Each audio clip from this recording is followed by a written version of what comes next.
memories seem to be different again.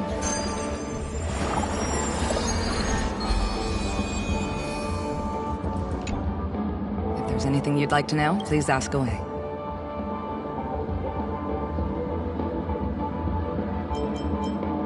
Where's Mr. Shamari right now? I'd like to meet him. I'm afraid you can't. The Oaks came forward and calmed him down. Mr. Shamari expressed that he understands the unpredictable nature of dreams, and went on to vacation in another dreamscape. Best not to bother him. Guest experiences always have to come first. Oh, I'm afraid by the time we find him, half of Penacony will have been sent back to reality by Sparkle. Looks like we'll have to play this little game of sparkles then.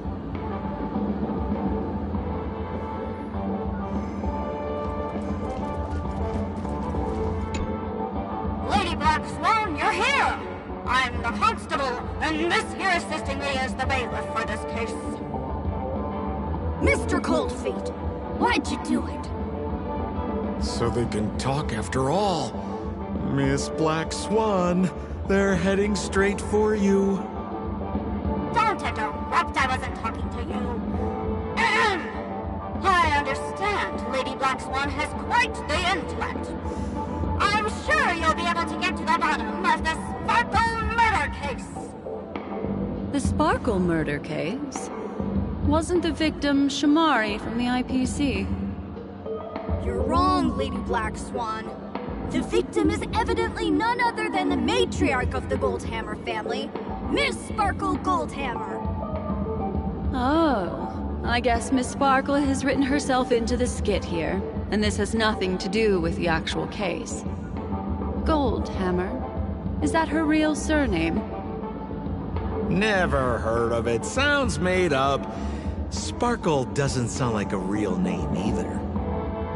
Miss Sparkle was supposed to receive 3 valiant warriors at the Goldhammer residence today, but upon their arrival, all they found was her body. Miss Sparkle had been smashed over the head by a hammer and died on the spot. Such a brutal act of violence.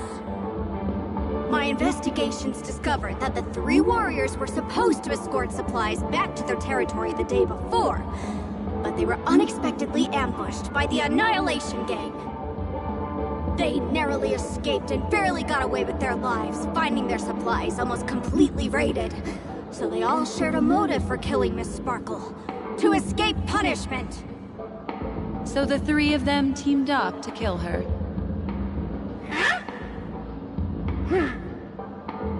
Is the case closed? No, there can only be one murderer. It's not an unsolved mystery if there are 3 murderers. Hang on. Wait.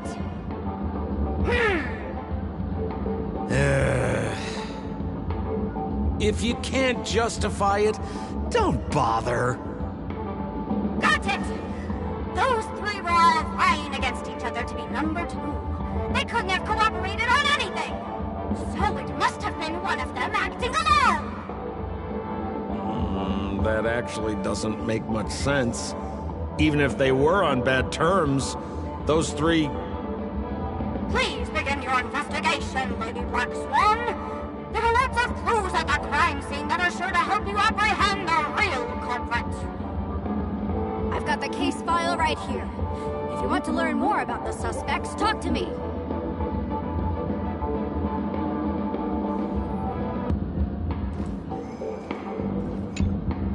Lady Black Swan, allow me to introduce the 3 suspects to you. Lefton is one of Miss Sparkle's chief lieutenants, whose right hand was unfortunately severed while he was valiantly fighting off the Annihilation Gang. He's now learning how to write and hold a fork with his left hand. How tough that must be! Then there's Zhongshan. This guy's a coward who ran away as soon as a group spotted some bandits along the road. He ended up smashing into the side of a cliff and getting his face disfigured. It's a real shame, as he used to be one of the rare handsome men left around town. Last of all comes Wright. This guy was so insatiably greedy that he still came back to try and embezzle the rest of the supplies after they narrowly escaped with their lives, lying about how the gang had taken off with everything. Lefton and Zhongshan were so incensed that they broke his legs. Hang on, I'm confused here. Left on? Right? Is this some kind of joke? What? Where did you get that idea from? Do you need me to go over it all again?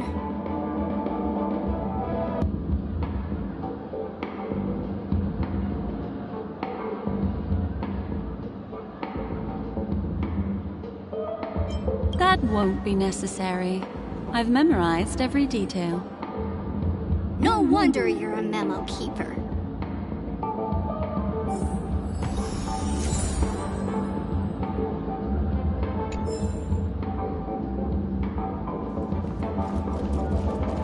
Look! An ID card. Talent Motivation Department, Shamari. Is this the victims?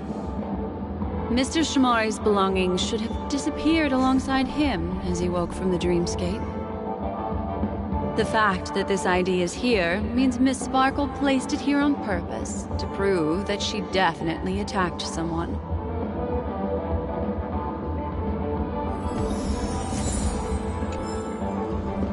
Holy moly! This hammer is super heavy!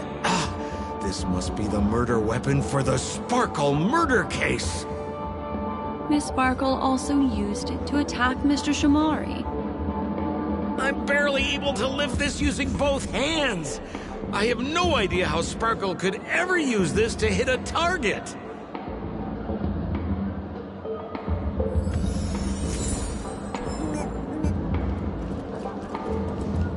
Is that all the evidence?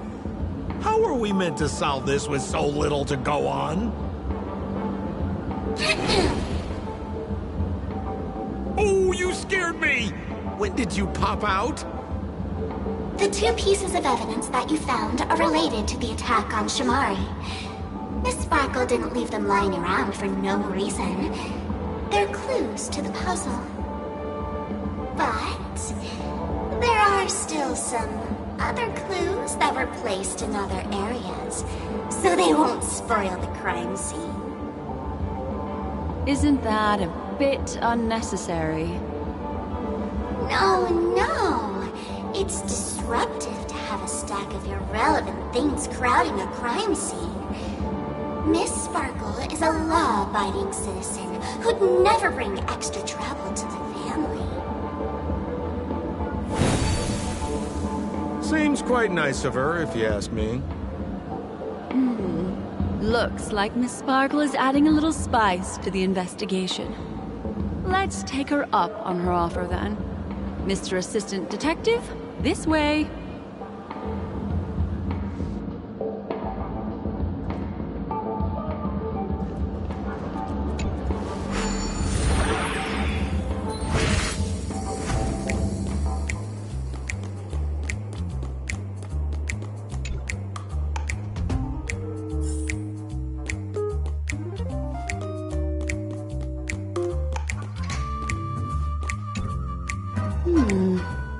What's this little device here for? Could you please let me know? It looks like a little button.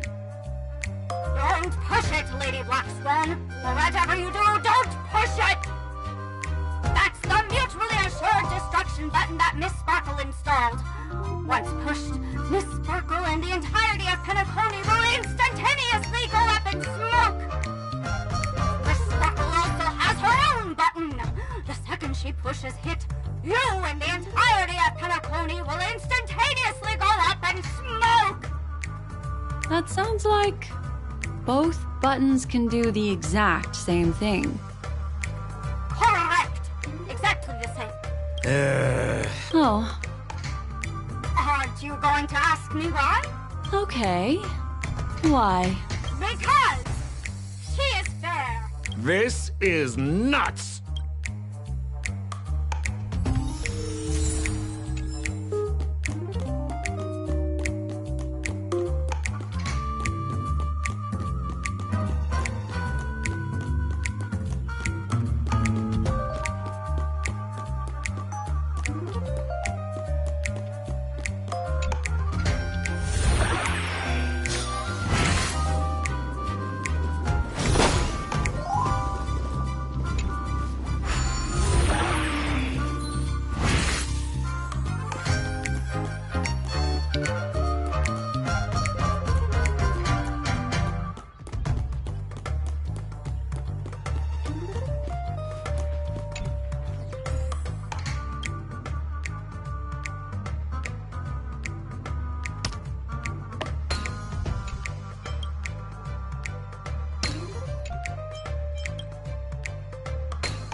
What's this? A plush toy? Regardless of why it's designed to look like the conductor aboard the Astral Express, this doll, is it connected to the case? Have you ever heard of something called a red herring in detective stories? It's a fake clue that leads you down the wrong path. I see. But when it's so obvious, doesn't that defeat the purpose? That's just in case you didn't realize the ingenuity of Miss Sparkle and were worried about her throwing out a random, useless clue. I see.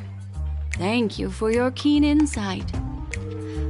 Then, let's pretend we were misled by a red herring. This doll, could it be connected to the case? You don't have to play along that hard, you know.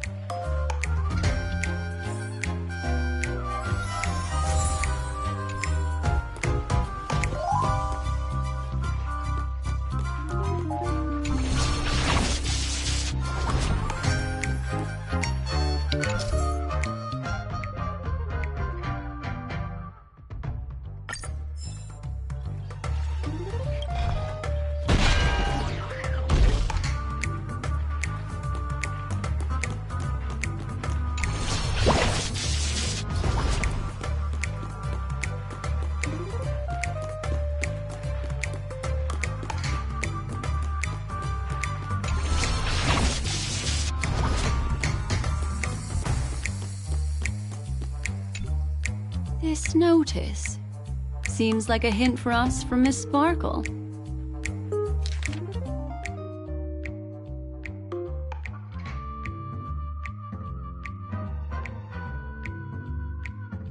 That sounded like a story from ancient times.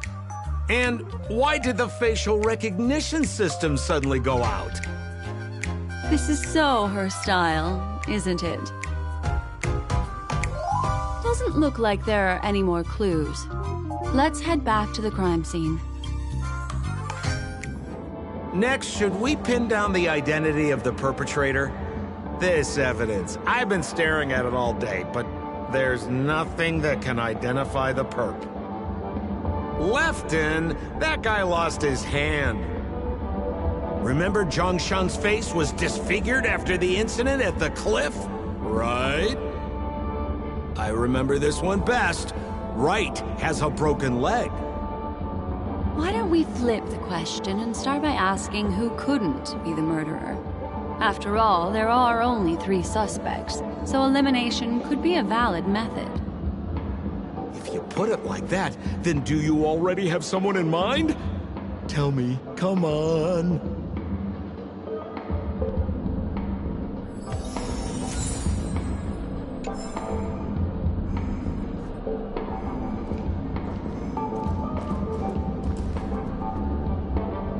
So, who exactly is the murderer? Lefton, that guy lost his hand.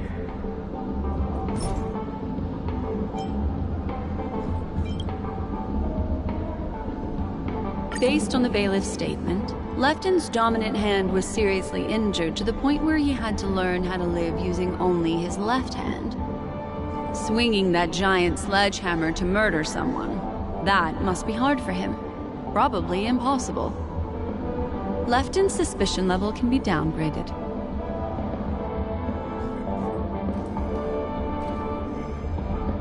So, who exactly is the murderer? Remember Zhongshan's face was disfigured after the incident at the cliff? Right?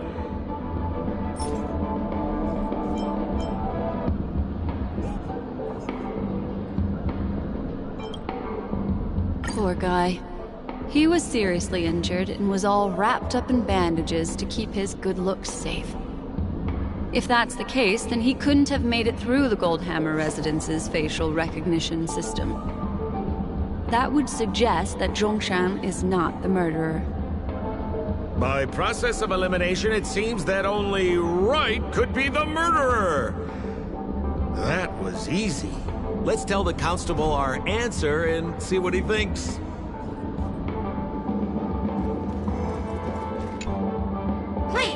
your investigation, Lady Black Swan. There are lots of clues at the crime scene that are sure... The murderer is right. You have answered correctly! As expected, you didn't disappoint, Lady Black Swan. Game rules stipulate I must tell you where the next puzzle is. Huh? The next puzzle? I didn't sign up for this. Looks like the key to winning lies not in the puzzle itself, but in the motives behind Miss Sparkle's strange behavior. I'm afraid this chase may just go on forever. I have to remind you that Sparkle is a masked fool? Do you plan on finding logic in the mind of a masked fool? That's exactly what I plan on doing. Even if it's just subjective, there must be an overall principle behind the behavior.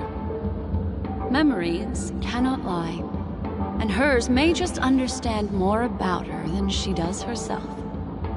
Right now, let's follow her train of thought and head to the next puzzle. I hope this time we can get ahead of the Bloodhound family. I want to try and avoid using my Memo Keeper powers.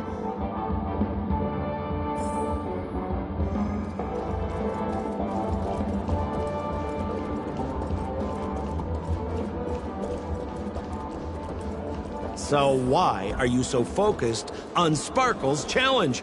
Or should I ask, are you more focused on Sparkle herself? I told you, it's purely out of a spirit of competitiveness.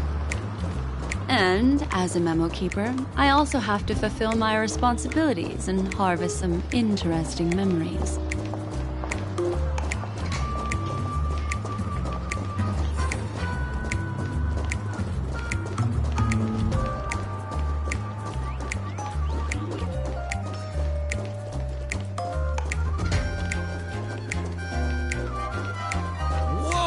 This place is a complete mess.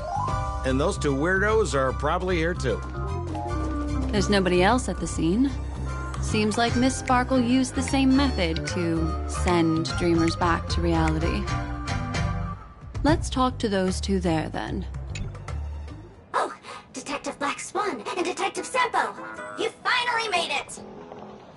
We don't know what we'd do without your help. Why are you talking like that? Is this some sort of artistic performance that young people are into these days? Is there something wrong with the way we are talking? Deputy Sheriff, am I talking in a strange way? Oh, of course not, Sheriff. The way you talk is no stranger than the cat that climbs the apple tree in my grandma's backyard. Huh. The skit this time is a modernist one.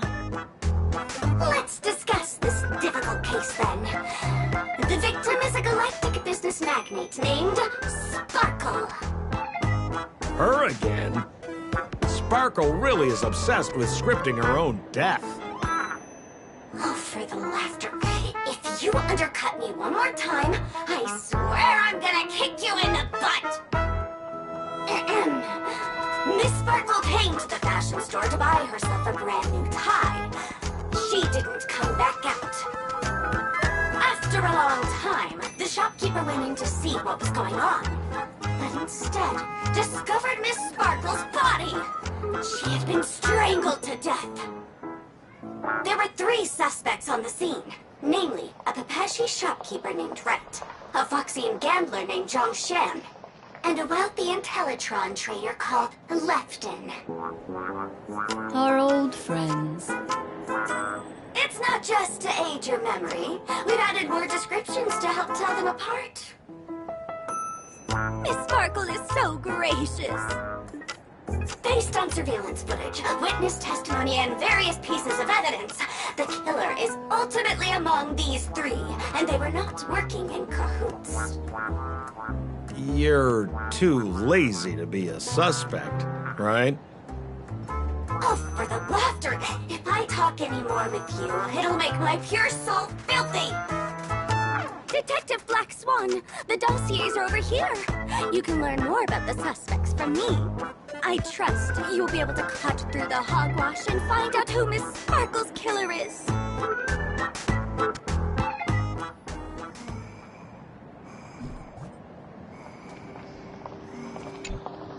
Let me introduce the identities of these suspects to you. It's very straightforward. First of all is the shopkeeper, right? He's one of the Papashi people and only stands as tall as Sparkle's waist, which is often a source of teasing for him. He can get pretty salty about it. Next up, you have the merchant Lefton. He wants to join up with the Penacony Trading Guild and is in direct competition with Miss Sparkle. That could be a motive for killing her. Finally, there is the gambler Zhongshan. He lost a bet to Miss Sparkle, and he had to hand over his family heirloom. It's possible he harbored a grudge against her. That's all the information we have. Do you need me to repeat it? That won't be necessary. I remember it all.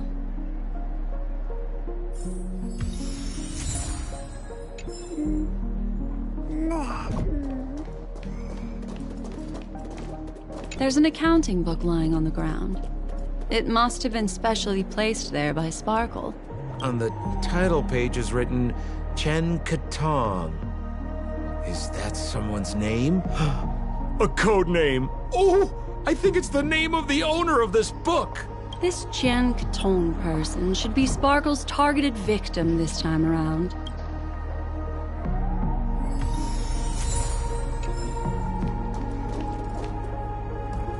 And there's the tie. That skit before said that the deceased was strangled. Is this tie some kind of joke murder weapon? The tag on the tie reads, "Only for Imperial Master Lefton." Seems like it's one of Miss Sparkle's personal belongings. That's not how you use the word imperial.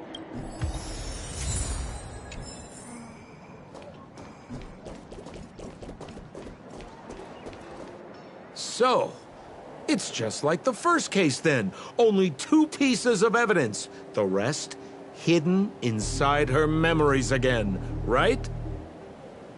Miss Sparkle doesn't want to distract your investigation. She doesn't want to distract our investigation? What a law-abiding citizen this Sparkle is. Why doesn't she surrender then?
A little stool that seems quite normal.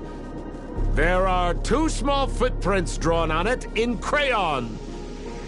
The footprints, which are half as big as standard, must belong to a Papashi person.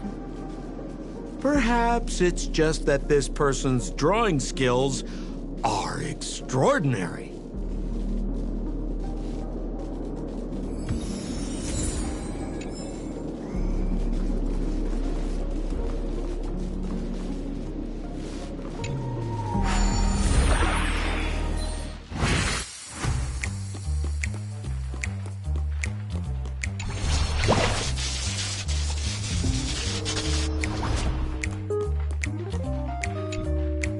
What's that smell? Why is there a smoked red herring there? Mr. Sampo, take a look. This is a wonderful smoked red herring. Somebody save me from this cringe joke. Even among the fools I know, Miss Sparkle's sense of humor stands out from the rest. Have you dealt with many masked fools before? No, only a handful. After all, I prefer warm memories baked in sunshine. They're the ones that usually belong to kind people.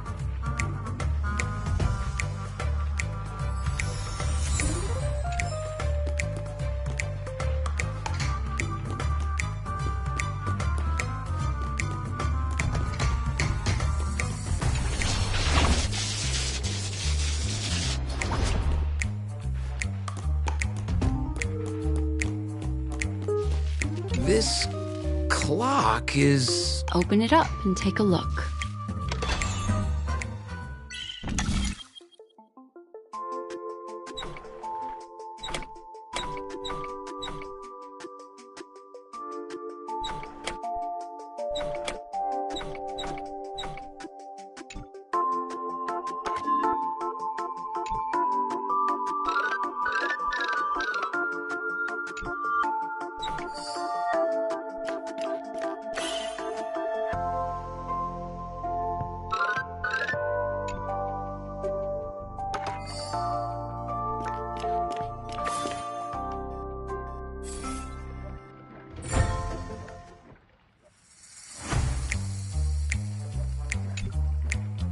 So there's a ring inside.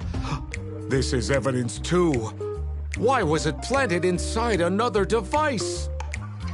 Because this ring was found inside the victim's mouth. We want to reconstruct the scene of the crime. In the victim's mouth. Hey, there's something engraved inside the ring.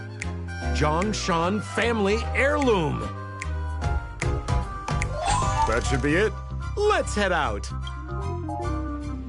I have to thank you, Mr. Assistant Detective, but the puzzle this time is pretty strange. Have you found out who the killer is? Just some shallow intuition. Anyway, let's report back to the sheriff for now.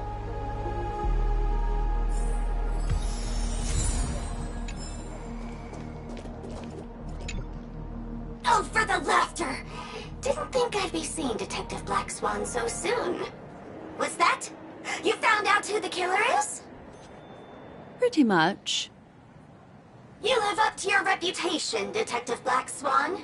As smart as the nest of magpies roosting in the roof of my Uncle Frank's garage. This guy is mixing up his birds here. Then go ahead. Who is the killer, and what evidence do you have to prove the case? In my opinion, there is no murderer for this case. What do you mean by that?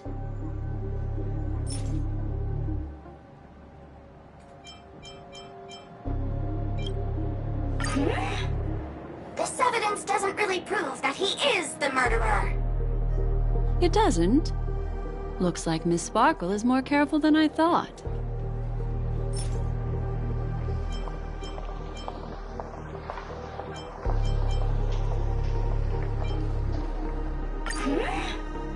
This evidence It doesn't. Looks like Miss Sparkle is more careful than I thought. This stool is a piece of evidence, right? That's right! That's the one! Miss Sparkle's business failed, and she was on the brink of bankruptcy. As she passed by her regular fashion store, she ran into her old nemesis, the bullying shopkeeper from the store, and the gambler whose life she'd ruined. And those three all looked happier than her! Miss Sparkle's ego wouldn't allow that to happen.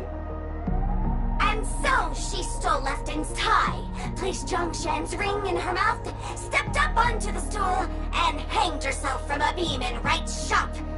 And her motive was to try and frame all three of them.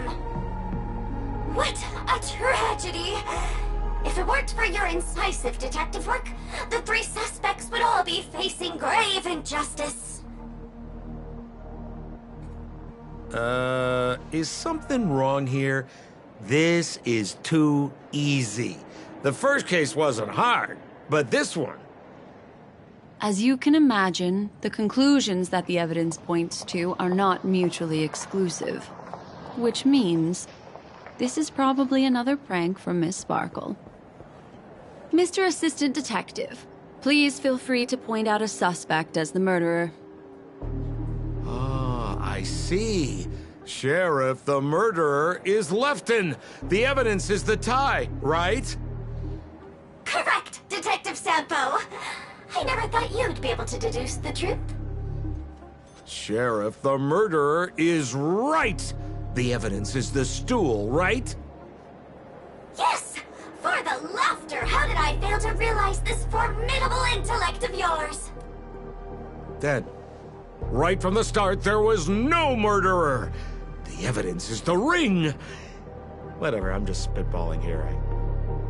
Goodness me! Deputy Sheriff, is he really a genius? How could such an unfathomable mystery be solved so easily by him? Oh. Look, Miss Sparkle has given us a puzzle where every single answer is correct. Why take it so seriously? Miss Sparkle is a masked fool, not a masked genius. If it's a challenging puzzle you want, please go out there and turn right until you get to the Intelligentsia Guild. We're only responsible for providing an entertaining detective experience. Anyway, since our genius detective Black Swan has cracked the case, I will now share Miss Sparkle's next puzzle with you. So that's it? This is just going to go on and on forever? We can't do that. Hmm. Then I wish you both the best. Oh yes, if you're not in a hurry, I can tell you the answers for some of the outcomes you never chose.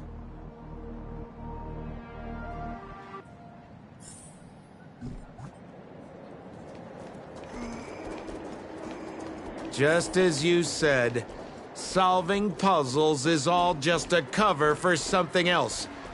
That girl is toying with us. What should we do now?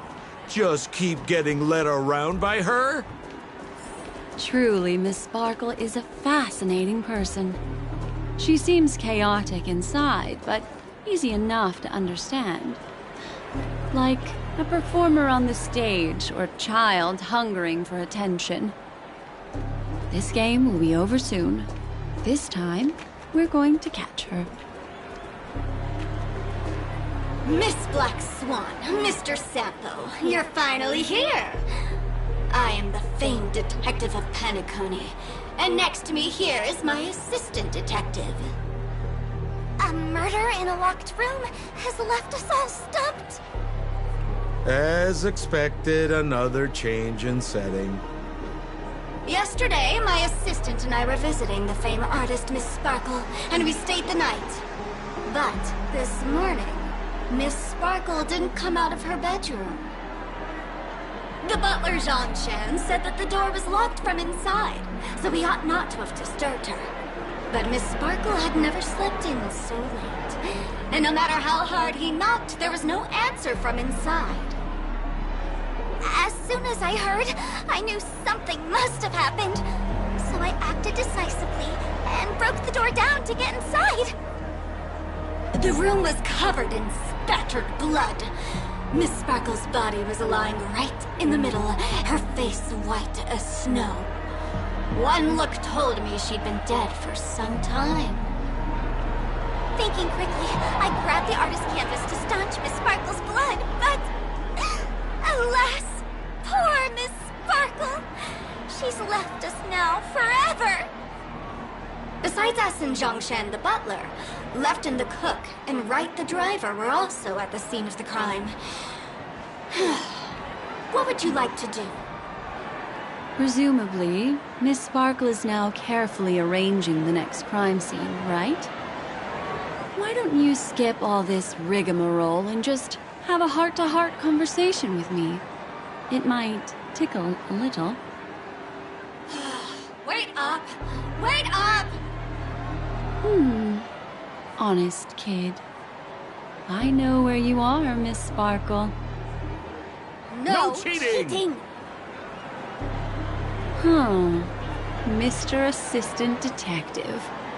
You seem to be getting anxious. No, it's... This locked room murder case is pretty fun. I want to guess who it was. Let's go. Can't keep a girl waiting, can we? Hey, Miss Black Swan, wait up, wait up! Miss Sparkle has one final message to announce. Ding-a-ling! Now comes the most exciting and romantic moment in any drama. The audience challenge. Everyone knows that the mighty masked fool Sparkle can change her appearance to look like others. And in this drama, the villain Sparkle has disguised herself as another character. So then, I put to you, which character is it? Also, if you're interested in the locked room case that the memo keeper ignored, you can try out your powers of deduction. I put lots into coming up with the puzzle, so don't let it go to waste. Thus, the masked genius Miss Sparkle has thrown down the gauntlet. All the clues are in motion. Happy hunting!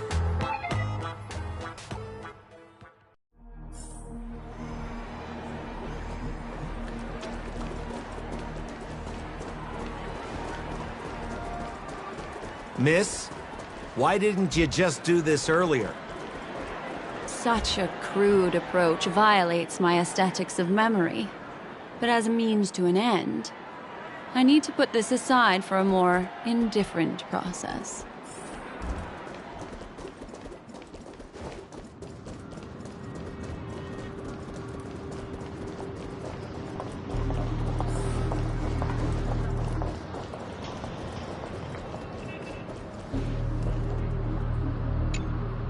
There's no weird, sweet dreams troupe, nor is there evidence strewn all over the place.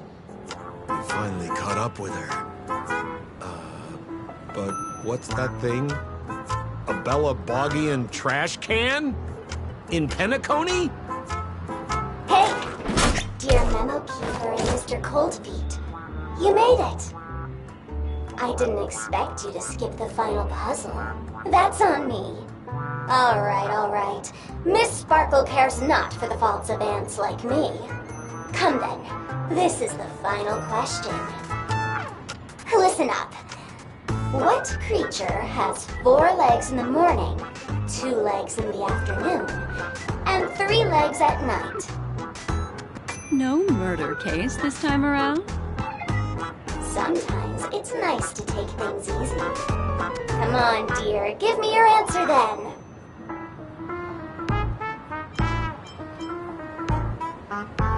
Seeing as you're right here in front of me like this... Womp womp. Wrong answer. The correct answer is... Sparkle! When sleepy in the morning, she can't get out of bed. She runs about all afternoon in a fluster, so is exhausted by evening, and has to still raise a hand to hold a toothbrush. So naturally, she's got 4 legs in the morning, 2 legs in the afternoon, and 3 legs at night. What the heck was that jibber-jabber? What a cute answer. Thanks for the compliment, my dear. But you can't try to fool me, seeing as you've just tried to cheat. Set forth! Pick on someone your own, anything! Ill tidings manifest. Reach the end of the story! Get that hole! Lead us starward! Toward distant horizons!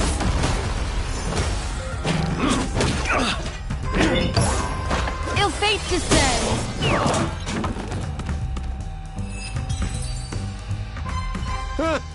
Holy smokes! What's up with this guy? He just came out swinging from nowhere! Huh? No voices? This guy's pretty quiet. Miss, let's hurry up. Flip open the lid and find the girl. Wait, don't move. Something's off.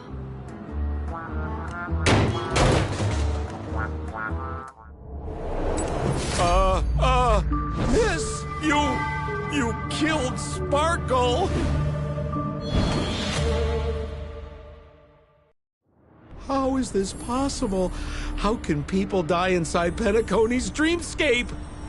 In the Garden of Recollection? What did you do? You did this, didn't you? Killing people in their dreams. Only the Remembrance has the powers to do that.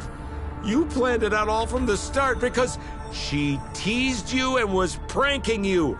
You wanted to kill her. Oh, I understand. You refused to let me go because you wanted to drag me into all of this. If I don't agree, I'll end up just like she did. There is no death inside Penacony's dreamscape. That's the promise of the family and the blessing of the harmony. Not even a memo keeper can break this barrier. There's no need to take such great pains. If you just want confirmation, I've already told you the answer, Miss Sparkle. Miss Sparkle? Who are you talking to? You. Sparkle has disguised herself as another character. Wouldn't that be you, Mr. Sampo? This? Don't jump to conclusions! If you want to accuse me of being Sparkle, you have to provide the evidence. Oh, I'm afraid evidence is a little too hard to come by. So, deduction will do. The hint for the final question was a little too obvious. Oh, you mean the locked room murder? I thought you weren't doing that one. All the painstaking effort that Miss Sparkle put into it. How could I ever miss it? The key to solving the puzzle lay in two pieces of information put forward by the detectives. First, the large splatter of blood at the crime scene. Second, the victim had been dead for some time. Based on my shallow understanding, I can only draw two conclusions.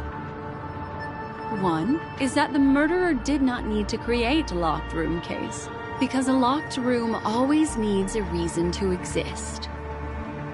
But, based on the detective's description, this locked room did not delay the discovery of the body. There was no third party at the crime scene to frame, and the blood everywhere didn't look like a faked suicide. That being so, the murderer seems to have no reason for creating a locked room. There is also reason to speculate that if the crime scene was a locked room, then its creator might not necessarily be the murderer. As for my second conclusion, it's even more obvious still. When everyone broke into the scene of the crime, why did the assistant rush off to staunch the blood? A trained professional was somehow happily destroying a crime scene just to save someone who's obviously been dead a while. The answer is simple. It's because the assistant detective is the murderer. At the time, I was in such a hurry that I didn't hear the whole mystery. I tentatively speculated that the murderer had killed the victim the night before, but hadn't locked the door from the inside. And so, when he learned this piece of information, he realized that the victim had created their own locked room mystery. That's why he had to rush to the crime scene as soon as possible, to confirm whether or not the victim left any evidence implicating him. And, judging by his behavior, it probably had something to do with that canvas. Like some final words. Of course, this is just a simple mind game. The answer to the puzzle isn't important. Miss Sparkle just wanted to pass on one hint to me. That the murderer is the assistant detective. Which means it's you, Mr. Sampo.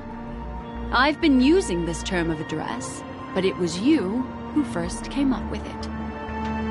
Has anyone ever told you that you're more like a detective than a memo keeper? In my opinion, there is no difference between the two. Follow ripples along the surface of the water. Use some abilities and tricks to keep diving deeper, and touch that secret deep inside people's hearts. Salvage it, and protect them carefully. The truth does not lie. Neither do memories. Exquisite reasoning, and very close to the truth. But I have another answer. Another answer?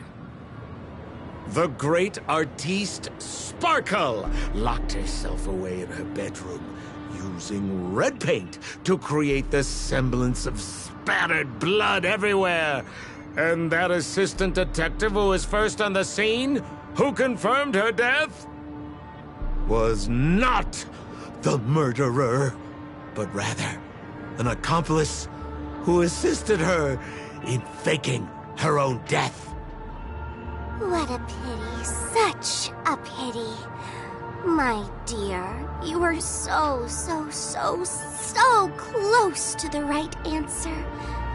Unfortunately, the right answer is Miss Sparkle's body.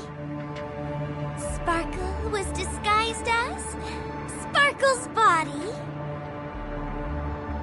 Ding-a-ling! I won! Does Miss Sparkle's body even count as a real character? Why not? Miss Sparkle's body appeared in all 3 of those skits just then. It's a little bit forced, but it's fine. So, who is this Mr. Sampo, then? Beautiful lady, I already confessed everything to you earlier on. I really didn't know a thing. I just helped a friend send a letter. That's all. So I've been running a fool's errand this whole time. My dear, why so serious? Haven't you been having a great time? I have, at least. You take memories, and I get joy. We get what we need from each other, seeing as we're such kindred spirits, but also such loners. Why don't you come and work with me? Ooh, we can dance ballet together. Oh? Am I understanding this correctly? A masked fool inviting me to work together? A show of unprecedented splendor is about to be staged in Penacony. If you're too late to take the stage, you can work behind the scenes. If you want to appreciate this drama, you have to stand up under that spotlight as you take the stage and watch the dancing envelop you. Come with me. This is the best seat in the house. I don't really understand why you're so fixated on destroying family barriers. But, as I said before, a memo keeper can't help you. It's frankly above my pay grade. Also, I don't consider you a loner. Oh, I don't mean him, but rather behind you. The one who hired you to come to Penacony probably doesn't want you secretly linking up with other forces, right? How did you know? Memory is like the deep blue sea.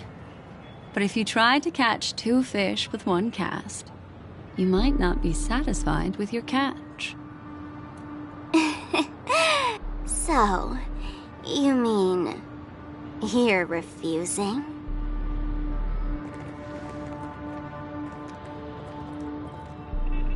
Memo Keeper, did you think you could just leave? Why not? My dear, I don't want to scare you. You'll know the answer sooner or later. We're just getting to know each other a little today. If you ever change your mind, come find me at the tavern. That is, if you can find me. Let's go, Sampo? Sampo. Who is... Sampo?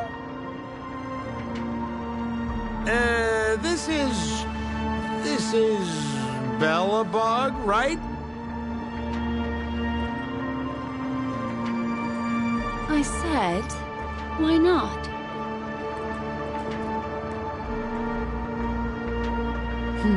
Don't worry. Such a crude approach violates my statics of memory. So once you leave my sight, you'll be able to remember everything again. And also, I'm sorry, my dear. My dream dance partner? I've already got sights on someone else.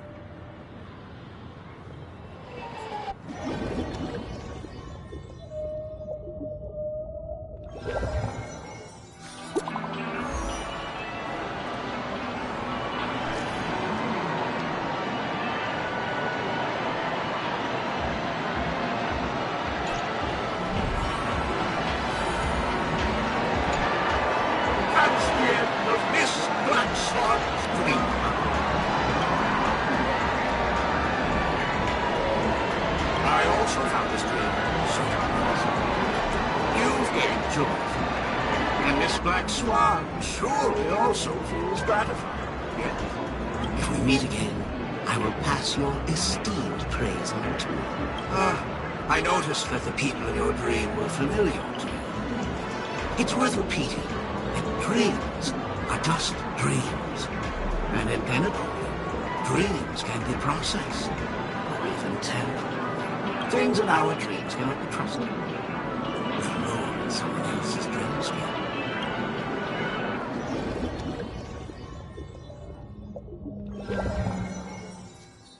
Really? I wouldn't do anything to her. Don't worry about that, Memo Keeper. Let's talk about my thing. I've helped you out with everything you've asked. As agreed, shouldn't you give my mask back to me now? Since when did the masked fools suddenly start respecting agreements? Just kidding. I loved seeing that look on your face. Take this key to the tavern cellar, third barrel on the left. You never saw me. But Sampo, after all this time, what made you suddenly want to take back your mask? This doesn't seem like the Sampo I know. Let me guess. A catastrophe is coming to Urello 6. Am I right? Well, no comment about that. But I love that line you said. If you're too late to take the stage, you can work behind the scenes. That really makes sense.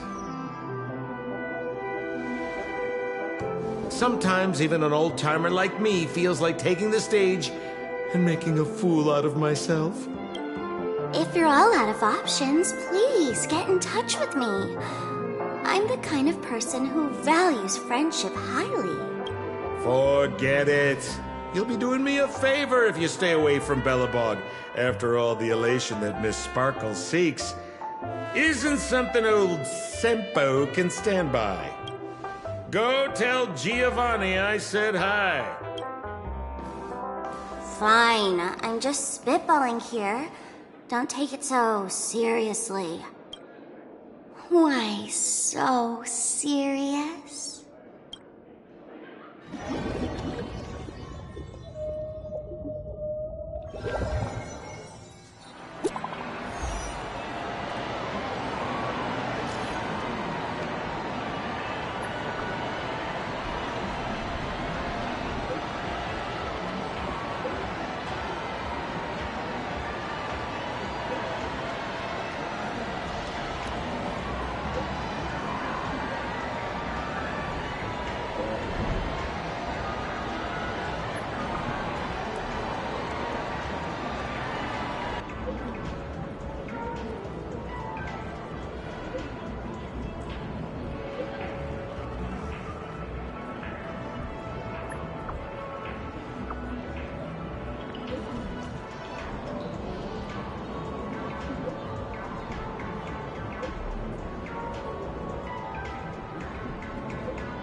Ah, friend. My expression wasn't much better than yours when I first saw this. Your eyes aren't deceiving you. It's her. The famous singer, Robin.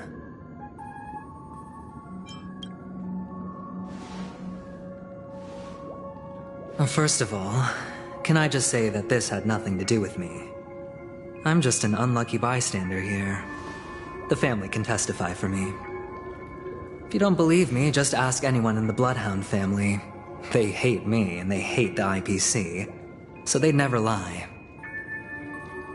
This is not where the crime happened. What I showed you was a memory. The most basic light cone manifesting tech, authorized by the Garden of Recollection and owned by the IPC. Did you really think the Galaxy Ranger was an outsider this whole time? Penacony has made a solemn commitment to protect the safety of anyone inside a family dream. Any person in distress will be forcibly awakened and safely returned to reality. What gives them the confidence to make such conclusive statements? Because behind this promise is the harmony.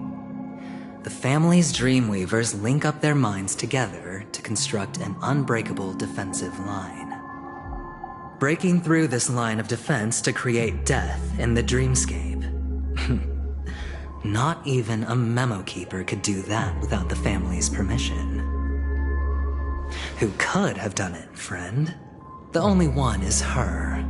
The girl who calls herself a Galaxy Ranger. An imposter. An unsought guest. An emanator who hides her true identity. Ifrit's death was a foregone conclusion. And Robin? Her misfortune was staring right at her. Who will be the next to die?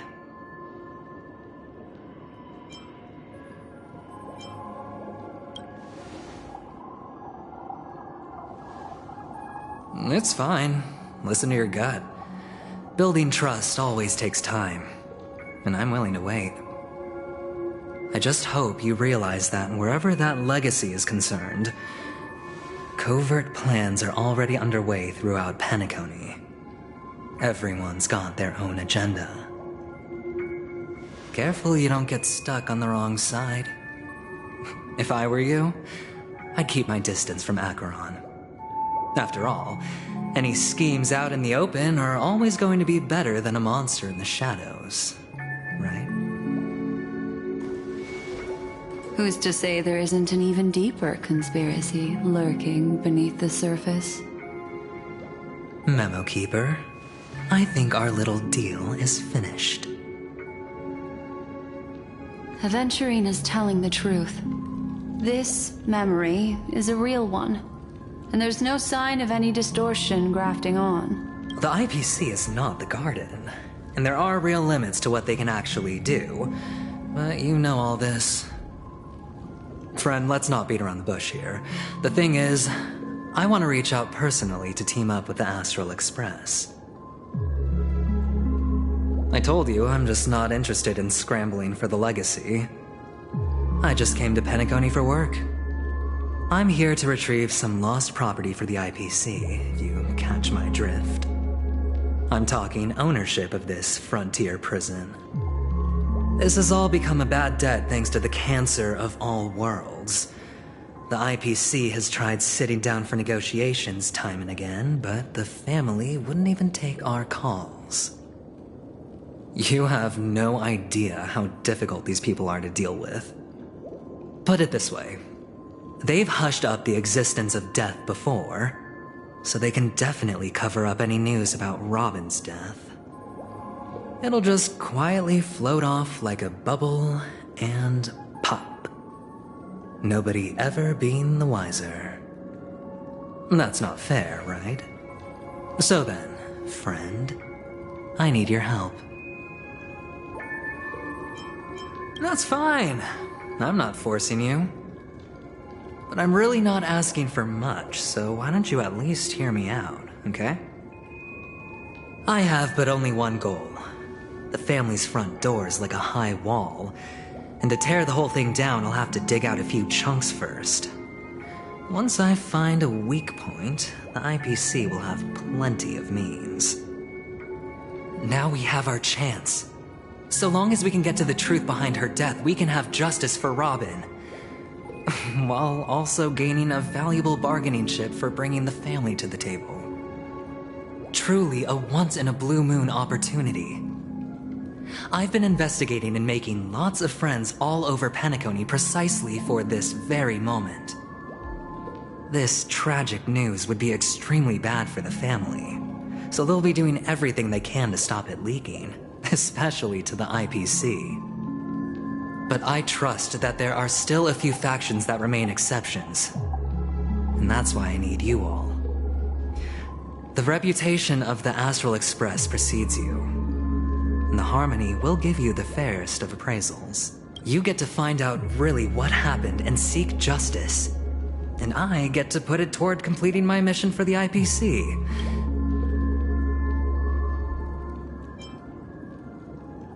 But don't worry, just head back and talk things over with your companions. That navigator is really smart. She must understand the value of this deal. Look, here's my contact details. If you come to any conclusions, call me.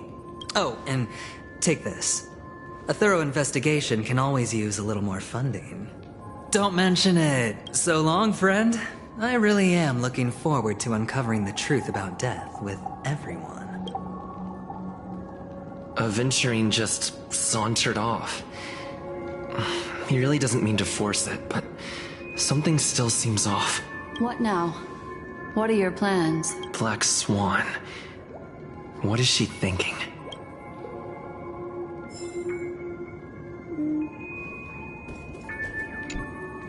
On the surface, this doesn't look like a bad deal for you. But Aventurine is a shrewd merchant whose scheme won't just be as simple as it appears to be. He doesn't know about Miss Firefly yet. But, judging by your reaction, he may have noticed something going on, and deliberately shifted topics to the truth of death, to try and pull you in line with his way of thinking. That's quick thinking, and very sound logic. Aventurine is no fool, and working with him definitely has its dangers.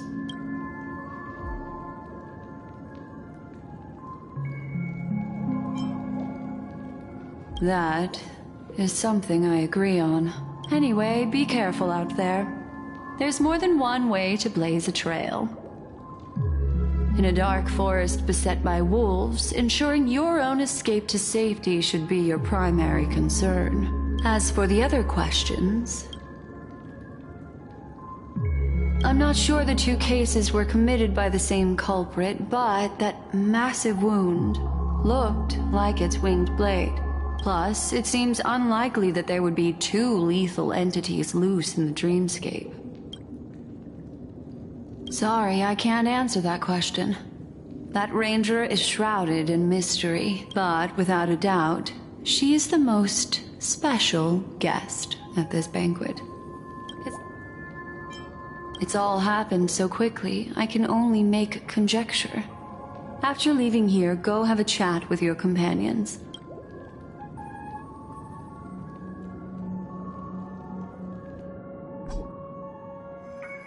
Come, this way. It's a short walk. Don't get lost.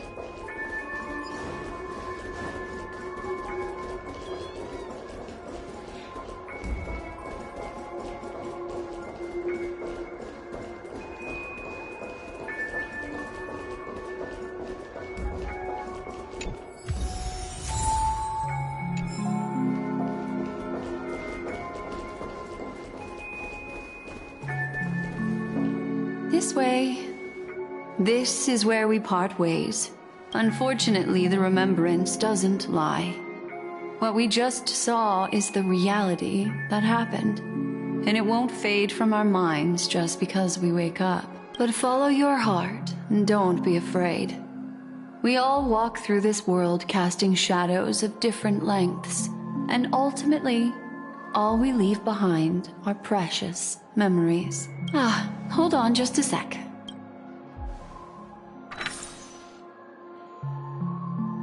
There you go. A small parting gift. If one day you unfortunately fall into the deep waters of the memory zone, and there's no memo keeper to join you, hopefully it can guide you on my behalf. I also pay great attention to the ways of the world. Just think of this as an apology from me for hiding something from you. Then, I've something private to take care of regarding that Galaxy Ranger. What fascinating memories will you bring for me next time we meet? I sincerely look forward to them.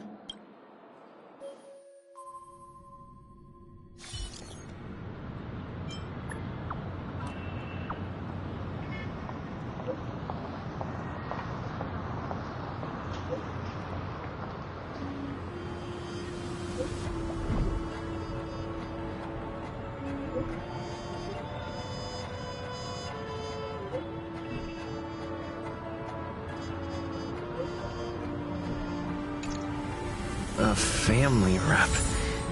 Is Himiko okay?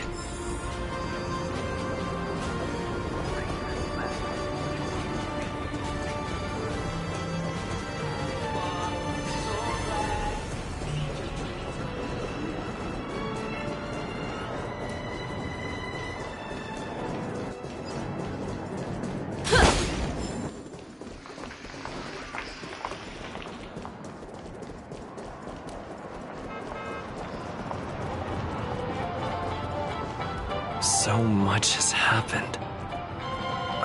I should take a moment to gather my thoughts and wait for everyone to arrive.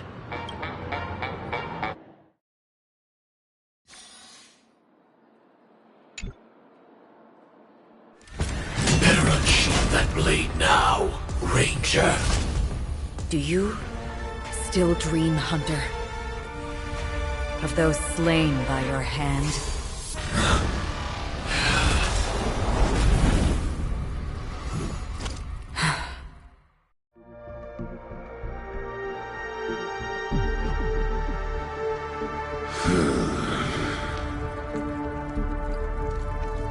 It appears the outcome has already been determined. You're still alive. As are you.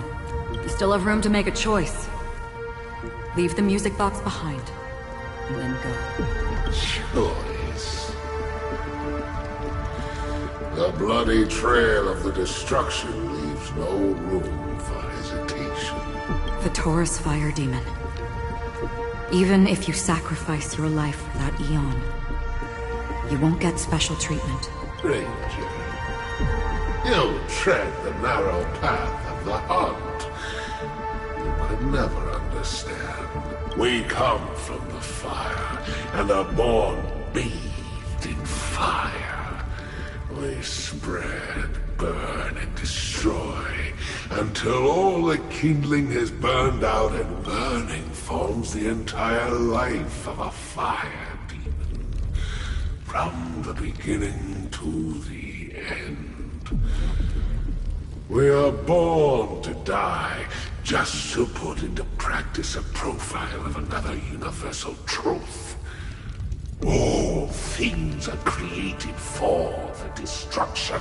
Your companions don't seem to think so. They fight for your chance at survival.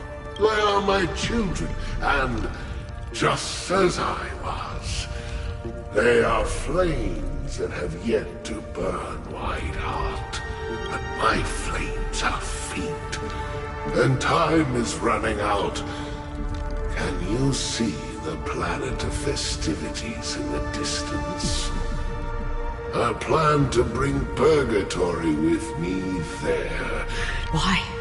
Because on the path they have forged, you have traveled farther than I have, Emanator. You cannot hide your true identity.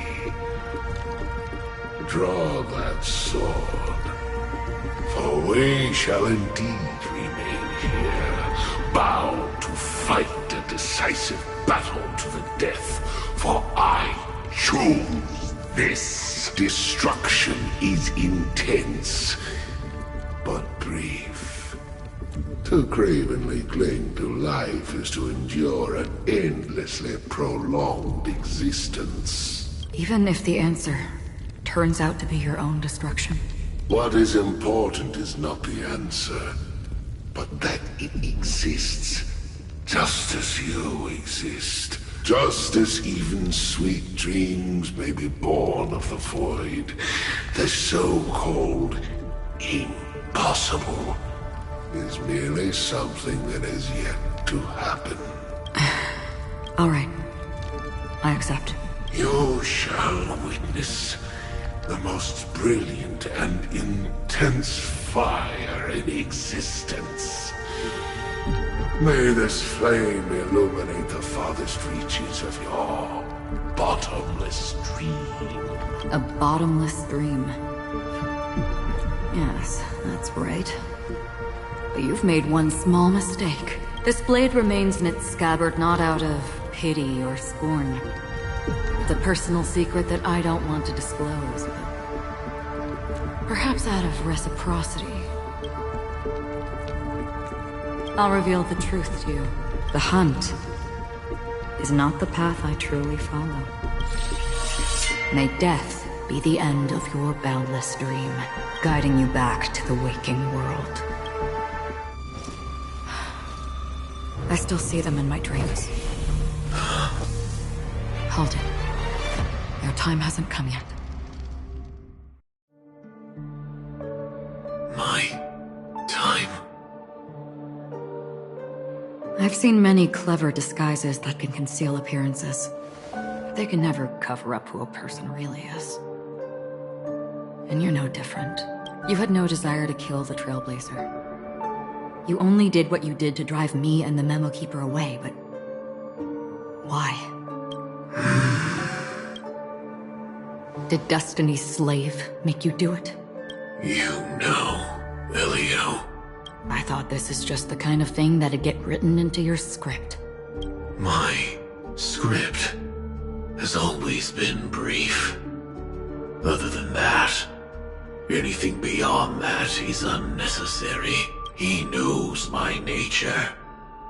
There is but a single destiny from which no one can escape. And until then, I hold the privilege of choice. However, you appear to be ignorant of this. So it's time for me to inquire. Who exactly are you? Not your enemy, perhaps. That's not what I asked. I don't deserve your curiosity. Loners wandering the cosmos always have their secrets. Take me. I've also been wanted by the IPC, so it's little wonder I know something about the Stellaron Hunters. That's all. Maybe I can help. What reason would you have for doing that? I tend to forget things. Which is why, rather than memories, I'm accustomed to using my emotions to capture what I normally wouldn't otherwise. I know who is inside that cold armor. How about it? Ready to take off that armor and sit down for a talk? It's not yet time. I don't need help. But I can give you a suggestion that would make things better for you and me. If your goal is the Watchmaker's legacy, then go look into the family.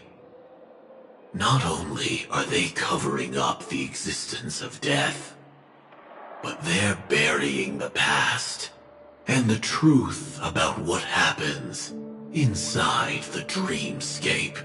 Already on it. And the Astral Express is no enemy of yours. I know that. I just never expected to hear you say it. What's next, then? The Trailblazer's been taken by Black Swan. Will you go look for him? No need for that. No harm in mentioning that Elio's only given me one instruction. Get all of the Astral Express to track down the Grand Legacy. I tried settling this in an easier and more direct way. But as you can see, here I am, confronting you. I failed. Can't ever go against the script. The so-called impossible is merely something that has yet to happen. That's it. Before we split, can I ask you one more thing? Is there anything else in your script about me? I'd like to know what kind of footnote I get to leave in that future foreseen by destiny. Unfortunately, not a thing came up. I knew it. Hang on. I... don't. Don't. What? Your first question was, do you still have dreams about everyone who died because of you? I don't. Never have. I was born without the ability to dream. I live for this cold, harsh reality. For a little light, and to burn, to keep on burning, until I turn to ash. So, I really envy you. Is that so? Then you're already living in the waking world.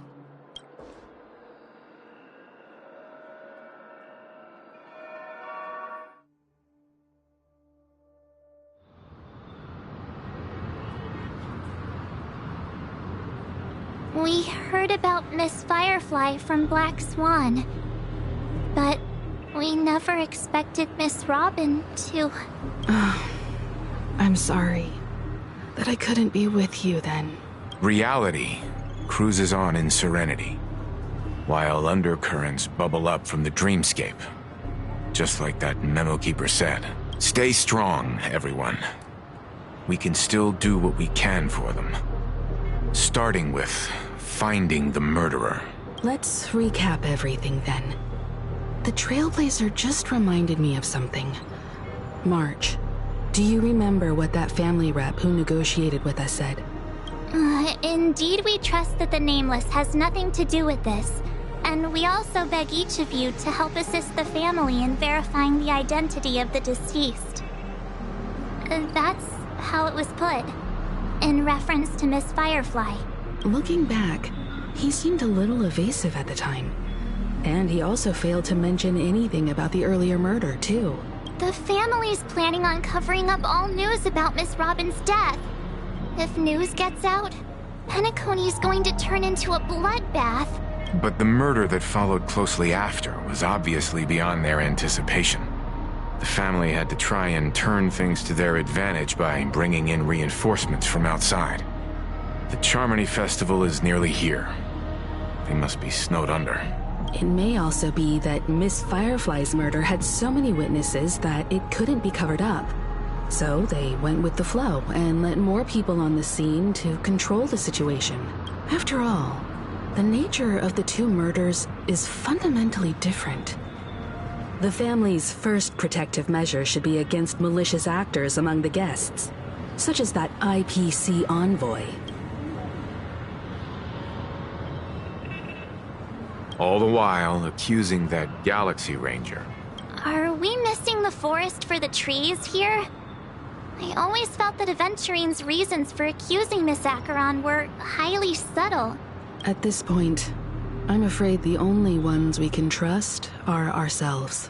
Look, let's try to gather intel first, and then list all the possible outcomes we can.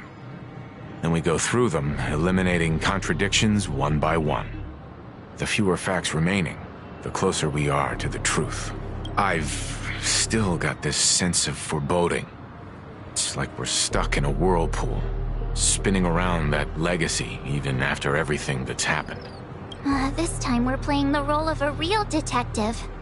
But before we start, what are we going to say to the family and Aventurine? As I see things, The family harbors no ill will towards the Astral Express. If they didn't trust the crew, they wouldn't have casually commissioned outsiders to investigate a case that's, in all likelihood, a scandal. Plus, this is the family's turf. Teaming up with them should make things easier for us in the future. As for that Aventurine, well, I'd like to hear your thoughts. He's complex. He deliberately slow-played his hand during negotiations, while running circles around us all the while. He appealed convincingly to both reason and emotion. It wasn't forced, but the intent was obvious. Still, it's good to have contacts among all this uncertainty. Aventurine showed his skills.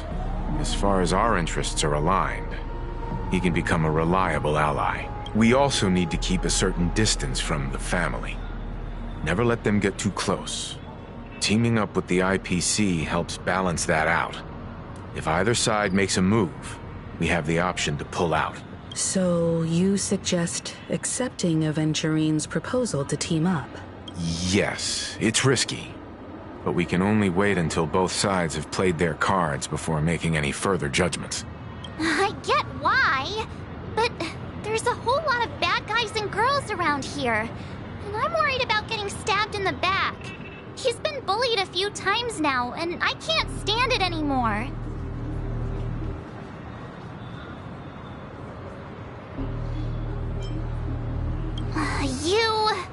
No, I can't accept this. Forget about it. Just let me keep an eye on him.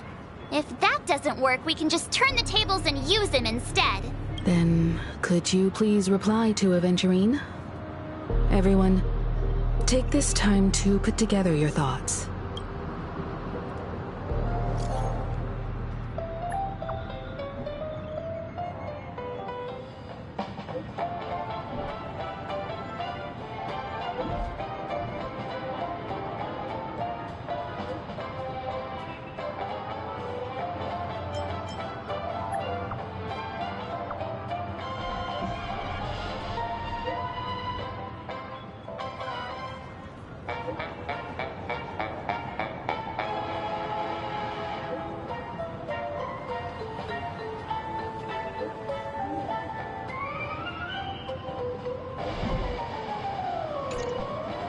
Looks like Aventurine is happy with this outcome. Let's tell everyone about it. Like a long face, buddy! Cheer takes up! Roll forward! I did too much this time!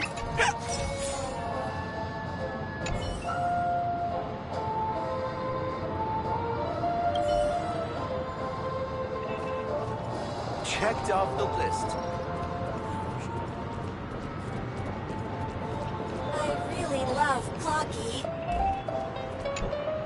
Aventurine's goal is to try and recapture Penacony for IPC. To do this, he'll have to bring down the family in its entirety to create a big enough chance. The existence of death will be covered up by the family. So how does he plan on taking them down? It's gotta be something important enough that everyone will notice. But it also can't be anything too out in the open.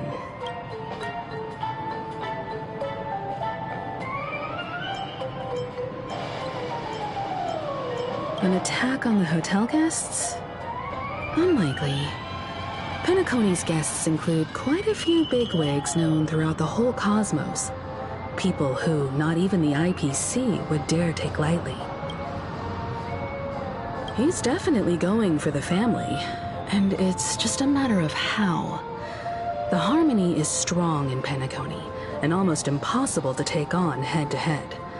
The fact that the IPC dispatched Aventurine shows that they do not intend to simply play by the book here. Aventurine has devoted considerable attention to her. But this Galaxy Ranger, we know hardly anything about her, and can't rush to any conclusions. I was also considering this possibility, especially because he respects you so much, and has sought you out before a few times. Perhaps he's also unsure of your intentions and is probing you. I'm just speculating. In any case, we have to be careful when handling Aventurine. He's clearly a born gambler if he's willing to go all in to win.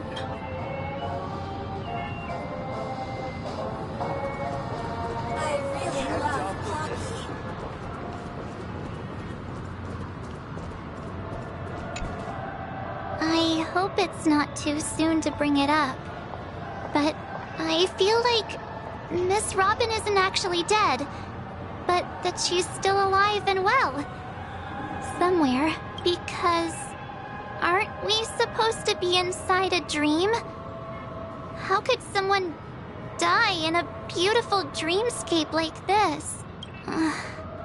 Whenever I see the Grand Theater, I just can't stop all these thoughts from flooding my head.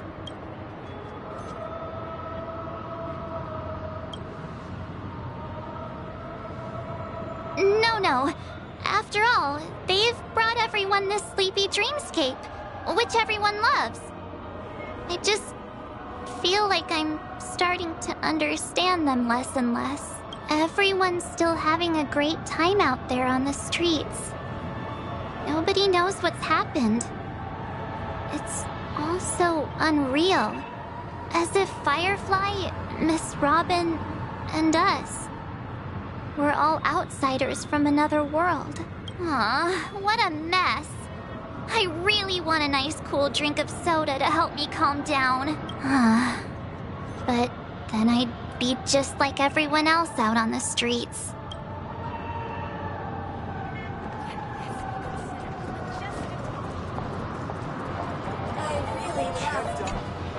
Aventurine said something that concerns me. He accused that Galaxy Ranger of killing Robin without any evidence whatsoever. But said nothing about her connection to that Memory Zone meme or why he was stalking you. It was a groundless accusation, which only serves to make him seem more suspicious. Maybe Aventurine's goal was never to gain our trust.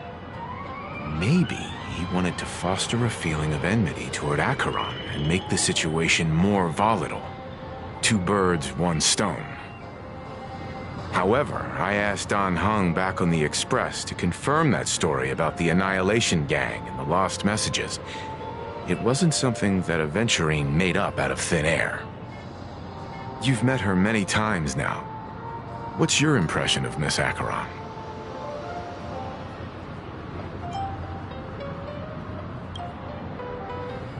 That fits the stereotype of a Galaxy Ranger to a T.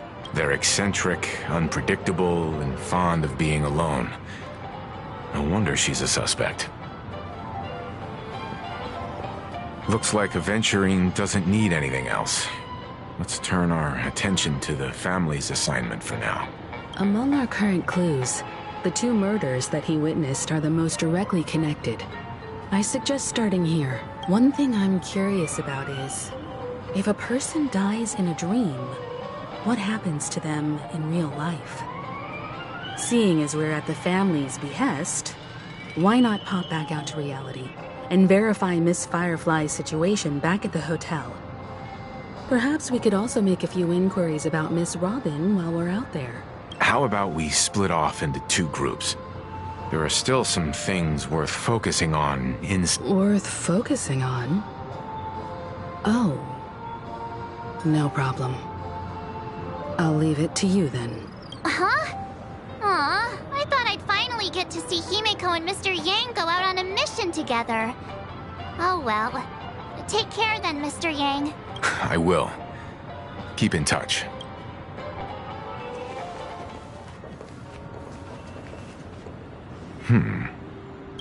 Honored guest, could you come out for a second?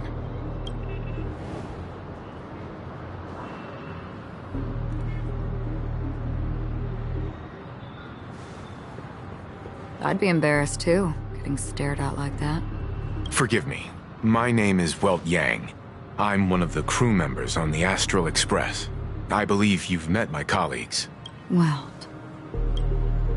Is there something about my name? First, don't you want to know my name? I already do, Miss Acheron. You're a prominent figure in Pennacony. What are they saying about me? Some claim that you're the real culprit behind these murders. That the Annihilation Gang's tragic fate at the banquet was a result of your blade. And that you're now attempting to unleash another bloodbath on Pennacony. The Annihilation Gang. Ifrit of Everflame Mansion. Tragic fate. That Duke turned his dying body to flames and sacrificed his life as a martyr. He was a determined and heroic pathstrider. Not even a villain should be disparaged like this. And what's more, there were plenty of suspects invited.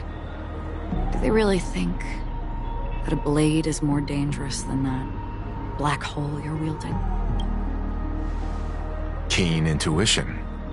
Not even the family managed to point out the truth behind this cane. So you must surely know, Miss Acheron, that peering into a black hole is not a wise move. As a potential threat, your knowledge of us has reached uncomfortable depths. Reveal your true identity and intentions. Otherwise, brace yourself for gravitational disintegration. That shouldn't be necessary. But if it makes the Nameless feel less defensive, I'll be happy to abide.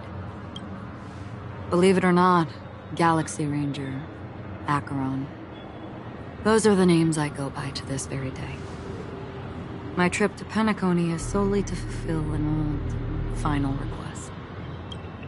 I'm here for the Watchmaker's legacy. And that's it. I think I've been honest enough. Still unwilling to reveal your true identity? It's not that I don't want to. It's just that I can't. I've come so far, and I can't sum up all of that in just a few words. Everyone has their own unspeakable past. Secrets that they don't want to be revealed. And I won't be asking any more questions, such as why the Astral Express is roaming around the cosmos with a Stellaron on board. Is he okay? That memo keeper didn't do anything, right? He's fine. Let's stick with the topic. Gaining my trust all depends on how much you're willing to reveal. I've run around many different Pennacony dreamscapes just to try and find that legacy. And during this period, I came into contact with quite a few guests.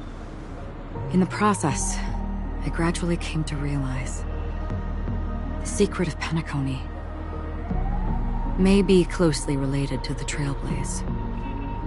That's why I've come to ask for your help. I don't have enough proof yet, but I'd like to speculate something. The source of all tragedy lies within the family.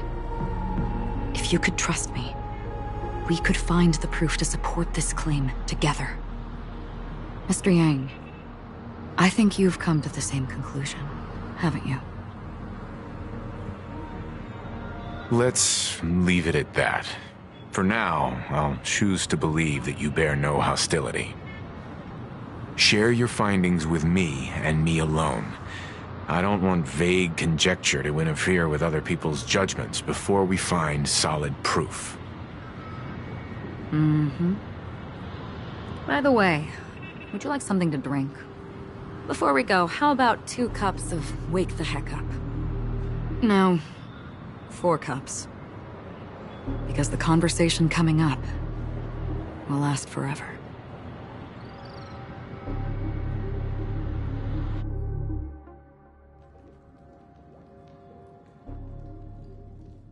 I've been watching her closely for a while now, and the first invitation was in the banquet hall of the hotel. She just sat in one corner, keeping silent, chugging down a couple cups of Wake the Heck Up.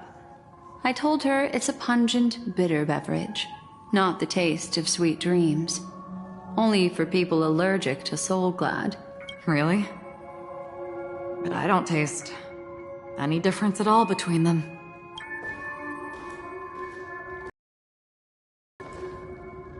The guest rooms are charmingly minimalist. An aesthetic you share, Miss Acheron. It's a cinch. This music box. The invitation received by the Annihilation Gang. There are latent memories that linger on it yet. You see, memories of you are not yours alone. They travel in other people, other things. I know much, and I can predict even more. With some help, the dead can be made to speak. The Annihilation Gang, that band of desperados who all disappeared after meeting you. What exactly happened to them?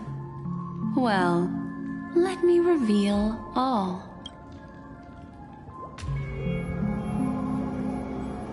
Gradation 12. Dreamscape 12. Father, I dedicate this to you. Well done, Dubra. Wherever they go, shall be met by annihilation. There it is. It's hazy, but it's Ifrit's voice. The other one is probably his progeny. This is the residual memory from when the invitation was first delivered. They were abruptly interrupted. Then, what happened next is... They sought refuge in a land of sleep, merely wishing for undisturbed rest, away from the storms. Children of the flame, this marks your rite of passage. She won't be necessary. I alone am enough. When have those on the path of destruction feared death? The Everflame Mansion has set out on a journey. Those poor people, they have no idea what lies in wait ahead of them. Memory recovery is going well, but slowly. She'll be here soon, and time is short. There's nobody else here, so there's no need to be delicate. In fact, I think I'd better go all out.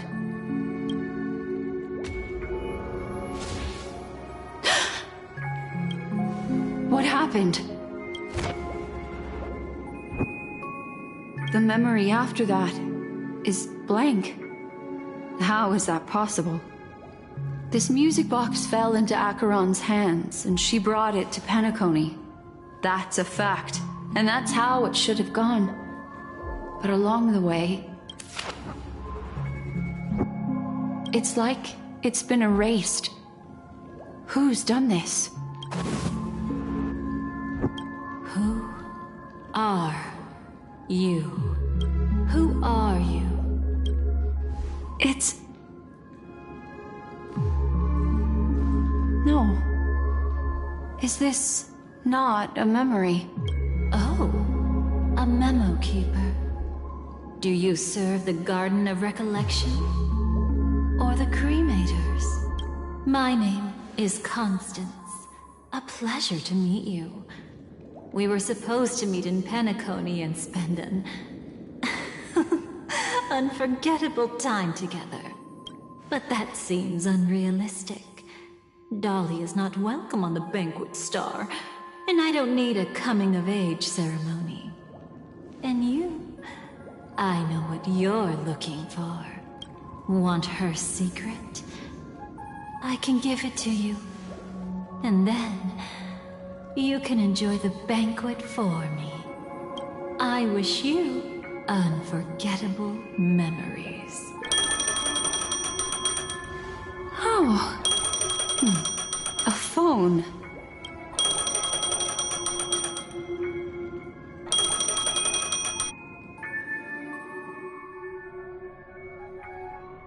A few days ago, the IPC made an announcement. Under the watchful guidance of the Marketing Development Department, and in accordance with the Interstellar Peace Charter, the independent Sigonian sovereignty has hereby been established, and shall take a legislative seat at the Interstellar Congress. The formation of the Sigonian sovereignty is of great historical significance to the Sigonia system. This move puts an end to the planet's long and bloody history, turning the sensational Kataka-Avgin extinction event into a distant memory.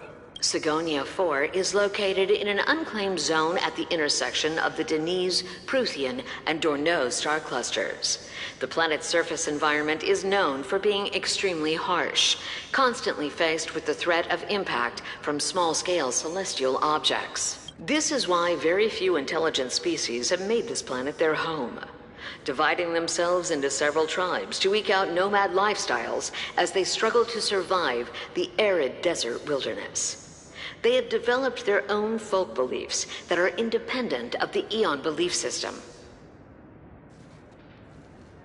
Sigonia. Sigonia. Ravenous eye of the storm, land of rock, but not water. Lightning, but not rain. Blood, but not tears. You beat us with your falling stars. You lash us with wind and storm. You promised us a land of honey, yet yoked us beneath a sword of bitterness. Oh, Gaiathra Triclops, if thou can hear me, please open up thy 3 eyes and gaze upon this child. When you took his father, my child was still sleeping in my belly. And where my husband went, I too soon must go. I don't ask for a peaceful death, just for you to tell me, does the baby swaddled sweetly asleep? Does he dream of his mother's heartbeat and the sound of falling rain? Otherwise, why would this child be born to face impending death? Mommy! Mommy! Mommy! Rain! It's raining! Raining?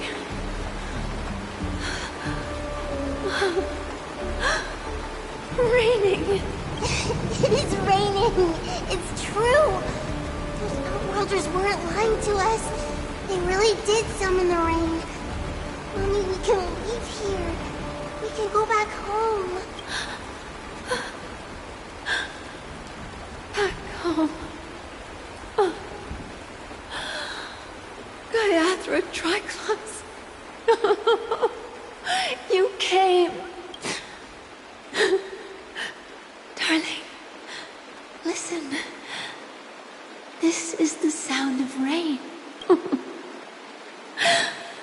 Such a lucky child. Such a blessed child. Just like your name. May the goddess Gaiathra close her eyes 3 times. Keep your blood eternally pulsing. Let your journey be forever peaceful, and your schemes forever concealed. Welcome to this sad world, Kakavasha. Time to wake up, gambler. Oh, heavens. I must have drunk too much Soul Glad. Didn't expect you to be back so soon. Just as you guessed. Nobody outside knows about Robin's death. There aren't even baseless conspiracy theories. They're still streaming the rehearsal for her ceremony, using a stand-in, I guess. They must be dreaming. Of course. Who could imagine that death would actually descend upon the idyllic dream created by the family? Let alone that the victim would be the female lead of the Charmony Festival. To be honest with you, I didn't believe it. I even tested it a few times myself, until I discovered that I couldn't actually die. Whenever there's any danger, I'm forced awake by the dream pool, and it's all as if everything were just a nightmare. That's why I'm convinced that there are a few big secrets lurking behind the scenes. Then you must have heard about the Memory Zone meme. When I graciously deigned to establish connections with the Oak family on your behalf, they were quite in a pitiful state of disarray. Besides Robin, there was another body. I don't know the exact details, just that it was a stowaway. 2 murder cases? I told you something seemed off about the Nameless. He must have come across the other one. This murderer is a psycho. And I have to say, the case does represent an opportunity. We can leverage the family's malfeasance and let the IPC use this as a reason to intervene. It's just that their trickery runs deeper than I thought. Robin's stand-in was all ready to go. These 2 murders are definitely getting hushed up. What should we do? Let me think. It's too rare an opportunity to miss out on, so I gotta be careful. Incredible gambler. Have you already exhausted your limited repertoire of tricks so soon? There are plenty of chips, but it'd be best to choose carefully. The most straightforward has to be Robin. Remember? That masked fool once told me to find a mute as a friend. Robin is what she calls the mute. She has lost her voice, and while most people can't pick up on it, you and I cannot mistake that sound. Not produced by any voice box, but rather by the resonance of the harmony. If that girl hadn't gone hoarse from singing practice, there'd only be one possibility. Something was up with the family. Or Robin herself. To get to the bottom of this, I tried every way I could to meet her, but she died. Right before my very eyes. A complete and utter loss. Incidentally, it seems to have resulted in your rather undignified arrival on the interrogation stand. There were eyewitnesses at the scene, and the family, in their graciousness, has tentatively accepted your alibi. However, for the foreseeable future, you shall, regrettably, find yourself under the vigilant watch of the hounds.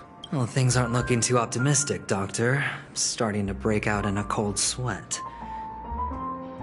Do you reckon there's still any chance of a comeback, given how things are? A probability? Yes, it exists, but it verges on the infinitesimal. To phrase it in a manner more befitting the vernacular of Penacony, you're dreaming. But if you simply can't control yourself and want to try your hand, then there just so happens to be a suitable candidate.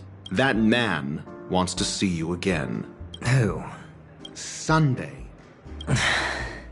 Is this a public hearing or a private trial? If it were the former, it would hardly befit my stature to stoop to the role of a mere messenger. Fine. Oh, that's great. It's all great. You see, the dead can't talk, but the living can. Ratio, I'm convinced now that there must be something wrong inside the family. Oh, just you wait and see. That man's sister has died. He can't sit on his hands. Without any further ado, let's set off. Lead the way. The show is about to begin. We're here. The Dewlight Pavilion is the Oak family's fortress and a place where heads of the families meet to discuss great plans for Penacony. Fortress? I like this metaphor. I dealt with the warlords of the Amanica star system not long ago, and their synchronized orbital manor wasn't this heavily guarded. This mansion nominally belongs to Sunday, and is very befitting of its owner. Without his express invitation, the likes of ordinary guests would never grace these grounds in their lifetimes. Look around while you still have this moment of freedom. Hey, Doc, whose side are you on anyway? Who's to say I won't sell you out? We'll see. When we meet the authoritarian master of the Oak family, I'll pry an answer out of him. Follow me and I'll bring you to his parlor. Hold your tongue and let me deal with the members of the family.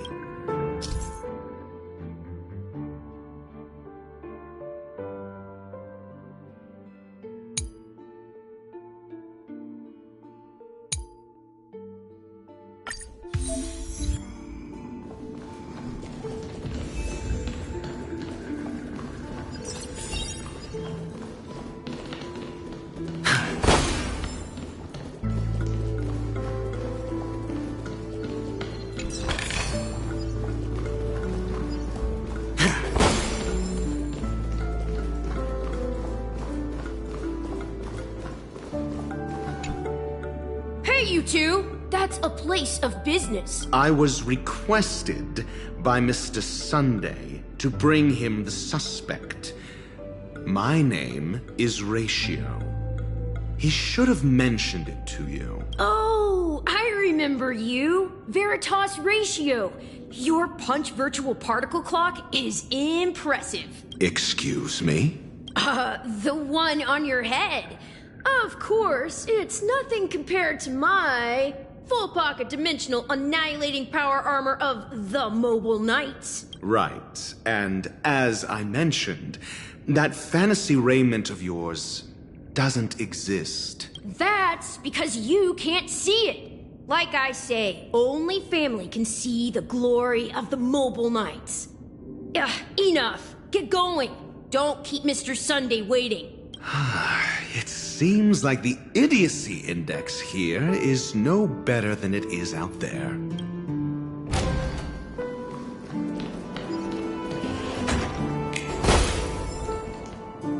A dead end?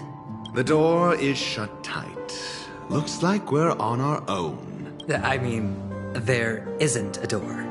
For security reasons, the family built the administrative site deep in the dreamscape, with the mechanisms hidden in these Nightingale statues. The direction of the statues can be controlled.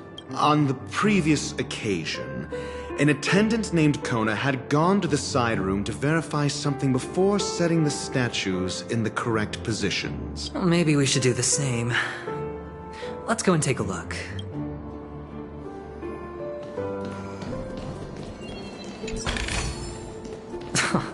This is hardly enough for a seat at the table.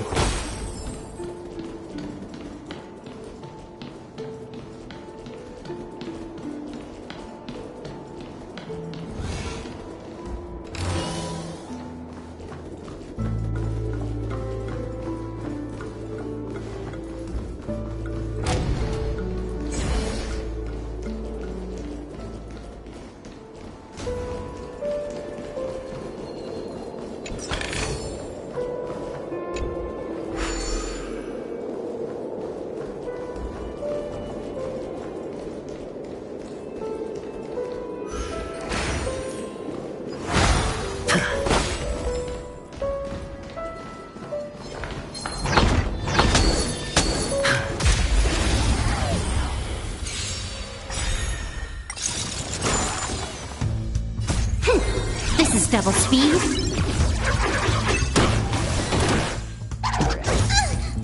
Spend freely. I choose you. Get them.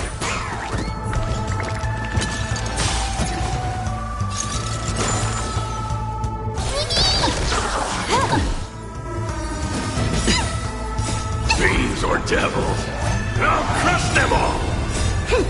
This is double speed. It's on me.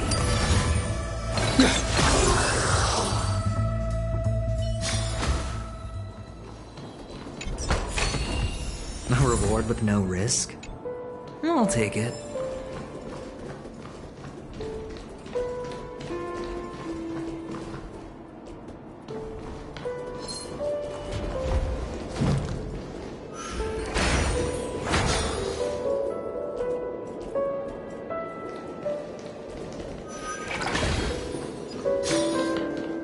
Six nightingales facing in different directions. An obvious hint. But are these nightingales? They are. What's wrong? How can nightingales be so huge? There are no eagles in the 5 families, only nightingales. Why am I wasting time with you on this?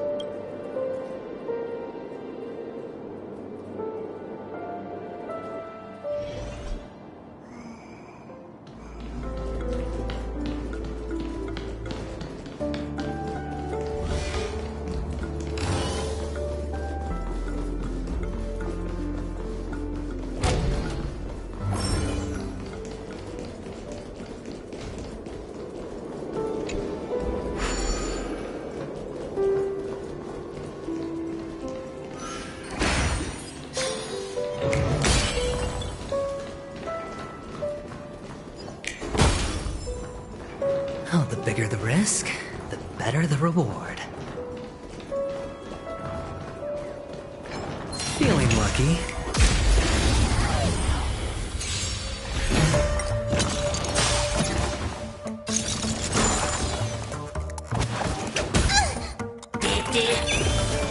Time for a buzz.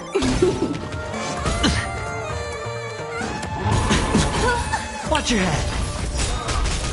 Bust. Or maybe I'll take it all. I choose you. We can do anything. No dirty trick. This is double speed. Spend freely. You can do it.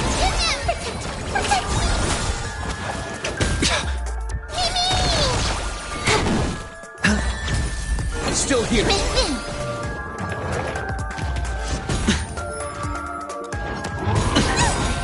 Watch your head. Bust. Or maybe I'll take it all.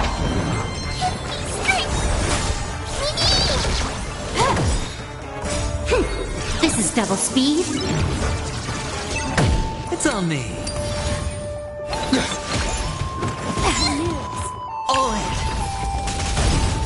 Fiends or devils, I'll crush them all!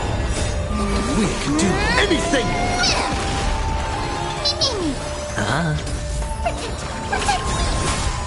Time for a buzz. Bust. Or maybe I'll take it all.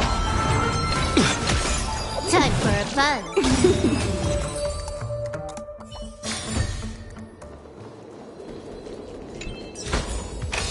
Fortune follows luck, just like it always does.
Just as I thought. Here's the correct answer. A truly miraculous discovery. Perhaps I should offer you the chance to join the Genius Society. Really? I thought you'd given up on that already. I was being sarcastic. Can't you tell?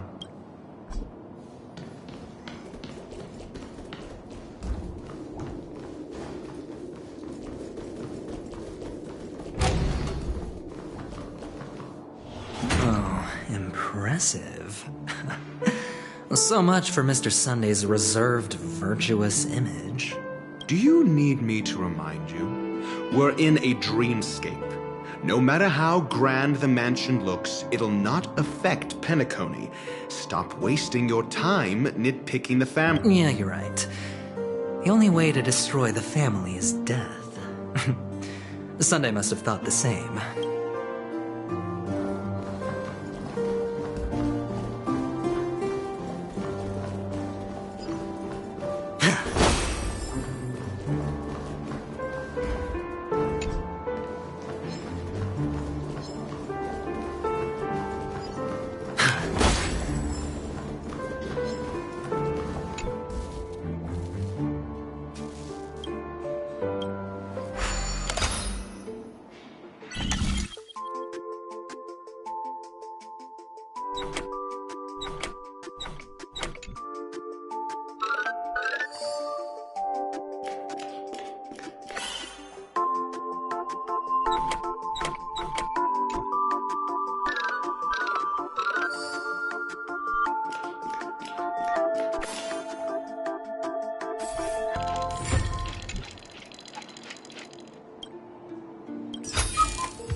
This is hardly enough for a seat at the table.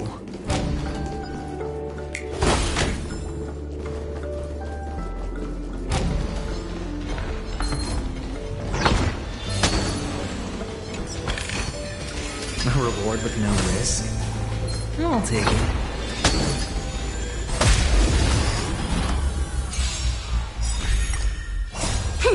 This is double speed. Spend freely. I choose you. Get there. No dirty tricks already. Pick on someone your own size. This is double speed. It's on me. Fiends or devils, I'll crush them all.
A 10-to-1 payout?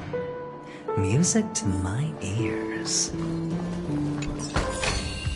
A reward with no risk? I'll take it.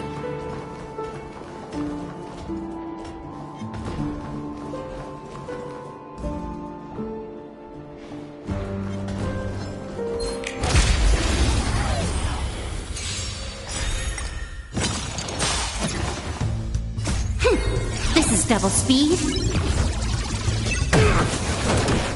It's on me. Bust. Or maybe I'll take it all. I choose you. We can do anything.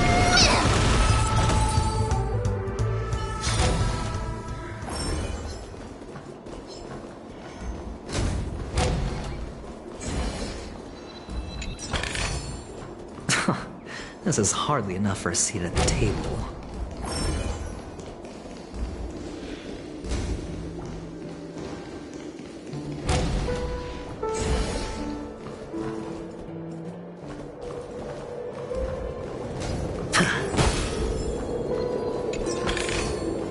A reward with no risk? I'll take it.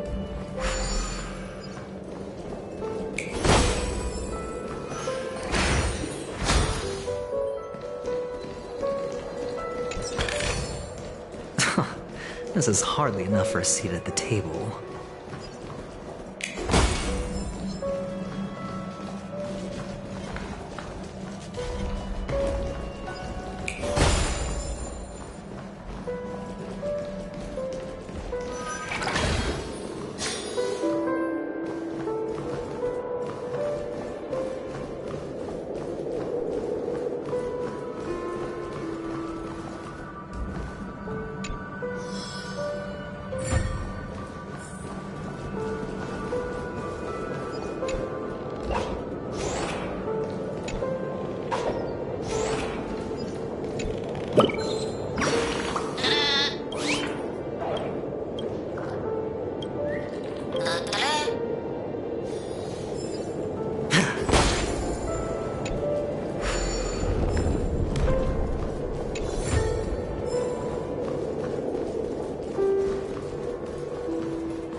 Watch your head. It's on me. Pick on someone your own son. No dirty tricks, all right. We can do it. Get them. This is double speed.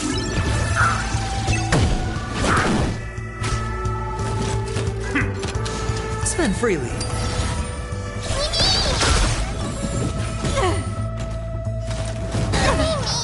All in.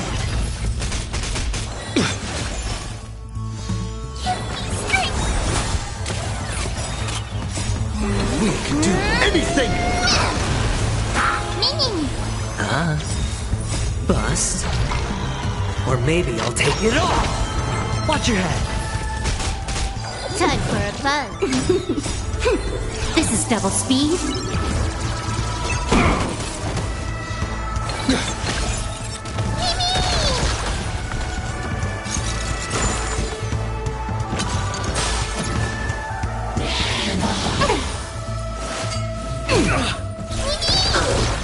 Time for a fun. It's on me. Bad news. Fiends or devils, I'll crush them all. This is double speed. We can do anything.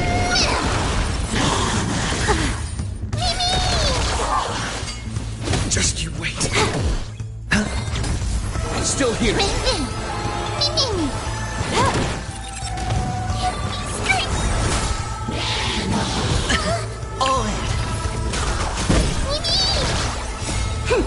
This is double speed. Spend freely. Bust. Or maybe I'll take it all!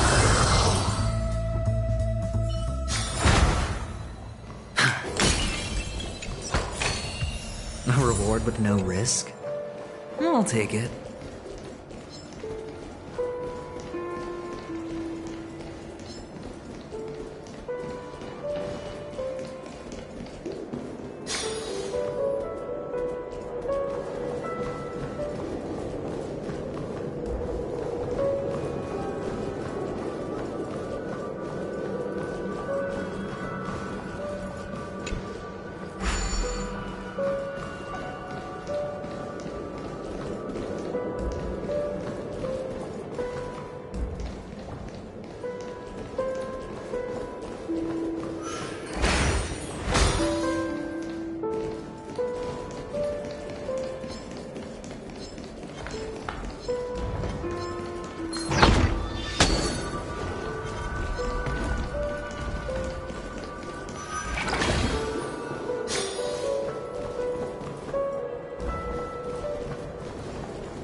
Fortune follows luck, just like it always does.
A 10-to-1 payout?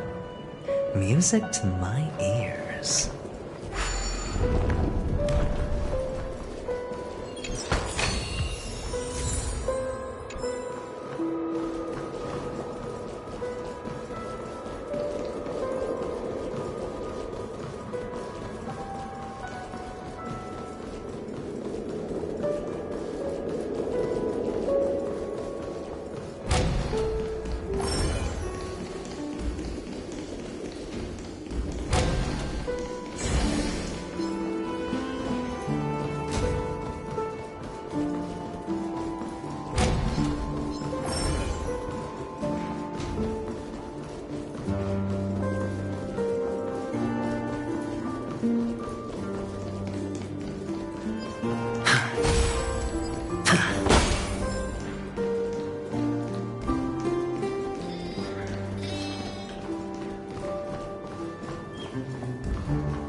Hold on. Huh? What's wrong? No, but this door is locked. My friend? Did you really make an appointment with him? It's a trial. You got to prove your worth to Sunday before you can speak with him. If I'm not wrong, we need to find a way to open this door in the hall or this place will be our prison. Oh, an escape room? Get serious. I've no time for games. Let's head back. The hint is probably in that prominent sandpit.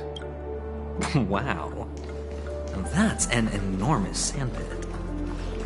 I'd love to build a tall building for myself. Once I have enough savings. Oh, look.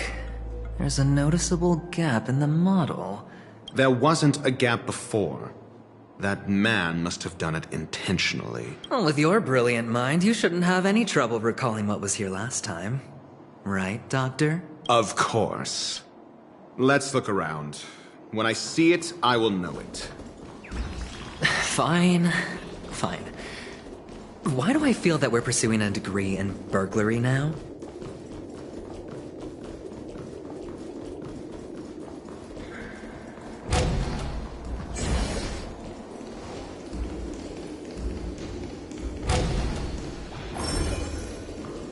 Found it. This is it.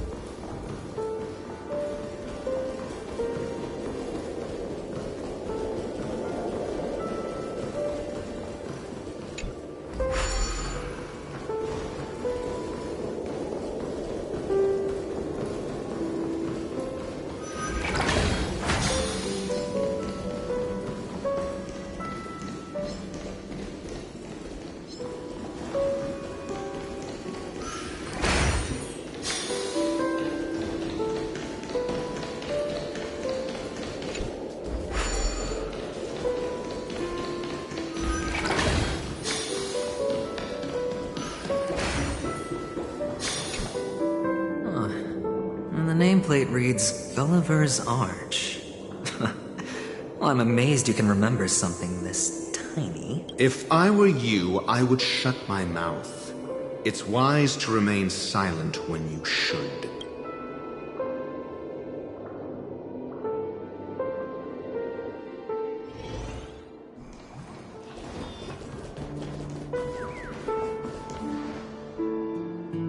Oh, this reminds me of one of those building toys. With the blocks. I've never played with them before. I wonder if it's more interesting than stacking chips. Oh, look. The gap is closed. And it fits perfectly.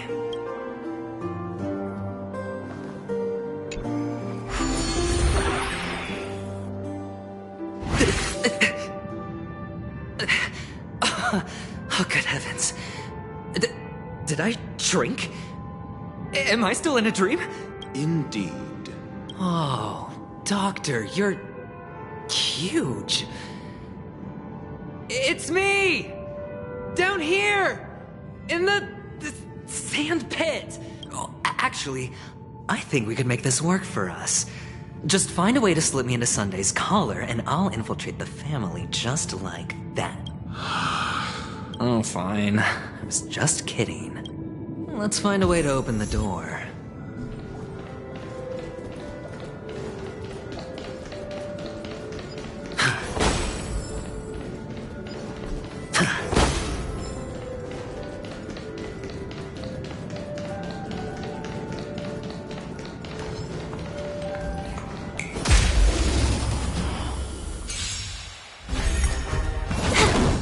It's on me. I choose you. Get them.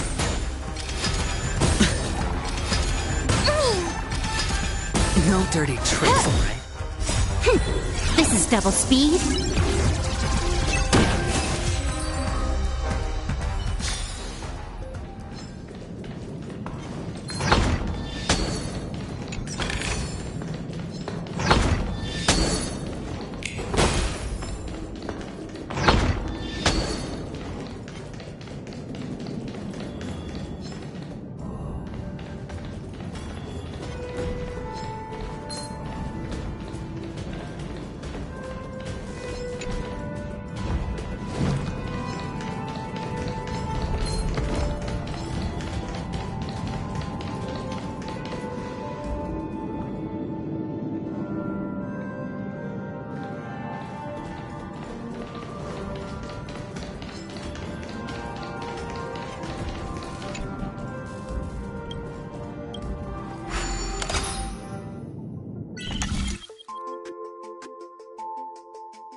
This is hardly enough for a seat at the table.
An unsurprising win.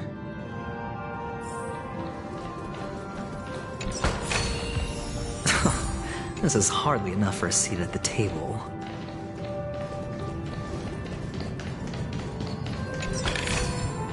A reward with no risk? I'll take it.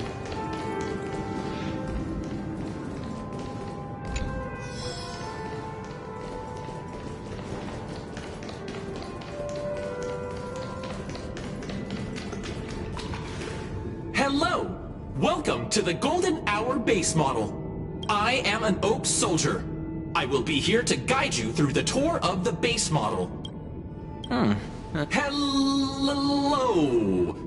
Well, I am an Oak Soldier. I will be here to guide you through the tour. Model, happy to be of service. Generating guide.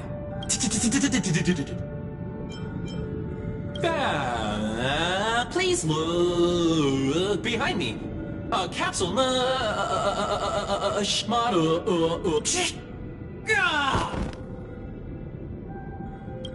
What's up with that? Now the family's toys are trying to frame me?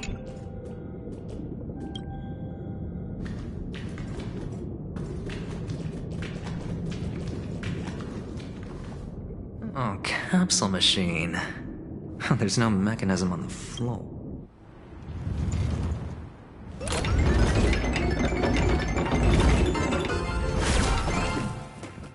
So, I was right. These models have interiors that look exactly like the real buildings. The only difference is that no one lives in them. Funny that Sunday puts a miniature that makes him seem like a giant by comparison, right where he can see it first thing in the morning. Insecure much?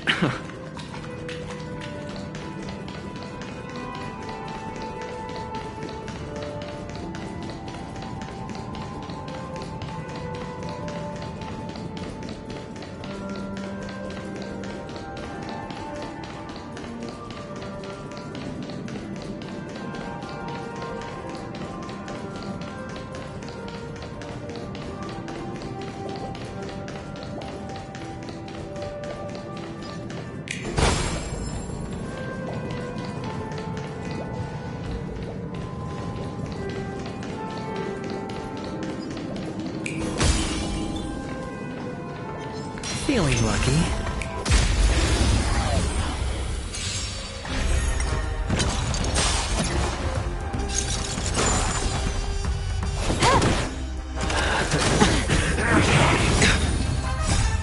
We can do anything!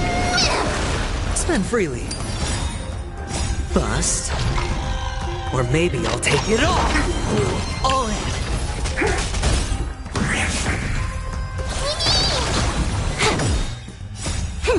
This is double speed.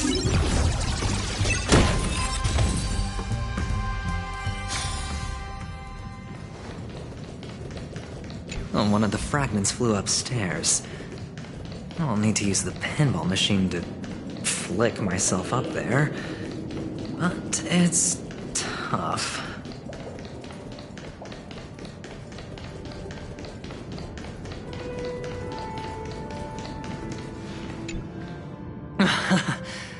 Oh, great. There's another pinball machine base here. And it's empty too. Doc! I'll need your brain power again. There's no need to yell, I can hear you. The pinball machine must be hidden somewhere in the hall. Like the arch. Wait here, and I'll be back in a minute.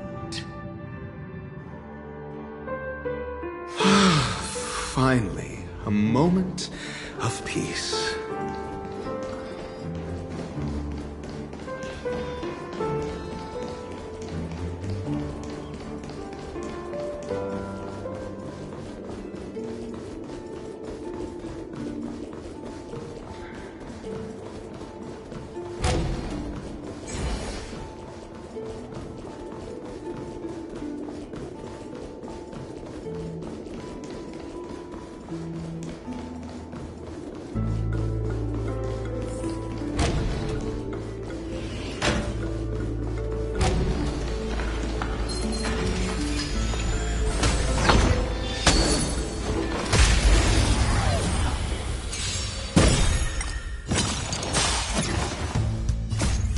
demons or devils, I'll crush them all! Just feel. Time for a buzz. This is double speed. I choose you! Get there! Answer me! Get there!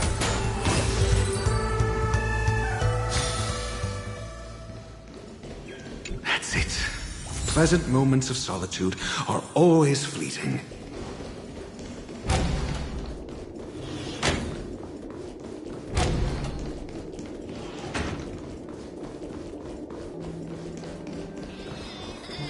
Oh, you're back. Just place it here.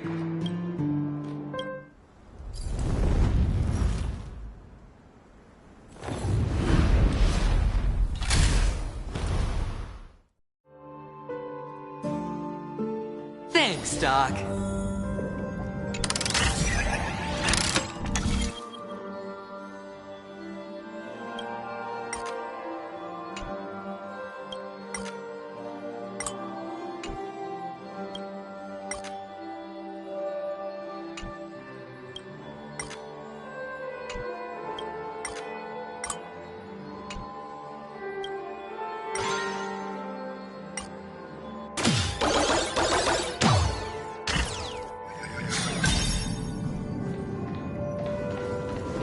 Horatio, you should come in here and take a look. The view here is breathtaking. Honestly, you could easily squash me with just... If that is your wish, I will do so without a moment's hesitation.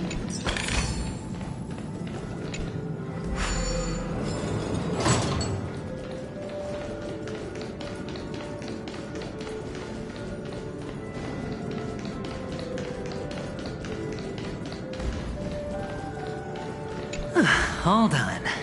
Piece of cake.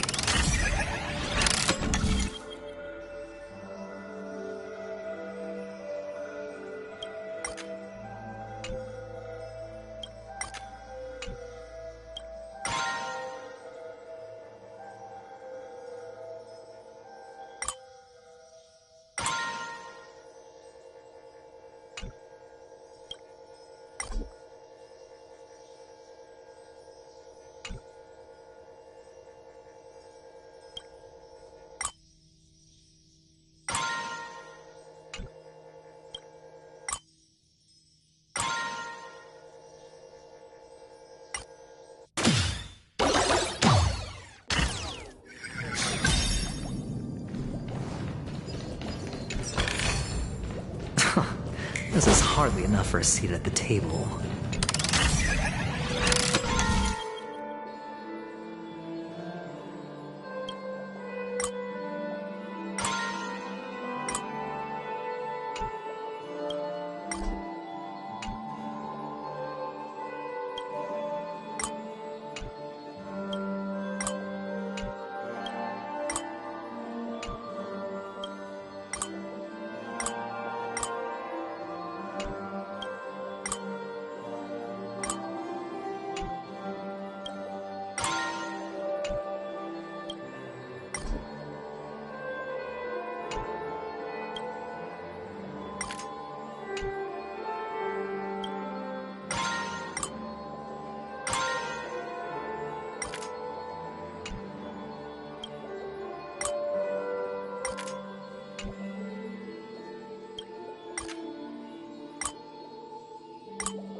is double speed.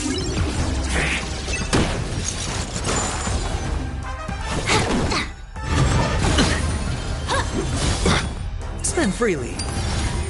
We can do it! We can do anything! All done. Piece of cake.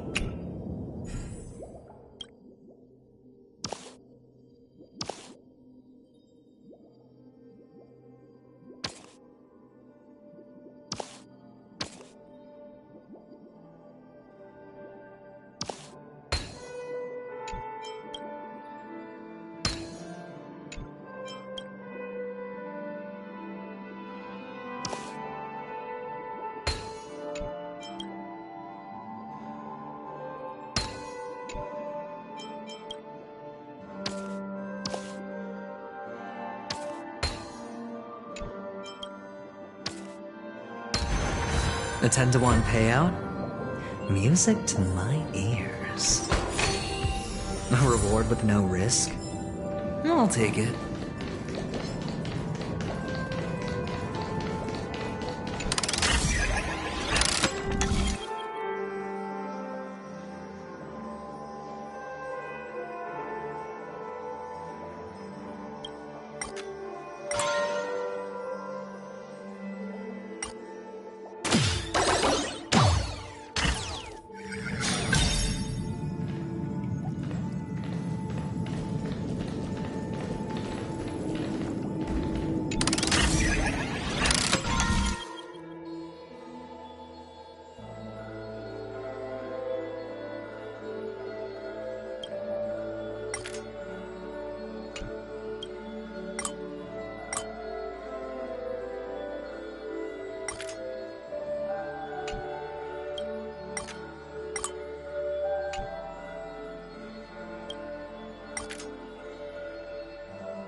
Oh, the bigger the risk, the better the reward.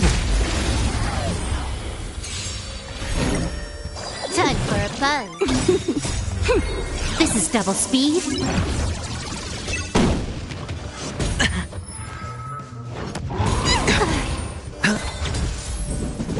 Just you wait. All in. Bust. Or maybe I'll take it all. Watch your head. We can do it! Get them! Fiends or devils! I'll crush them all!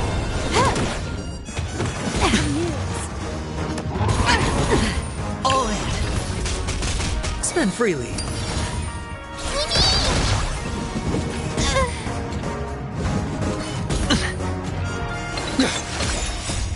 We can do anything!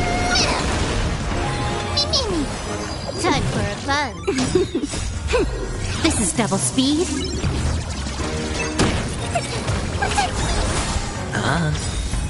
Bust. Or maybe I'll take it all. Watch your head. You can do it!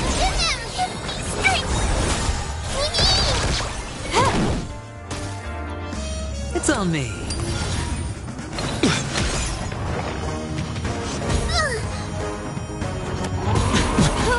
All in.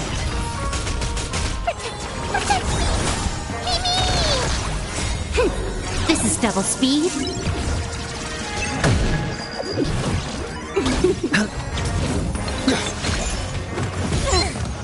Watch your head. No dirty tricks, alright. We can do anything! Bust. Or maybe I'll take it all. All in. Fiends or devils! I'll crush them all! All done. Piece of cake. Fortune follows luck, just like it always does.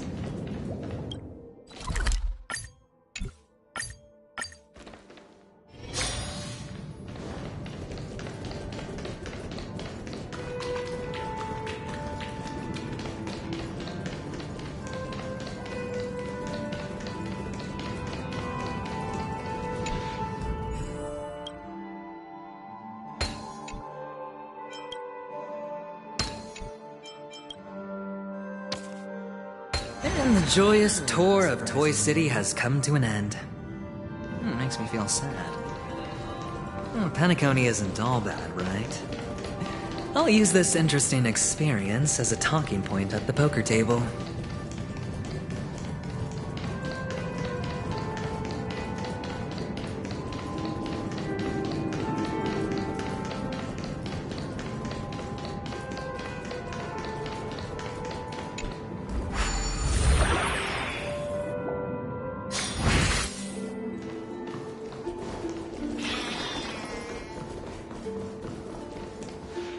It's a pity you made it out of the sandpit alive.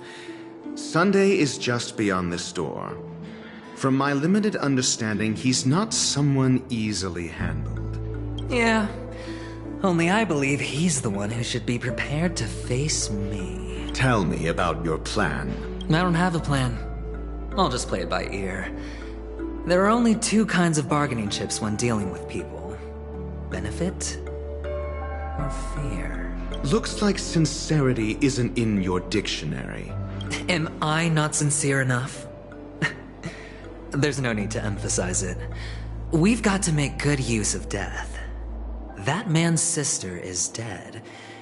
He won't be able to turn a blind eye, and that's fear. And I'll help him find the murderer.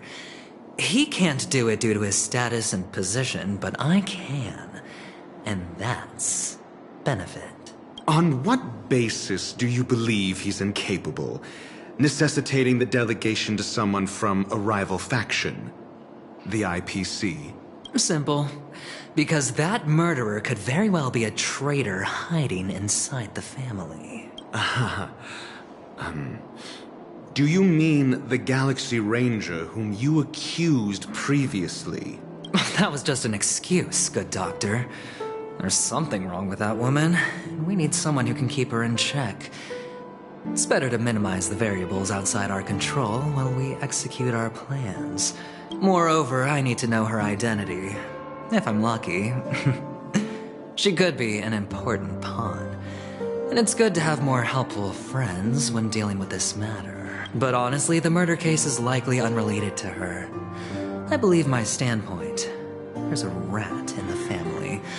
Otherwise, why would Mr. Sunday arrange a private meeting with us? This isn't an interrogation, but a secret negotiation. We'll see. Using Robin's death as a bargaining chip, I'll win back my freedom and power. In the end, I'll ruin this beautiful dream and create the grandest death. If the chance of winning is just beyond this door, even if that chance is close to zero, well, you can't win if you don't play, right? Ah, the charming audacity. To think that you, of all people, might emerge victorious, dear gambler. 3 chips are enough. All or nothing.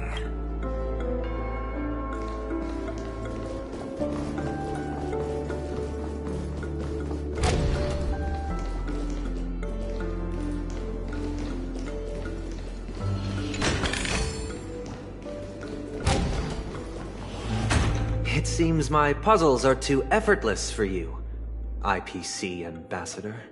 I appreciate your words. And I see you put a lot of effort into welcoming me, Mr. Sunday. However, this is no way to greet a guest. Well, this isn't an invitation, but a summoning. Before we speak, I need to test your character. I imagine this knowledgeable doctor friend of yours has been of great help, yes? Certainly. You ought to know this better than I do. He's already faithfully fulfilled his duties, hasn't he? Yes. The doctor has assured me of your noble character. He considers you, like himself, a virtuous person who can be trusted by the family. I have come to know you very well as a person, Mr. Aventurine. You're diligent, generous, and willing to cooperate. The fact that you succeeded in overcoming many obstacles just to meet me gave me the reason to believe in your wisdom and courage. But there's one thing I must ask you. That is, you've used your wisdom at the wrong place to meet the wrong person and put yourself in a situation where you shouldn't be. Witnessing a tragedy that shouldn't have happened. You don't look too well. Am I making you anxious? If not, then it means I'm on your side. If I wasn't mistaken, you'd just made a serious accusation against the family. No, you weren't mistaken. For depravity is creeping in around you. There's no need for us to be evasive. Let's talk about your sister. Your sister's talent is unrivaled in the world of show business. As you know, her voice has been out of tune since she returned to Penacony. What's more disheartening, she can't sing anymore. Who could be responsible for this? Many suspect the culprit is among the outsiders, but I know you hold a different opinion. Now your noble status has become a shackle, preventing you from apprehending the murderer and avenging your sister's death. You're feeling anxious because you're out on a limb. But don't worry, I'm on your side. I'm immensely honored by your concern for me, Mr. Aventurine. Since you're so selfless and generous, I believe you wouldn't ask for anything in return, would you? Well, naturally, you wouldn't incur any loss from this. I just want to reclaim what is mine. My liberty and the personal items under the family's custody. The box in which the cornerstone is stored. That's right. Cornerstone. I've heard it's a treasured asset of the Strategic Investment Department. A sacred stone that seals the Preservation Emanator, granting significant power. And every liquidation specialist holds one. For an object so precious, it probably comes at an even higher price than other forms of recompense. Well, I'm sure you're aware of the high level of risk I'll be undertaking to bring the truth to light. Mr. Aventurine, when you're out and about, do you always make adjustments to your appearance? Your tie should be on the center line. Your shirt must not protrude from your vest. Your trouser creases should be perfectly straight, and always aligned with the tips of your shoes. Of course. But I don't, because it's not appropriate to do so in public. You should make sure everything is presentable and in order before leaving the house. I'm not the kind that takes risks. The cornerstone must be in the custody of the family. No room for negotiation? Please, don't let me turn you down twice. Sure. The gift money is good enough. I suppose you wouldn't mind that. After all, a merchant can't function without a bargaining chip. You compromised quicker than I thought. Unfortunately, it's a gambler that needs a bargaining chip, not a merchant. I can give you your gift money. But before that, I want you to tell me. The fact that you can decisively forsake the box you asked for, what exactly is stored in it?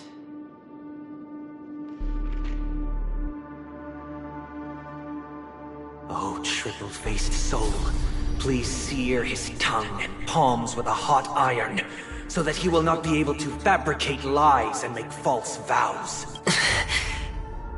What have you done? Under the light of the harmony, all wickedness is revealed. I implore them to shed their light, and I'll ask you questions on their behalf. Next, you have 113 seconds to prove your innocence and gain my trust. And if I refuse to answer? You can try, and we'll see if the harmony rejects you. Question. Do you own a cornerstone? Yes. What a simple answer. You, too, understand that idle chatter leads only to poverty. Did you hand over the cornerstone to the family when you entered Penacony? Yes. Does the cornerstone you handed over to the family belong to you? Yes. Is your cornerstone in this room right now? Yes. Is your memory free from any kind of tampering or deletion, encompassing but not restricted to the techniques of the Garden of Recollection? Yes. Are you an Avgin from Sigonia? Yes. You even know about that? Do the Avgens have any ability to read, tamper with, or manipulate one's own or another's mind? No. Does it matter?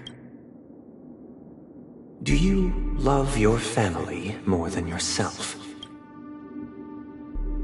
Yes. All the Avgens were killed in a massacre. Am I right? No. Are you your clan's sole survivor? Perhaps.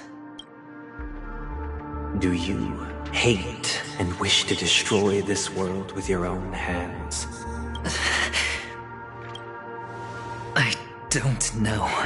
Interesting. Now, the final question. Can you swear that at this very moment, the Aventurine Stone is safe and sound in this box?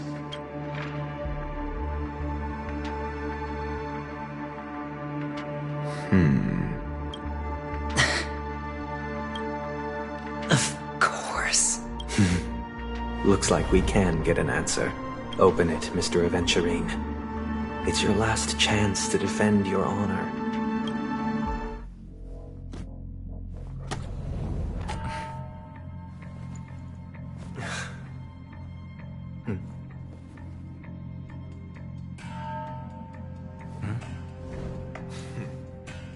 Please.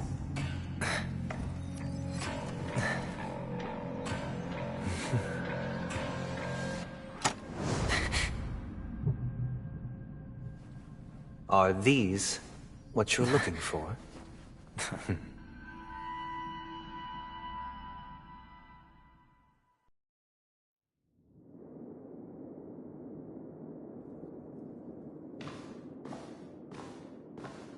Since you came as promised, learned doctor, does this mean that you are willing to take the side of the family in this farce? What makes you think you can convince me? I've heard you haven't enjoyed Mr. Aventurine's company.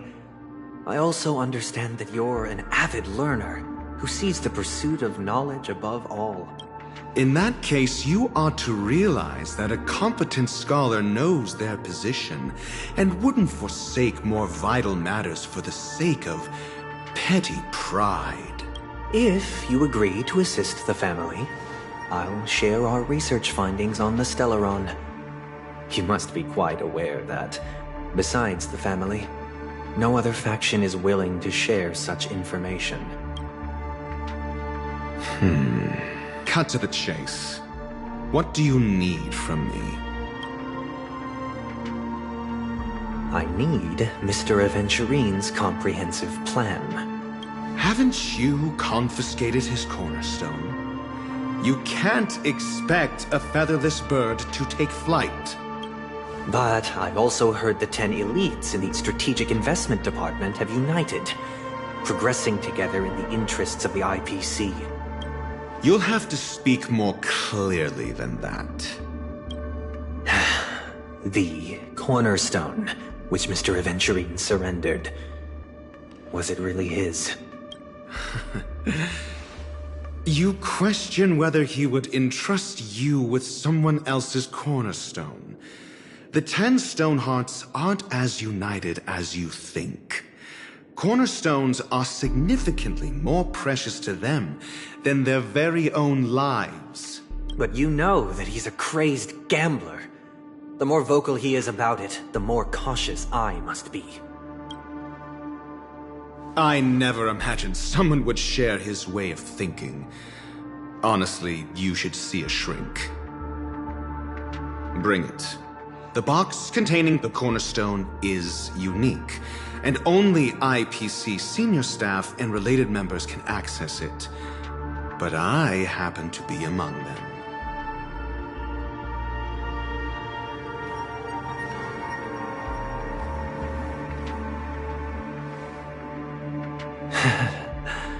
I appreciate it.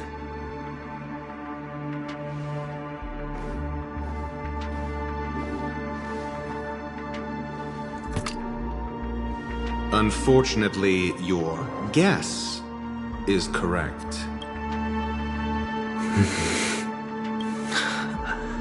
The Golden golden stone. Its color and glow are similar to that of Klepoth's body. This is the very ruse he intends to use to fool you. He won't reveal to you that the 10 Stonehearts chisel their own will into the cornerstones, granting them an unparalleled radiance. And this golden stone is also known as a topaz, not a venturine. And it belongs to Topaz. So, do you wish to confront him? Not at the moment. I'm more interested to know the location of his cornerstone. The safest place somewhere you'd never think of. Because he never intended to hide it. In fact, that cornerstone has been in your hands from the very beginning.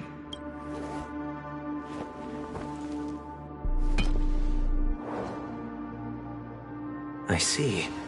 This bag. Mixing a cornerstone, more precious than life itself, with a bunch of worthless jewels, disguised as a gift of money waiting to be confiscated, is indeed in line with Mr. Aventurine's style. Then he makes up some trivial excuse, downplaying the matter, and requests the gift money. This is a gamble, one he's all too familiar with, betting on your single misstep, leading to a total loss. Learned doctor, I am grateful for your help. The family will surely reward a righteous person like you. As for the villain, I hope he retreats in humiliation. It was all thanks to your friend with a keen eye that I could add a blot of utter failure to your storied career. Ratio, you wretch. Finally shown your true colors, huh? Oh, and just to remind you, you currently only have 17 system hours left to live. Treasure your remaining time, and savor the delectable aftertaste of defeat. You might as well explain yourself a little more clearly.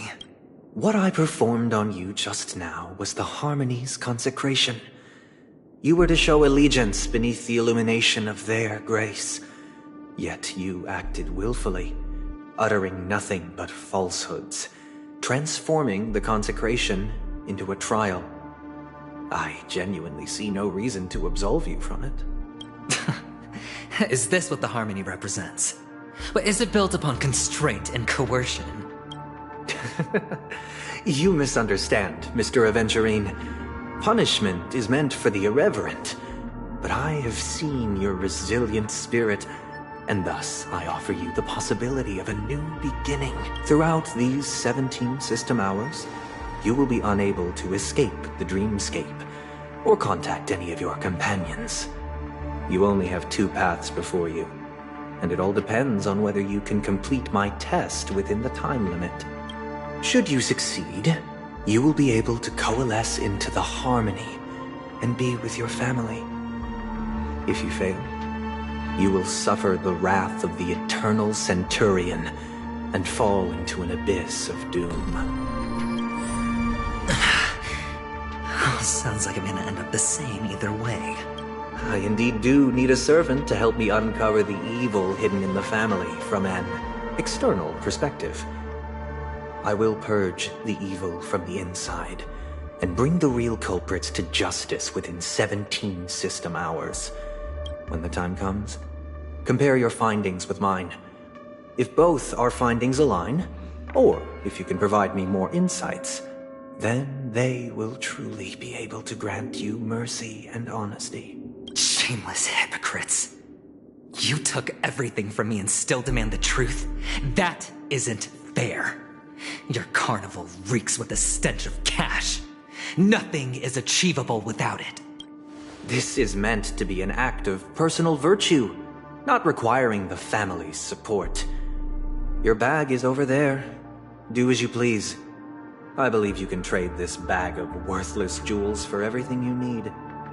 That's what gamblers excel at, isn't it? Off you go, Mr. Aventurine. You are free. I will wait here for your good news.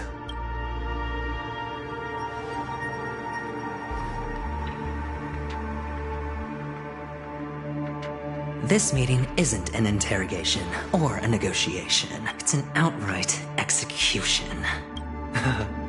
Why would I do that, Mr. Aventurine? I'm just wondering what a passerby who stumbled upon a scene of a murder could have found out. That's all.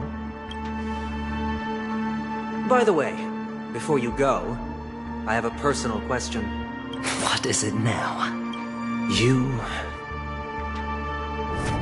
Do you truly wish to bring about the destruction of this world? Kakavasha! Where did you go? Oh, are you injured? I got it back, sister. You went to look for them? That's too dangerous. It's just a necklace. It's neither food nor water. We can survive without it. But I can't live without you, little brother. Promise me not to look for those catechins again, okay? Sister, don't be afraid. The catechins are fools, but I'm smart. I played a game with them, and I won. Won? What happened exactly? Tell me. I made a bet with them. The two birds in the desert and me. Who will die first? I won. They suspected me of cheating, but I didn't. I won fair and square. Of course. Of course you'd win. You've always been a lucky child.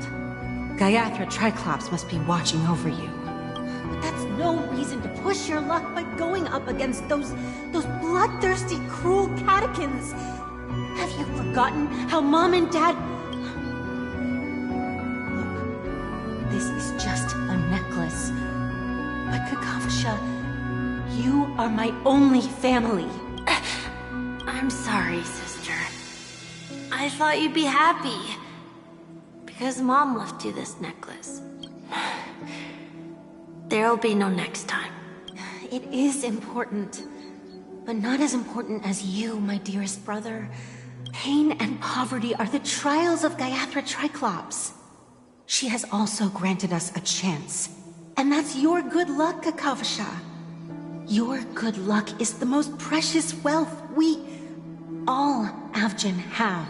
You're a child blessed by Gayathra Triclops and can lead the clan to happiness.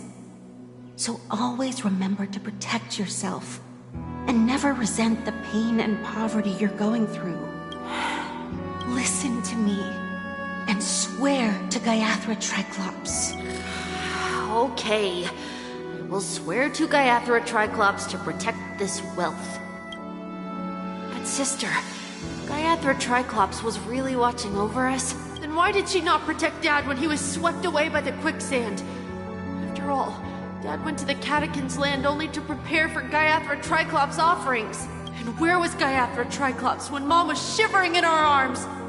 Mom was still pleading for Gayathra Triclops' forgiveness under her breath, until the moment she closed her eyes. Sister, everyone praises me for being smart, but I don't get it. If every rain pour was Gayathra Triclops' forgiveness and grace, then how bad were our sins? So much so that we were born in this world of death?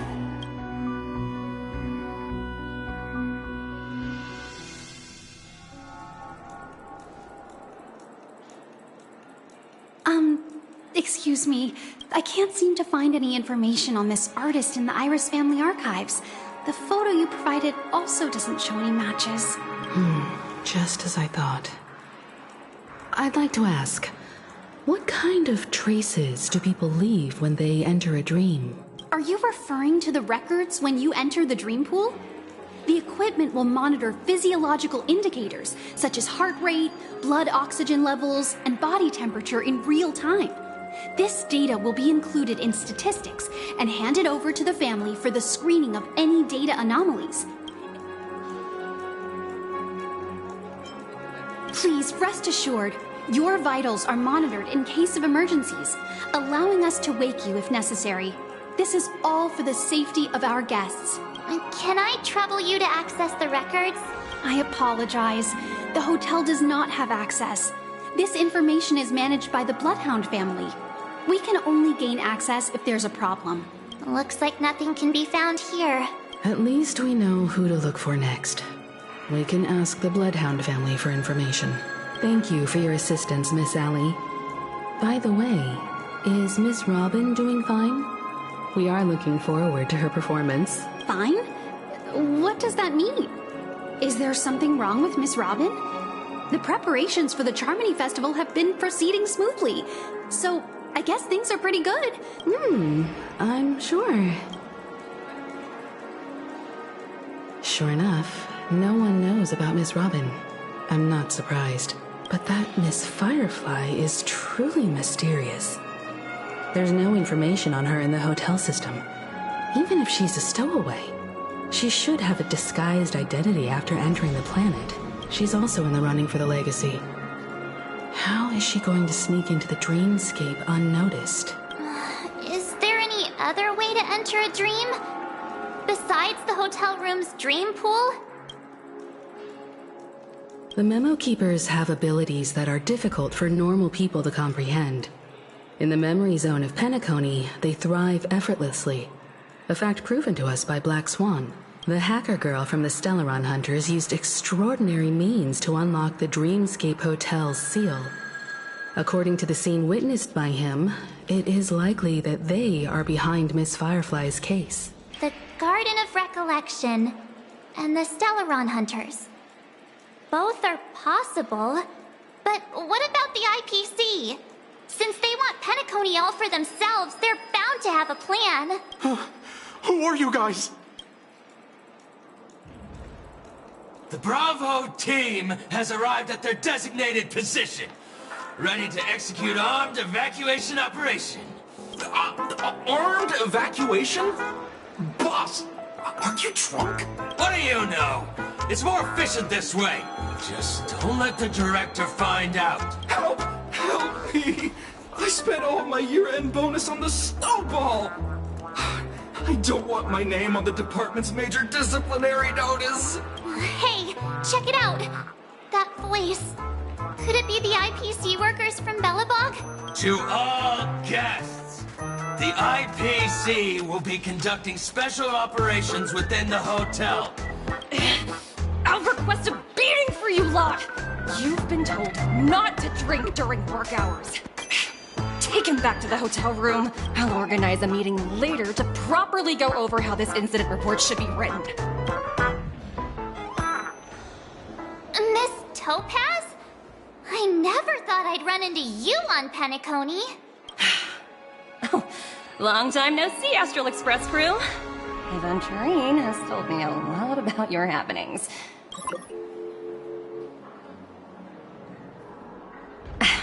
It's fine. Do as they ask, and try to avoid any conflicts with the family. Report to me before taking any action. As you see, the IPC isn't very popular here on Penacony. Cordiality from the family is a mere facade. The former frontier prison has turned around and cuffed its shackles on the IPC staff now. Only Aventurine, who carries an invitation, is allowed to attend the banquet. An entourage like us, we can only sit around in the reality hotel, unauthorized to even enter dreams. No wonder Aventurine's scrambling to partner up with someone. The IPC can't back him up in the dreamscape. His situation isn't optimistic, I hear. You're all helping to investigate some dirt on the family, are you not? Let me know if you need anything outside the dreamscape. The IPC always treats its partners well. Thank you, Miss Topaz. We're on our way to the Hounds to verify some intel. Perhaps you've had dealings with them? Yep. They're tailing us right now. Why not go and talk to them? It'll take the spotlight off me. Being constantly stared at is really uncomfortable.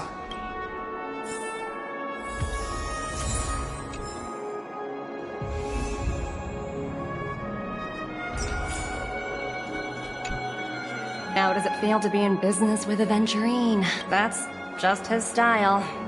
All or nothing is his mantra. He's always cozying up to his clients while egging them on to undertake some dangerous assignment with him. But everyone has their merits, but Aventurine's luck has always been good. He's always closed all his cases without a hitch, and basically never lost a gamble. Which is why, on the issue of retaking Penacony, I'm watching with keen interest. Of course. It's business after all. What's important is where you're seated at the table.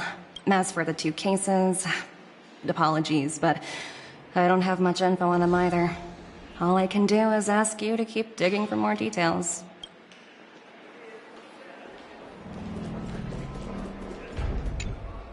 We're carrying out our captain's orders. We made a mistake last time, and we're working hard to rectify it now. We don't have time for anything else. Surveilling the IPC executive Topaz, ensuring that she stays put at the Reverie Hotel during her time on Penacony. So that's it. They were the pair who were after Firefly at the time.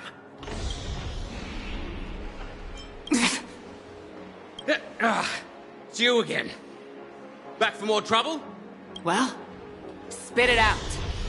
Stop bothering us if you've nothing important. So you know each other. Why do you keep running into people you've beaten up before?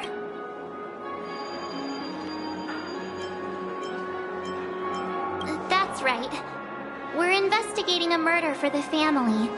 Can we speak to your captain about the case? Hey! The security officer instructed everyone to shut their traps before he returned from Dream's Edge. What murder? You'd better stop spouting nonsense. That's right. We have nothing to report. Please leave. Looks like they're not going to cooperate. But they did at least tell us that the captain is at Dream's Edge. Why don't we just look for the security officer then? It's probably Gallagher, the one he mentioned, right?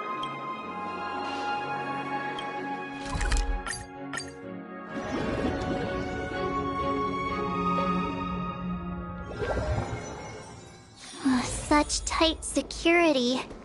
I bet they're stumped by the case as well. Gallagher. Gallagher. Apologies. The Bloodhound family is running an investigation up ahead. Hold on a minute. I think I've seen you before. How much trouble have you stirred up exactly on Penacony? Not possible.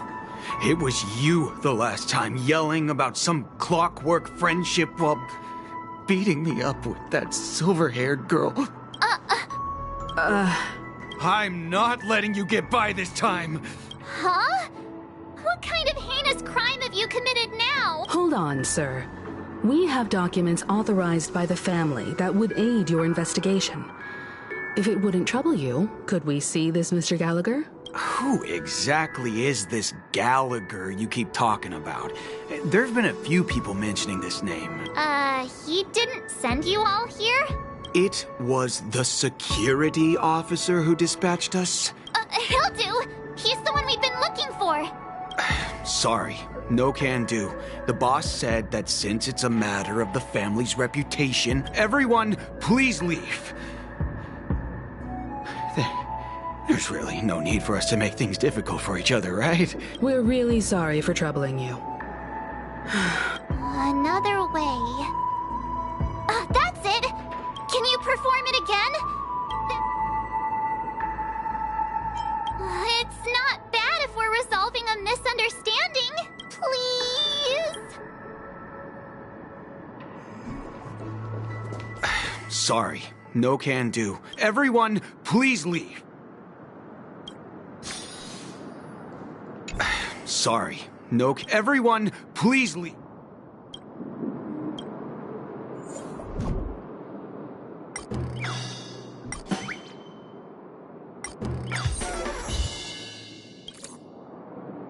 You punk. What? The security officer's word is absolute law. I've told you. Did you not hear me? We'll talk about this if the Dream Master is ever here, and... Oh, I'm warning you, if you keep insisting, I'm gonna have to show you my true power. You... Humans will never understand one another. Oh, great. Even if Klipop were here, they... There is no meaning to death and defiance. Why do you not understand? Set forth! This is double speed. Reach the end of the story!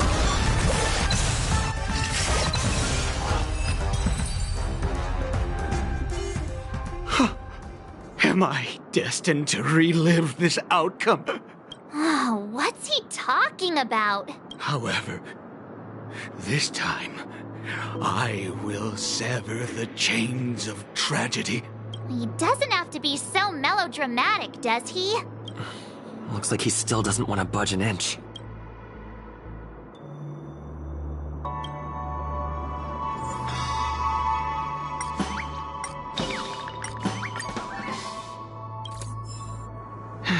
Let me see what time it is now. Whoa!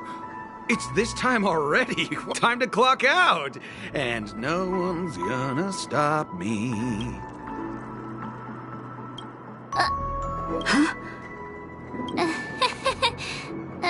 This clockwork trick of yours, it's kinda dangerous. At least he won't be getting in our way again. I was wondering what all the commotion was. Huh. Oh, it's you guys. Hello, Mr. Gallagher, sir. Judging from your tone, it sounds like you were expecting us. Miss Himiko, you're too polite. Mr. Gallagher, you even know my name. Of course I do. You folks are from the legendary Astral Express, and honorable guests of the Watchmaker. I had an encounter with this gentleman in the Golden Hour. I remember that little silver-haired girl was there too. I'm sorry for what happened to that kid. This is also the reason why we've come to visit you, Mr. Gallagher. The Express can't just overlook the death of that child.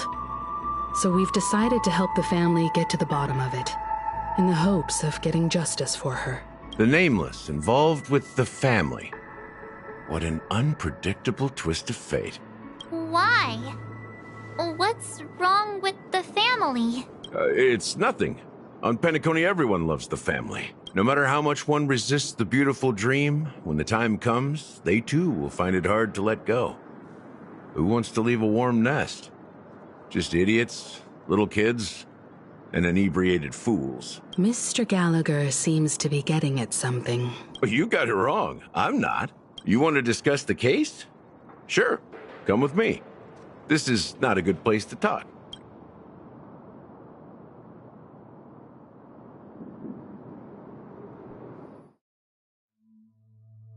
Even after that chilling tragedy, this dream is still running effortlessly. Other than the family of the Harmony, it's hard to imagine any other power in the universe that could sustain a building of such magnitude. The family itself is a huge, perfect building. Each member of the family sees themselves as a piece of the divine puzzle, revolving around a singular core and a shared ideal. Under their command, they loyally fulfill their roles, offering themselves while also receiving sustenance in return. Interesting analogy. Perhaps that's why Penacony's beautiful dream has persisted for so long. But the human body has its limits, and so does the divine's. That doesn't sound like the kind of comment a Galaxy Ranger would make. Just pointing out the facts. Mr. Yang will definitely have a better sense of what's going on than I do. Why do you say that, Miss Acheron? The beautiful dream is crumbling. But not because of a particular eon, a particular faction, or a particular visitor. Its collapse stems from a certain inevitability of human nature. The family refuses to acknowledge this, and it has ultimately backfired and become a catalyst. As people immerse their souls in the dreamscape, where consequences and pain cease to exist, and only ease and pleasure prevail, they draw closer and closer to necrosis. Regardless of the perceived bliss, death looms as the inevitable conclusion. Also, this necrosis will diffuse and spread. One piece of the puzzle's mutation will eventually cause the entire building to shake, break, and... In the end, The dreams that people built in the name of freedom became the cage that imprisoned them. I'm sure you've gained a lot from this trip, Miss Acheron. Of course. That's if I remember.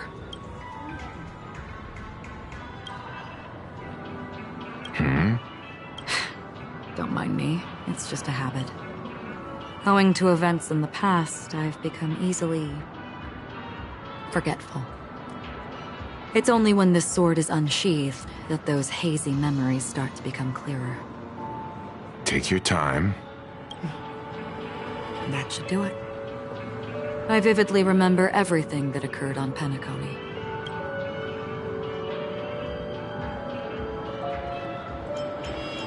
This is what I've seen and heard along the way. Someone once said to me, Penacony wasn't like this a long time ago. Nor should it be. I've traveled through the reality and dreamscape of the planet of festivities. Watched the tides of night rise and fall when time stopped for people. Where the spirits of the rich and impoverished remain forever fixed on their own scales. This is why I think the collapse of the beautiful dream is inevitable. There might be a way to change everything. Perhaps. But if this is indeed the world that people desire, if this is precisely why life chooses to slumber, should we still seek to change it? Miss Acheron, now it's my turn to share a story with you. There was a man from my homeland who, at a time when the world was grappling with deep, unhealable pain, made a choice. He wove together the dreams of everyone in the world, linking people's dreamscapes, and shouldered this burden himself. From this, he created a giant, a spiritual atom. Since that moment, the giant stood between heaven and earth, becoming the pillar of the world's existence. As a price, those who found it hard to move forward, who could not advance, forever lost their future. They slumbered in a dream devoid of disaster and pain, living out their days peacefully in the man's created utopia. And it is because of the wishes of those people who wish not to awaken that this spiritual atom became unbreakable. And yet, you stand here right now, which also means that man failed. Because people must always move towards the future, even if human weaknesses make them pause when they truly cannot move forward. And that man, he was never a failure. Like everyone in that world, he etched the possibilities of human nature into his heart. He was the sun chaser of legend, soaring towards the sky and embracing his final victory with his fall. He ascended to heights uncharted, only to come face to face with the sun, a place not visited by anyone before. His wings would melt because of it, only for him to fall into the sea. And after that, countless others would surpass him, soaring to even greater heights. A fitting metaphor for the Nameless's trailblazing spirit. Thank you, Mr. Yang. I know what you wish to confirm. The universe has innumerable similar, yet different worlds. I too have embarked on journeys, encountering old friends with familiar faces on different worlds, witnessing their destinies follow paths similar to mine, even if not completely similar. The story you just told, it overlaps with my past. I ended that man's life, alone. I am not who you think I am, nor will my home be as fortunate as your world. I am sorry. It's fine. I don't mind, so long as I can alleviate your suspicions. There's something I still wish to know, Miss Acheron. Under that representation of the hunt, exactly what sort of power is it that has motivated your solitary journey thus far? Mr. Yang, before answering that question, I wish to continue the previous topic. I like your analogy very much. Indeed, birds are born to fly. But in a distant past, their ancestors could only gaze at the sky in envy. They saw that faraway ray of light from above the heavens, piercing through the clouds and blanketing the earth. And so, time and time again, generation after generation, the birds spread their wings and took to the sky, attempting to touch its ceiling, all because the sun was there. Then, what if the last bird finally soars into the sky, only to realize that the end of the light is not the sun, but darkness? Then why, exactly, do we even walk towards the light?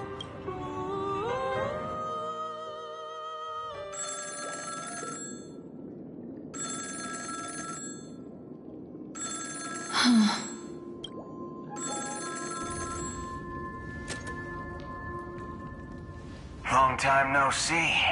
Having fun on Penacony? Acheron? This voice, it's not Constance. Though I don't know exactly what you are, or what you're up to, my bullets will find you. Until then, you best find a casket store on Penacony and ask the owner to reserve a good quality casket for you, imposter. Imposter? I see. She gave my whereabouts to someone who's tracking Acheron too. Who are you? Huh? Did I make a mistake? Who the fudge are you? I'm the Garden of Recollection's memo keeper. Not bad. This is the kind of tough challenge I like. You that imposter's bodyguard? Never mind. It's fine. I'll leave a round for you. So get that forehead clean and wait for me. I don't know what you're talking about, but you know Acheron, the Galaxy Ranger, yes? I have something to ask you. Are you asking me to write your will? Not quite.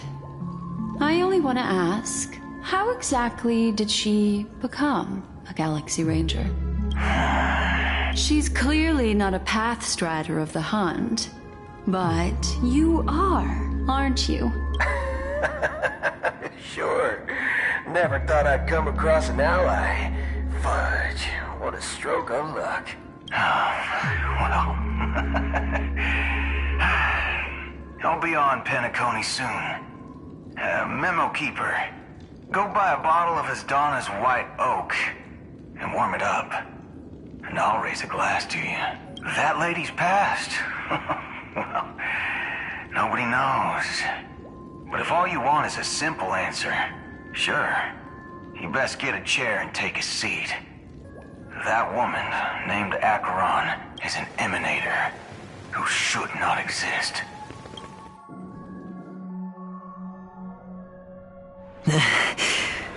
You look pale. I didn't think you'd have the nerve to show yourself. I thought this was exactly what you wanted. After all, I faithfully fulfilled my duties as you instructed. Just tell me if you can't hold on any longer. So, the genius of the Council of Mundanites wants to be my Undertaker now. Yes, and I'm pretty sure the people at the Strategic Investment Department would love to be notified of your death in due time. But let's not forget, you won't be seeing them, because I'm the manager of this task. Great. Then tell your people that Aventurine is ready to go in 17 system hours. Oh, you've got a lot of nerve. How exactly do you plan on completing your task while your hands are tied by the Harmony? Well, my conversation with Sunday convinced me that there's a traitor in the family. That they the secrets of Pentaconey. So, I took the opportunity to set everything in motion. I even managed to recover the gift money. Things haven't gone this smoothly since I walked through the doors of the Reverie. Sounds like a very elaborate way of saying that you failed. That's all I can say. Have you forgotten, Doctor? You betrayed me. Go. Do what you must. I look forward to the sight of the IPC fleet surrounding Pentaconey. You've achieved what you desired. That's true, but what's your plan? Did you conceal an orbital support beacon in that gift money bag? Well, who knows? Maybe that's why I'm handing out cash even when I'm about to bite the dust. You are indeed a gambler. Maybe I am. Who knows? Fine. Here, take this. Open it when you're on your last legs. You'll thank me. What's this? Medical advice?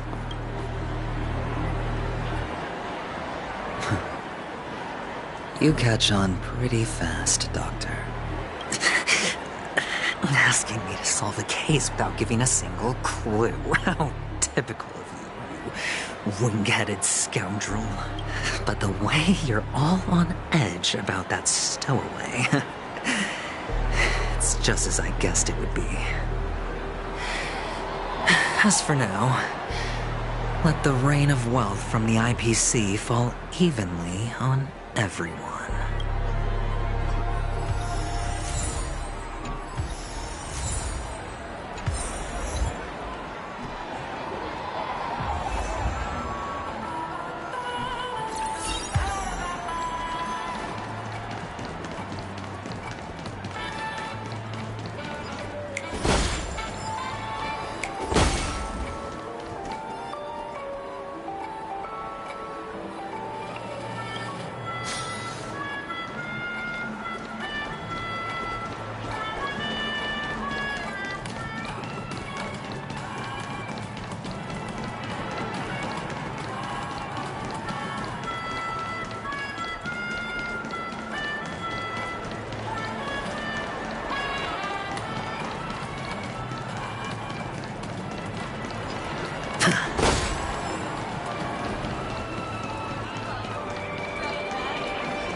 You be willing to support my performance?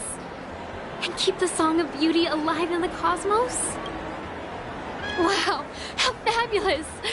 But why would you give such a wonderful gift to a random stranger like me? Well, you see, I can't bear to see anyone in this sweet dream suffering from poverty. That's incredibly kind of you. Thank you so much, sir. If you ever get the chance, please, feel free to come by and indulge in my singing. Sure thing. Oh, by the way... Death? That's a pretty scary topic, and it doesn't really match the mood of this sweet dream. Oh, you see, I'm a tabloid reporter collecting ghost stories in Pentaconey.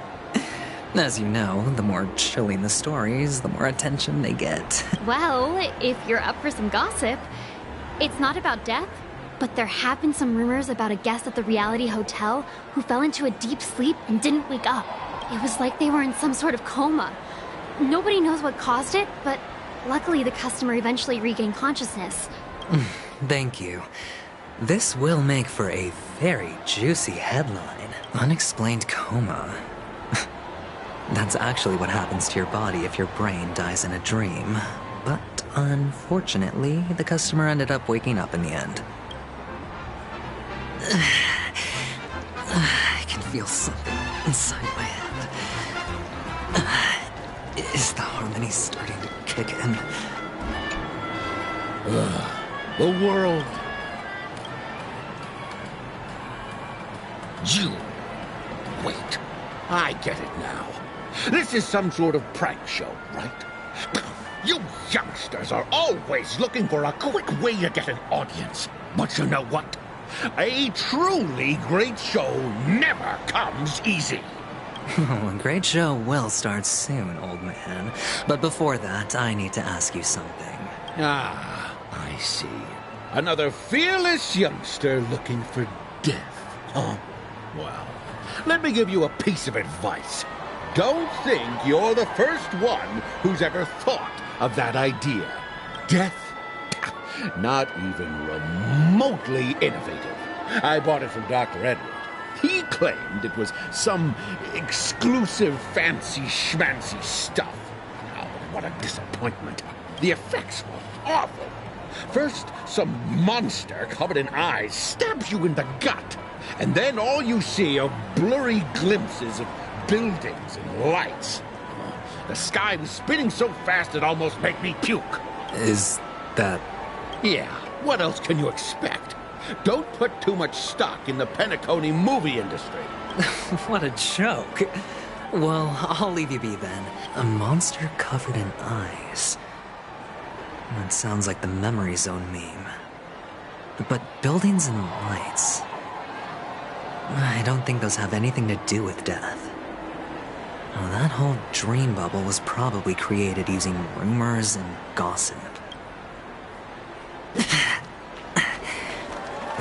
Disturbing voice in my head. A sip of liquor. A blissful reprieve. To drown 1,000 sorrows. Oh? You're giving these gems to me? Or are you just pitying me? Well, it really doesn't matter. As long as I have Soul Glad, that's enough. You really shouldn't drink so much Soul Glad, my friend. It's not good for your health. Oh. Maybe I really should quit. But not before meeting the Devil of Soul Glad. The Devil of Soul Glad? Yeah. It's a seahorse with a long neck. They say it loves to appear to drunk people, especially the ones who are passed out on the side of the road. Yeah. Very funny indeed. Does everyone have to go through so much torment before joining the family? Darn it. Now I just want to dig out my brain and use it as evidence. Take care, my friend. If you ever find yourself in danger, remember...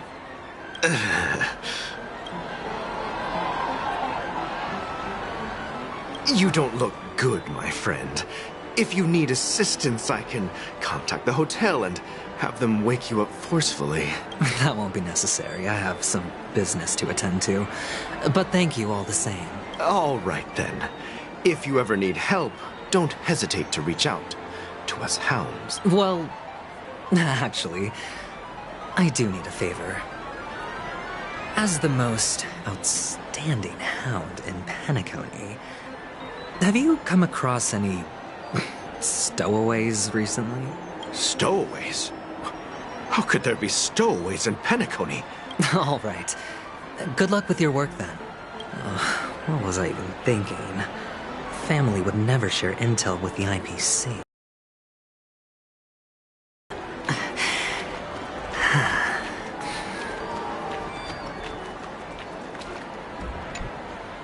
You want to talk to me? Sure. Huh. Wealthy people have fancy ways to enjoy this dream. But to be honest, I've never seen anyone who gives out money to others like you. So, are you trying to be the prince from the tale, handing out his gold leaf garment and melting his lead heart in the fire? I'm flattered. I'm no prince, and I just thought these gems would help you speak. So, as an investigative reporter, maybe you've heard something about death? Ah, another curious soul. I see. Well, that was actually the topic I was most into when I entered the industry. But my boss shut it down. How did your boss talk you out of it? Well, she simply said, covering baseless urban legends like that would make us look like some third-rate tabloid. I thought about it, and she had a point. Reporting on stuff like blowing out birthday candles and getting spooked by nightmare ghosts isn't exactly professional material. Guess she's got a point.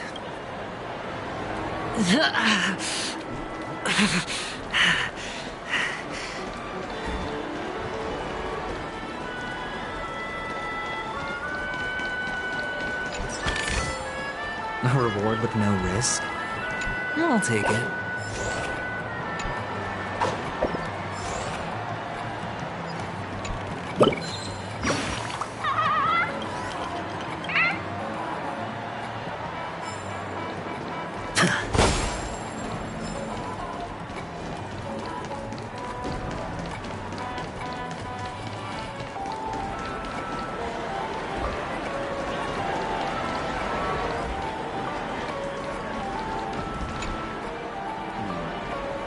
Were you wanting to talk to me? Sorry, I thought... Is this a gift? For me? Yes, it's for you. Is this for real? Someone is actually giving me a gift. Not for my parents, but for me. No, it's not much.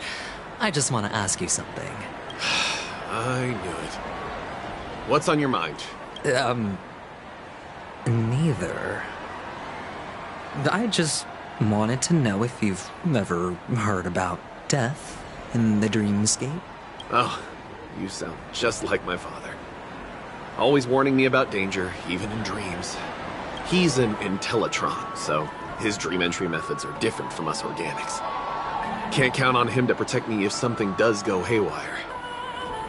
Funny, right now I'm still under his protection. Hey, stay positive.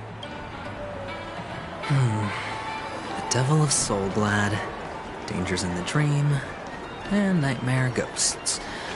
Well, surely death is a popular...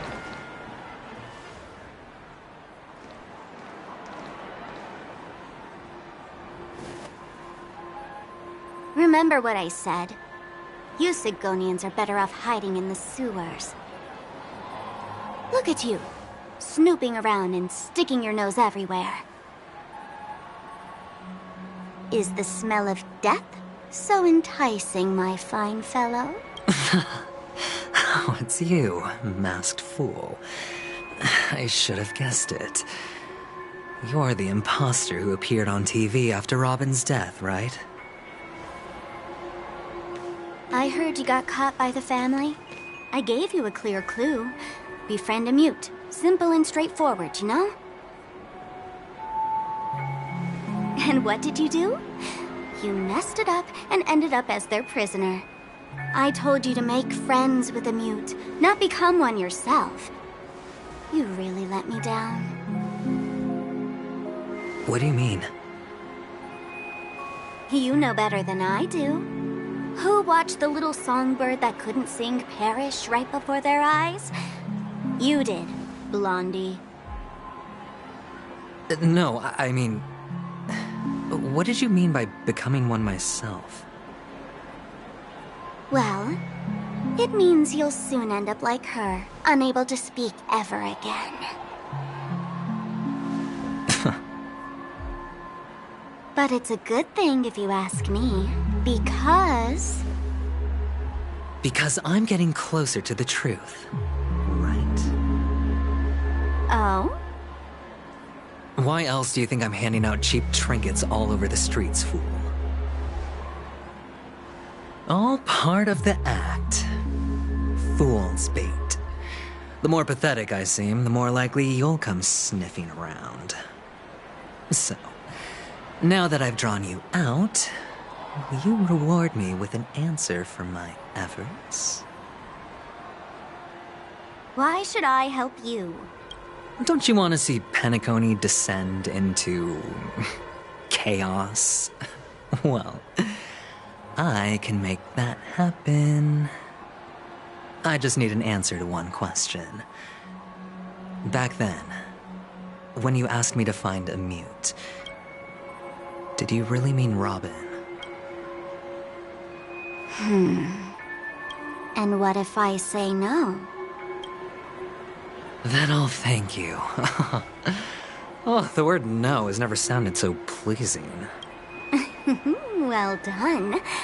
I admit I underestimated you, but what difference would it make? Let me tell you something.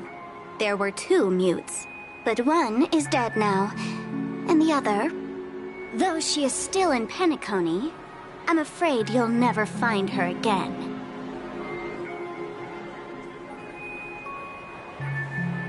Now I'm completely sure that I was on the right track from the beginning and never strayed, fool. Right now, there are only 2 things missing from my grasp: the meaning behind the truth, and the means to expose it. How impressive. That's quite a fancy way of saying I haven't learned anything so far. Not exactly. I've gathered enough clues to prove its existence, and that's enough for me. As for the answers to my questions, I'll find them within 16 system hours. Oh, really? Only 16 system hours? Well, let me lend you a hand. Here you go. This is my precious, mutually assured destruction button, and I have one just like it. When either of us presses it, the other and the whole of Penacony will go up in smoke. If you're really so desperate for the IPC to take over Penacony, blowing up the chessboard isn't a bad idea. Start from scratch. That's where the IPC excels, right?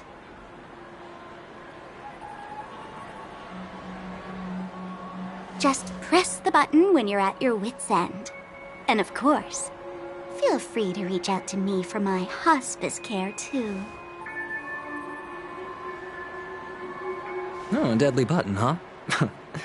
Well, I guess the family didn't take your threat seriously at all. Otherwise, how on earth did you manage to bring it in here? I have my own ways. That's all you need to know. Well, I'm afraid I'll have to decline your offer. Who knows if your little gadget will actually work. By the way, I have no plans to search for the other mute friend you speak of, but it's good to hear that he's still here in Penacony. I'll handle the rest myself. I'll orchestrate a grand finale for the downfall of the family. And at the climax, the walls will crumble, people will wake up, and those who couldn't speak will find their voices again. When that time comes, go ahead, press the button, light up the sky with a magnificent fireworks display for me. Catch you later, fool. You're still talking big, but sure, if that happens, I'll stay true to my word. Just don't let me down now, okay?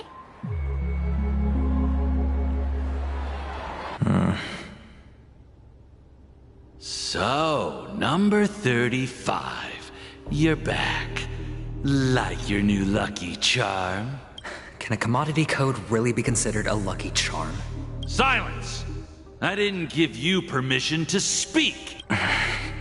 The guys in black didn't say much, so I've no idea what you did to save your skin in that massacre back in the day. But I figured you must have had good luck, so I bought you. From now on, you and your good luck are my assets. Your first task is simple. In addition to you, I've purchased 34 other slaves. Go, play a game with them. If you come out alive after 2 days, it proves that you're the real deal. You're insane. Testing out if you're a good product. Aren't you worried that the money you spent on me will go to waste? I've got stacks on stacks, Blondie. The slave market is never short of self-righteous brats like you. But you look good, That's why many customers are betting their fortunes on a scrawny brat like you. So go along now and... How much did you spend? What? My price. Huh. You really want to know? Well, it was 60 tanba. No more, no less. I'll take my chances. 30 tanba. If I come back alive, you'll give me 30 tanba. Deal? Are you trying to strike a bet with me? Oh, you've got some guts. Yeah, sorry, but that won't do. Don't forget your place, slave. You're not qualified to be at the table. You're just a chip. A life thrown away in someone else's hands. Either you come back with more chips for your master, or you never come back. It's all or nothing.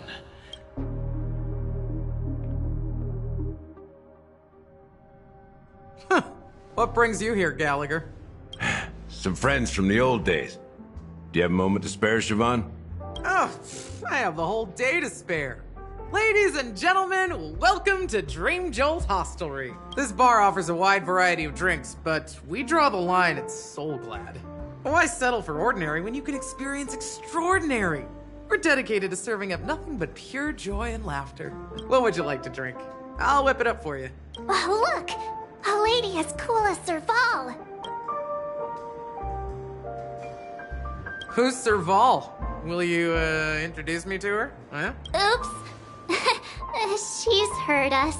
Just spare them, my esteemed bartender. I'll take over the bar today. I'm getting up there in age, and I need some practice before I forget the skills that used to put food on my table. Where did you stash the ingredients? They're all under the counter.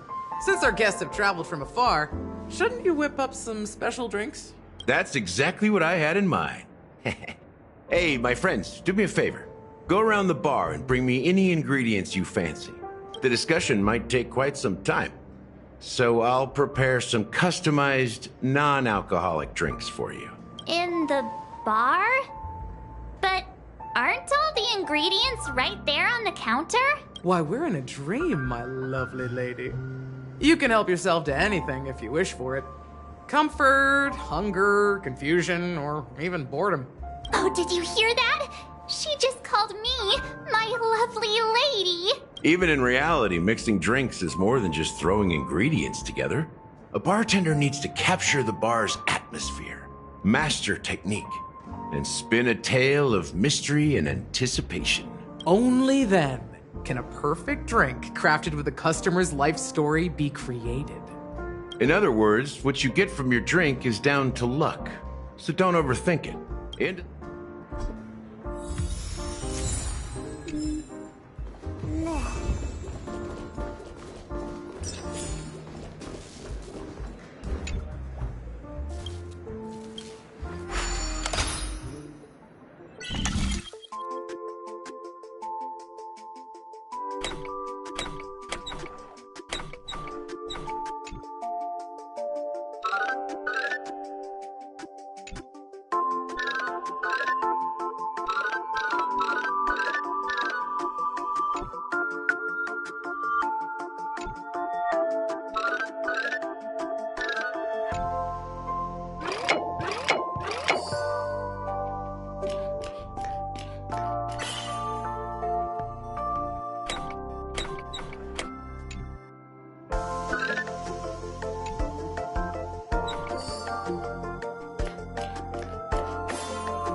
You've got a good eye.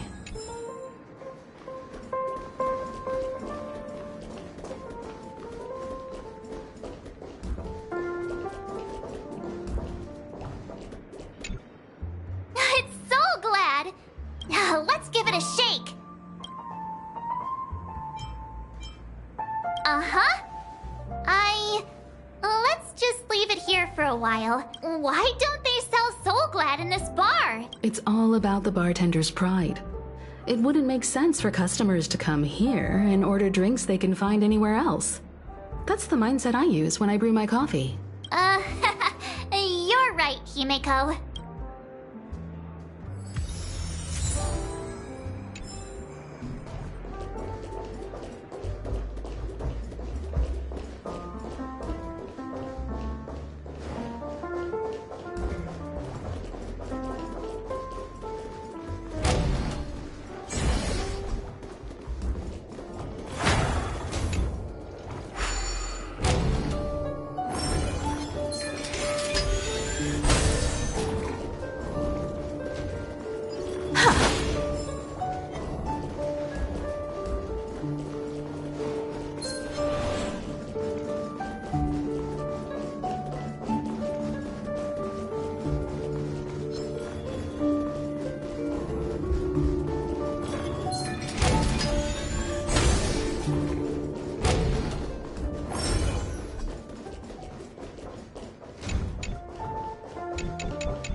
Check out this bottle! Half an amber era ago. Ugh, drinking this stuff can't lead to anything good. That's true. Did you find the bottle of syrup I've been hoarding? Don't worry, it's all just a dream and it won't upset your stomach. It's been aging for years and... Then...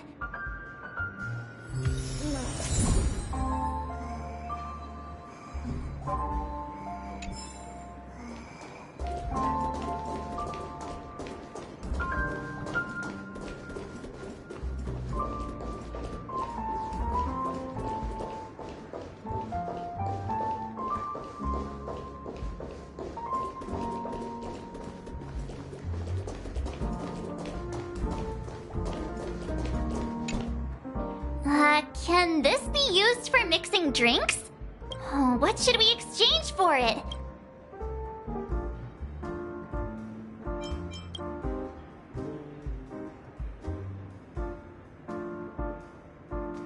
Hey, what are you doing? You can't just throw trash. Happiness is the dream of the humble. Oh, that's quite a stash. Not sure if it's enough. Stay out of my way. I'm looking for Siobhan. Uh-huh? What's all the commotion about? Haven't I made myself clear enough, Miss Amiki? The Dream Jolt Hostelry only welcomes guests who want to enjoy a drink to their heart's content. But you have the talent. You'll attract a huge audience. You're destined for the Iris Estate. Come with me. We'll become the talk of Penacony, a shining light into every corner of the dreamscape. As you see, I'm entertaining my guests. Fine. If you don't come along, I'll just sit here and not go anywhere else. Just... one moment. What's her deal? We can't discuss the case with other people hanging around the bar. Hey, can you do that clockwork trick of yours again?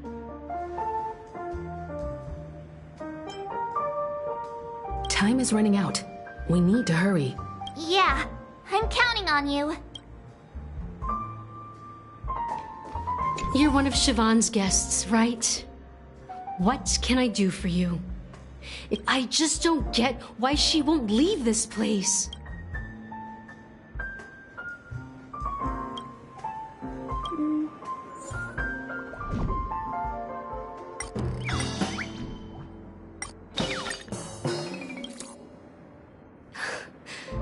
It's ridiculous, right? I'm too timid and shy, longing to shine but afraid of stepping into the spotlight.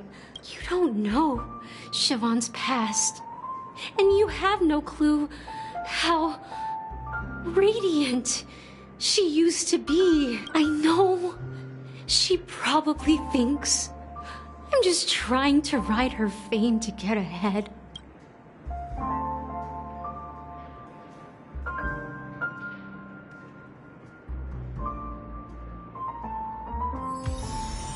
She's still not leaving.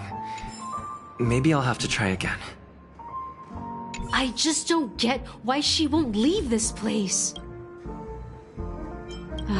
Forget it. I just don't get why...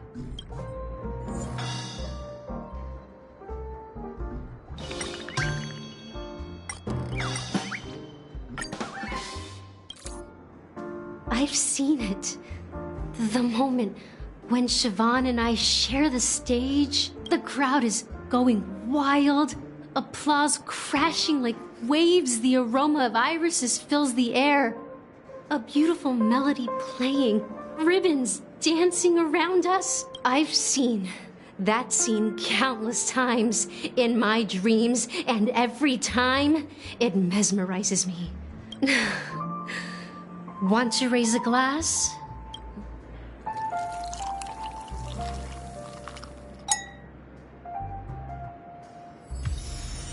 She's still not leaving. Maybe I'll have to try again. I just don't get why she...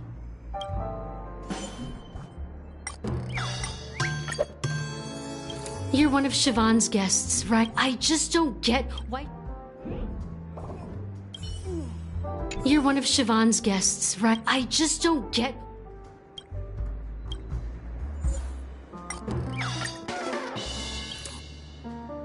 Those darn Iris jerks! I get it now. I can help clear the way for her. I can do her a favor. Well, talking to you has got me feeling a bit down. Maybe I should find a place to reflect on what Siobhan truly means to me. Here's the payment for the drinks. Amaki has left? That's good for her. Radiant dreams may be enticing, but when you're ready, go to Gallagher.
Summon your own side!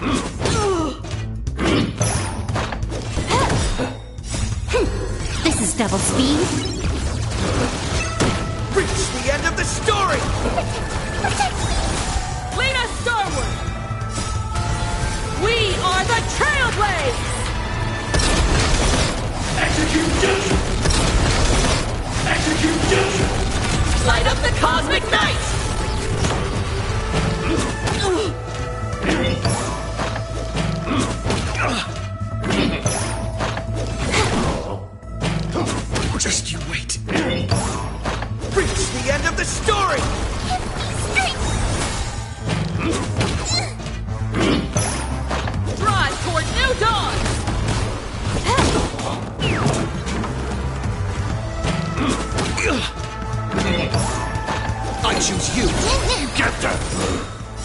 Fiends or devils, I'll crush them all! For distant horizons!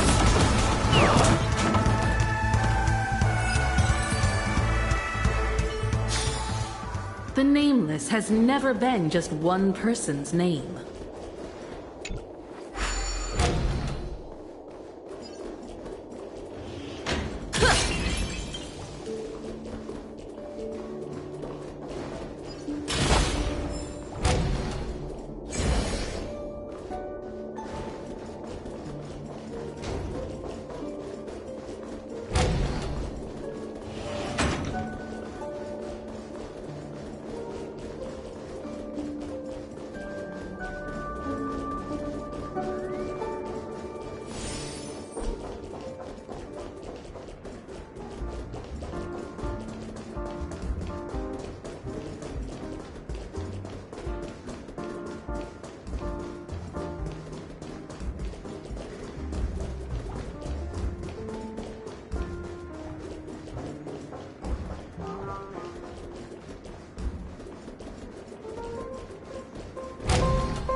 And let me tell you, don't underestimate the bartenders of Pentaconey.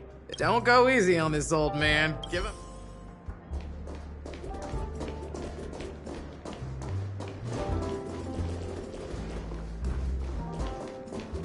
That being said, mixing a drink is way simpler than you'd imagine. So go ahead, explore. Nice work. Let me take a look.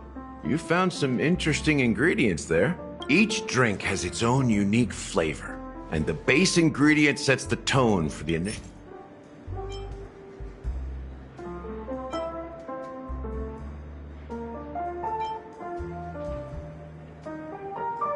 The original formula is said to be Nunu's favorite drink. Now that you've chosen the base, it's time to pick the adjunct.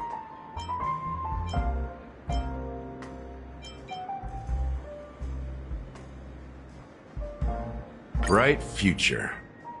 I'll never forget the flavor that danced on my tongue as Mikhail whisked me through the dreamscape wilderness. Mikhail. Almost there. Let's pick a decoration. Which...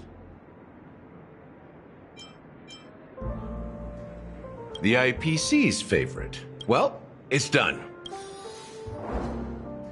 Here's to you, the Nameless, with this glass of A Ticket to the Boneyard. To the dead and the dying. Well done, Gallagher. You're not over the hill yet. So, are you satisfied? Oh, the flavors! They're way more sophisticated than Soulglad. The richness and layers of these flavors are a masterpiece. Especially, I'm not entirely sure what it all means. Maybe Mr. Gallagher can shed some light on it.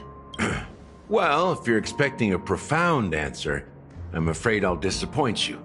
The imagery it implies is pretty straightforward. It's just a glimpse of what this dream truly tastes like. Does this true taste have anything to do with that Mikhail? Yeah, that name does sound familiar. When you got knocked out by that masked fool girl, I think I heard someone calling that name. I was right about you. You guys seem to know quite a bit. And now there's no reason to hide anything from you anymore. Let's dig deeper into the case. And of course, I'll tell you a story about Mikhail. All right, let's start with what we know based on the clues the family has. It seems that Firefly isn't a local or an invited guest. In other words, she's a stowaway. She managed to fool me at first. My age must be getting the best of me. But here on the planet of festivities, stowaways are a common sight. You're bound to run into one sooner or later. After the incident, the hounds wasted no time searching for that girl in both the dreamscape and reality. But here's the thing. we only received bad news. And the trickiest kind at that. She simply vanished, leaving no trace in the dreamscape or reality. Huh? Does that mean...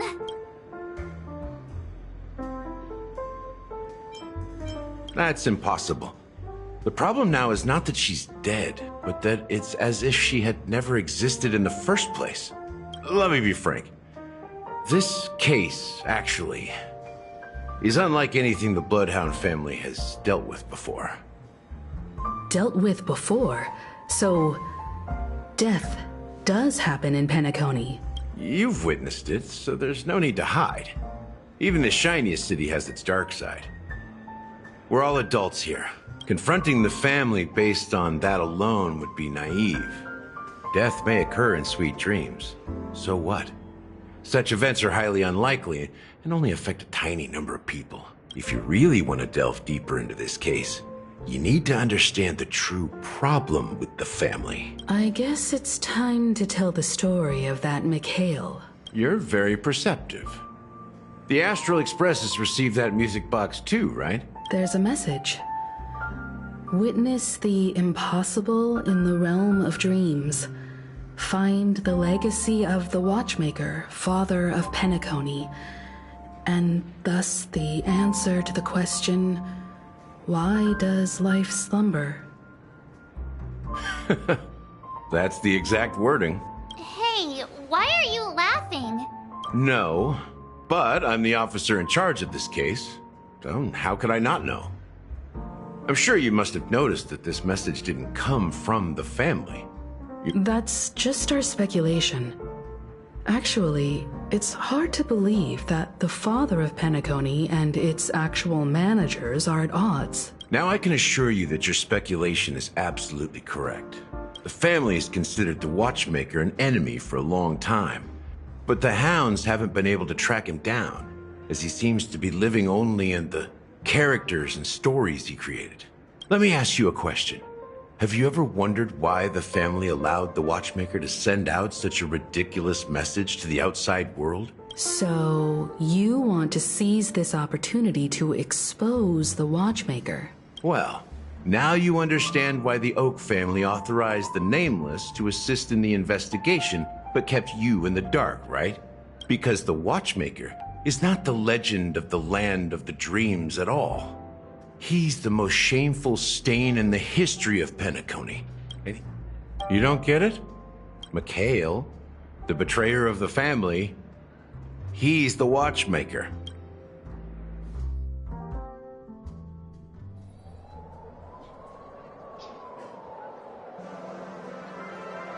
Here we are, Clock Studios theme park, the most popular entertainment center in Penacony. Wait, aren't we supposed to be discussing the Watchmaker? I would have expected you to take us to, maybe, a library, or an archive room of sorts, but... The culture of a city reflects its history in the most authentic way. To you, it's a fun place. But to me, it's a prison for the planet's past. You know that Penacony used to be the IPC's prison planet, right? All the prisoners were brought here, helping the Garden of Recollection salvage the leaking memoria from the macro void. The prolonged exposure to high concentrations of memoria caused a unique phenomenon. The dreams of countless prisoners intersected and overlapped, and people started meeting each other in their dreams, living lives that were almost identical to reality. But everything has a price, and sweet dreams are no exception. In the end, the dream world was unable to alleviate the suffering of prisoners in reality.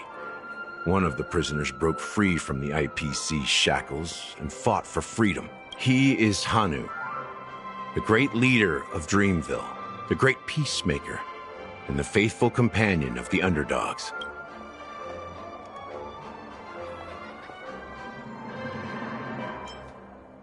History is always written by the winners. However, it's undeniable that Clocky is an animation that draws from Penacony's actual history. These characters not only exist in Dreamville, but also in the distant past. There are so many members of the Bloodhound family around here. They just received a lockdown order. supposedly from Sunday himself. Who knows what it's for?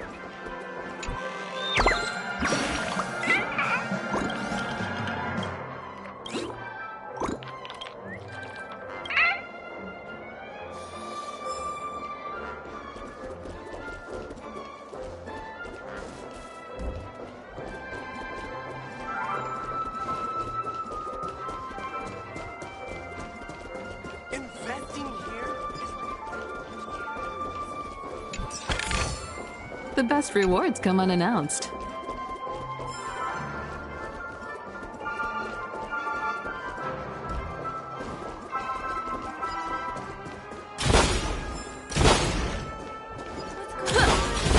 Anyone go in? My friend.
You've got a good eye.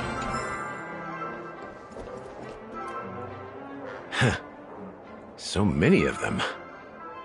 I've never seen anything like this. Well, it's a masterpiece from the family, after all. Besides the followers of the preservation, the family members are the best at creating mind-blowing marvels. Let's find a quiet spot and continue our conversation. View here is great, right? We can see everything from here, including Clocky. If all the characters in the animation are based on characters in reality, then Clocky's counterpart is definitely the Watchmaker. In the animation, he's Hanu's partner and one of the founders of Dreamville. Does that mean the Watchmaker was personally involved in that war and sided with Asdana? It was a monumental war for freedom. Hanunu fought alongside a motley crew of masked fools, nameless, history fictionologists, mourning actors, omen vanguards, even visitors from beyond the sky. Among them was the person who would eventually be known as the Watchmaker. But if you do the math, doesn't that mean the Watchmaker was around for several centuries? I'm not sure, but Mikhail was already the Watchmaker when I met him, so... How old are you now, Mr. Officer? I'm 13. No way. Not even close. Hanunu freed the frontier prison, but peace still eluded him. With limited resources, threats from the outside world, and internal conflicts between major prison districts, the future of Asdana was uncertain. It wasn't until the Watchmaker approached the family with the idea of turning the prison into the planet of festivities that Penacony finally gained its name and glory. Thus, he became known as the Father of Penacony. But didn't you say the Watchmaker betrayed the family? No. I'm not his companion, but I am indeed a traitor. Not to the family, but to Mikhail. What did you do? I did nothing. Just like you, I had close companions. We dedicated ourselves to Penacony. Mikhail was too old to protect his children anymore. So we left the family to find our own path. We were branded traitors of the Harmony, while they continue to praise the Watchmaker's name in the world. Behind closed doors, they condemn him on a pillar of shame. Nevertheless, we wanted to clear his name. We intended to find the real traitor, the one responsible for all this, and restore Harmony to Penacony. But we failed. Too much time had passed, and the land of the dreams had become deeply corrupted. After countless fruitless pursuits, I gave up. Like a lost dog, the family accepted me and made me an officer, supposedly as a form of forgiveness. But it was actually a punishment. I heard he died in obscurity, in a place where no one could find him. That's when I realized that the Penacony I once knew would never return. We're truly sorry for what happened. Apparently, someone has inherited the title of the Watchmaker and has been secretly working against the family all this time. Well, that's one way to look at it. However, only one member has truly inherited the Watchmaker's title. Unfortunately, after all these years, I have no idea who that person is, or if they're even real. Or just Mikhail's lost soul haunting the dreams. So, do you understand why I'm spilling all this info? Because I believe the girl's death must be connected to the Watchmaker's legacy. We will find the answers we are seeking. If it really is Mikhail's ghost, I want to meet him. If only for the last time. For those who despise me could form a line from here all the way to the entrance of the hotel. But those willing to look me in the eye and hear me out? Let's just say, there won't be many. I've told you all I know is a sign of gratitude. Something just happened at the theme park. How ironic. What's so different between the stowaways rejected by Penacony today and the dream seekers once hailed as pioneers several amber eras ago? Gallagher does have a troubled past, it seems. While Firefly's whereabouts remain a mystery, his stories shed light on our suspicions about the true identity of the Watchmaker, his connection to the family, and the power struggles hidden behind sweet dreams and death. Now that we've confirmed a lot of our suspicions, let's take a moment to think about the clues we have.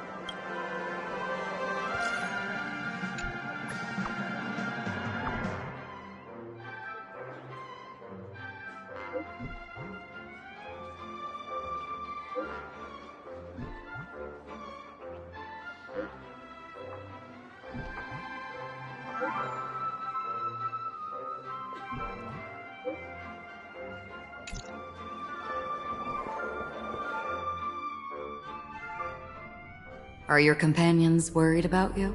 They're just checking up on me. Let's get in and get out. It seems they've made some progress. Looks like we're about to enter the depths of Dewlight Pavilion. It's been a smooth ride. Almost too smooth for a heavily guarded mansion. Let's see if there's anyone waiting to greet us.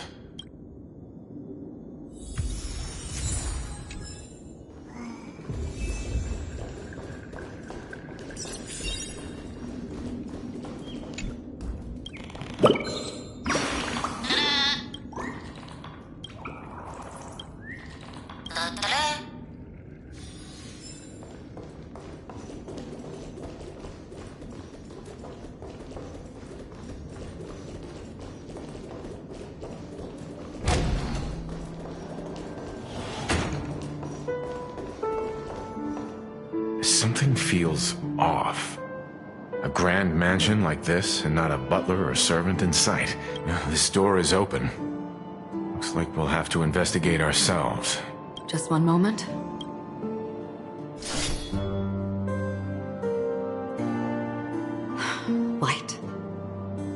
I've made myself less noticeable. The crew can explain their presence as authorized by the family, but I can't come up with any excuses for being here. I see.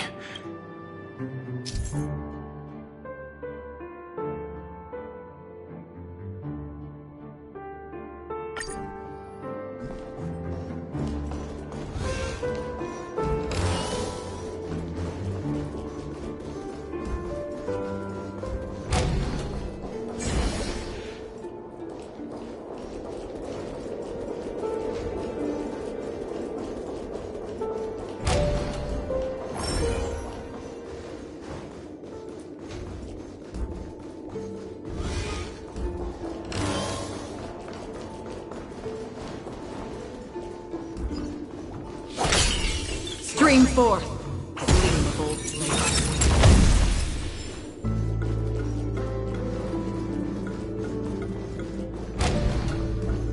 The model in the sand pit. It's the golden hour, isn't it? Maybe the heads of the footprints here are different from the rest. There are two sets of them. Looks like outsiders might have passed through here not long ago.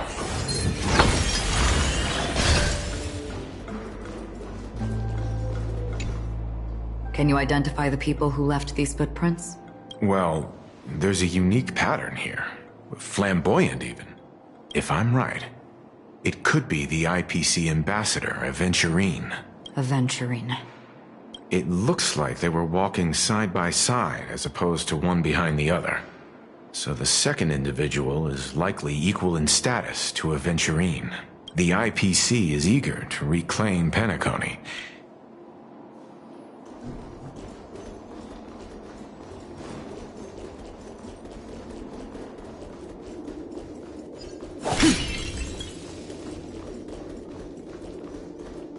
Stream forth, the gleam of old flames.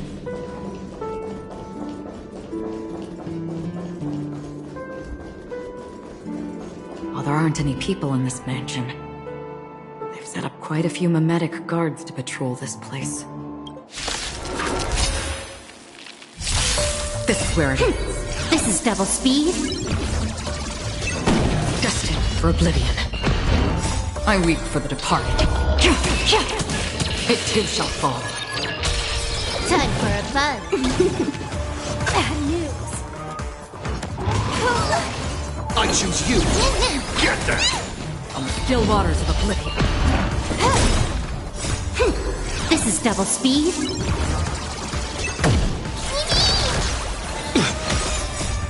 We can do anything. Destined for oblivion. Look, it dropped something. A note. Looks like instructions from the butler for the other servants. Seems like the mansion's entire workforce were assigned other tasks. Before Robin's death, must have been a big project to require that much manpower. But no matter what their main priorities are, there should always be someone left at the mansion, right? So, you're saying someone deliberately cleared the place out? Yeah, but I don't know why.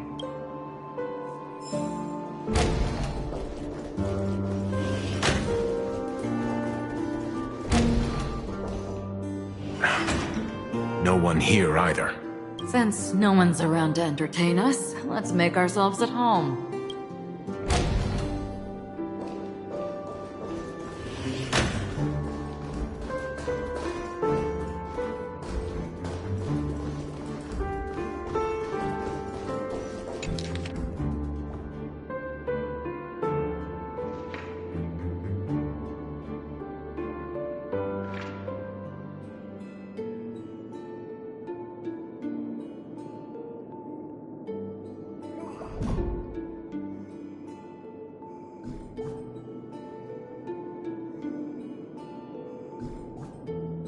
As soon as I and the rest of the crew arrived in Penacony, Mr. Sunday and Robin showed up to greet us. I remember hearing something unusual in her voice. And now it seems I was right. Robin believed it was because the harmony had been tampered with somehow. But as far as I know, there aren't many entities capable of interfering with the power of paths.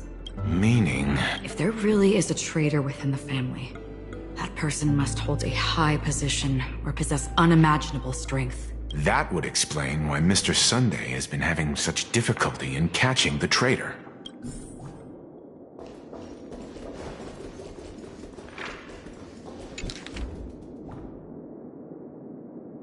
The information about Robin, Firefly, and the other victims.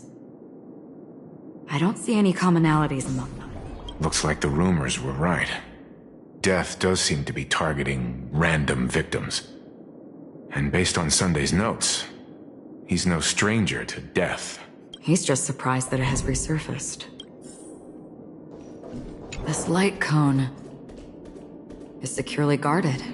According to Robin's interview, despite having performed on so many grand stages, her favorite performance was a pretend show she put on with her brother when they were just kids. I wonder how their relationship is now.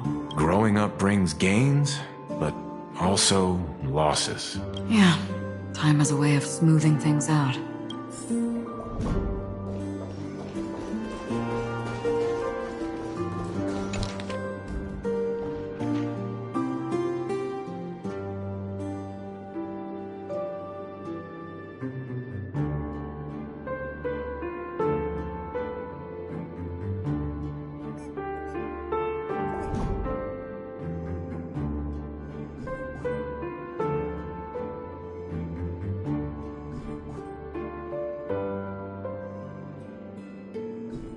Mr. Sunday has done some serious research on his suspects. This traitor must have been causing trouble for the family for a long time. They all seem to be insiders, but I haven't met any of them. Huh? Wait, these characteristics. What is it? No, nothing. Maybe I'm just overthinking things. However, if this traitor really exists, could they be responsible for Firefly and Robin's deaths? Perhaps that's why Sunday is taking this matter so seriously.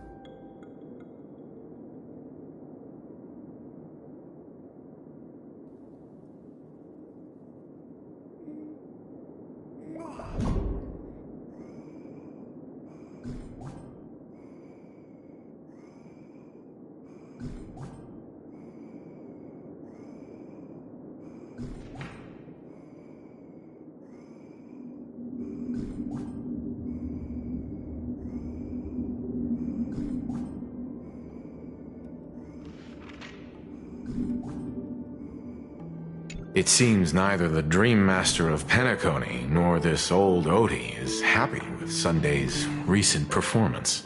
They don't seem to care much about death.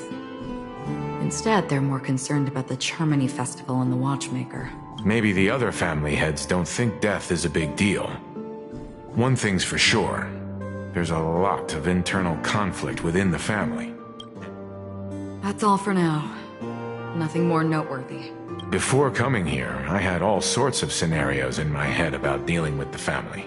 Watch out. Someone's approaching. I don't think trespassing on forbidden areas is the way to be a guest, Mr. Yang. Acheron? The Galaxy Ranger? Our apologies, Mr. Sunday. Nobody came to greet us, so we entered without permission. I hope you can forgive us. But even if there's no one to greet you, you should wait for the host. Don't you agree? Even without the famous Galaxy Ranger. As far as I know, the crew has officially accepted the family's commission, so coming here will be unnecessary for you. On the contrary, that's exactly why we're here. To ask you about the case and gather more information. Well, since you've come with goodwill, I have no reason to show you the door. Rest assured, he hasn't figured out that we went through those documents. While the truth remains a mystery, I'm getting close to it. I assure you that the traitor will soon pay the price. Let's hope justice will prevail soon. I have a question for you, if you don't mind. How did the family come to the conclusion that the murderer was within the family? With all due respect, it's in the IPC's interest to wreak havoc before the Charmony Festival.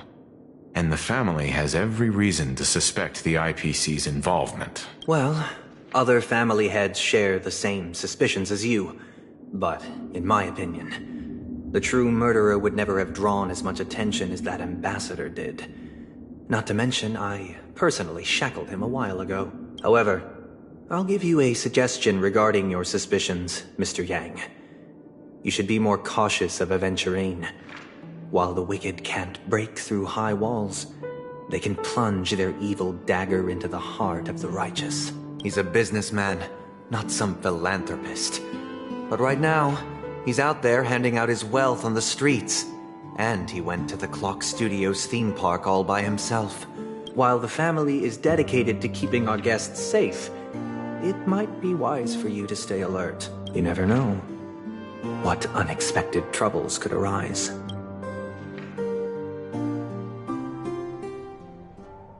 According to a Pierpoint hotline tip, there was a major breakthrough in the shocking Ejhazio Aventurine case.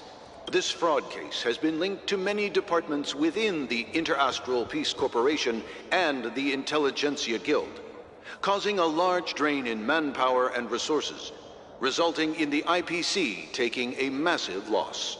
The case's main suspect originates from Sigonia 4 and is one of the survivors of the second Kataka Abjin extinction event, who does not carry an interstellar refugee travel permit. As per Strategic Investment Department Head Diamond's sentiments, the IPC has appropriately relocated the suspect in the spirit of the Charter and will continue to conduct further investigations as to the motive of the suspect.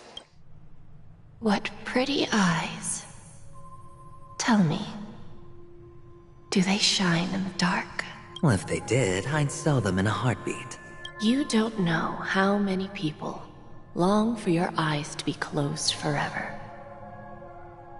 As a servant, you should not resist your master. Yet, you went and killed that man anyway. No lawyer has the audacity to defend you. Perhaps you ought to represent yourself. Not difficult, but definitely pointless. You're pretty confident on your eloquence. Did you also think that when you lied to the Intelligentsia Guild? Ask and you shall receive. You wanted the perfect construction material. All I did was offer a possibility. If your luck holds out, the IPC will dig something up from the golden sands of Ejhazio. Maybe even the Sand King's remains. Pity your luck has run out. I'll admit that.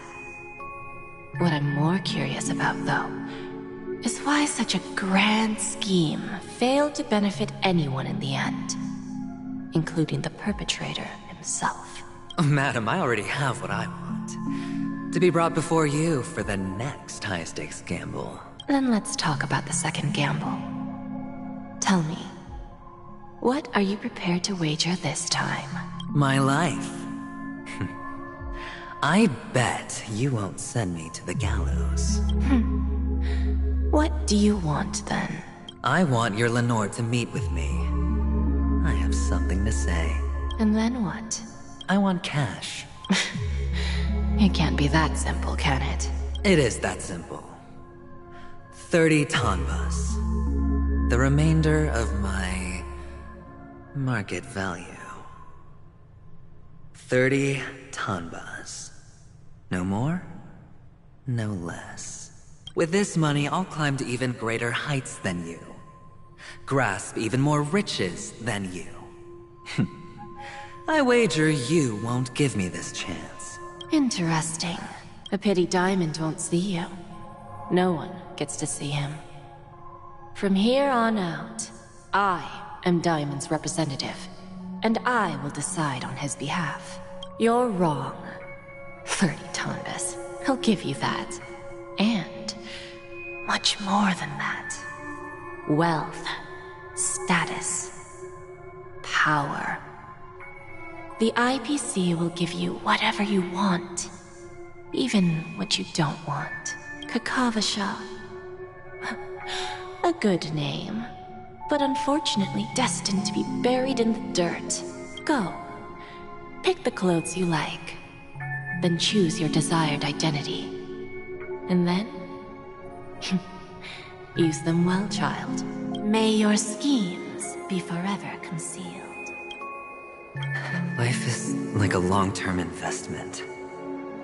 Those who choose correctly, do the correct things, reach the correct outcomes, and show the world their value. People can't always make the right choices in their lives. But luck has always been on my side. I've never lost. Is it because Gayatri blesses me? Well, if that's the case, she must also be looking upon me right now. My success is inevitable. But... what then? Even if I overcome this difficult trial, what would come next? What awaits me after this glorious gamble? An even more glorious one? Will I return triumphant with unending riches after countless successes, or will I encounter failure, never to return? I'm pretty sure you already have some ideas, lowly gambler.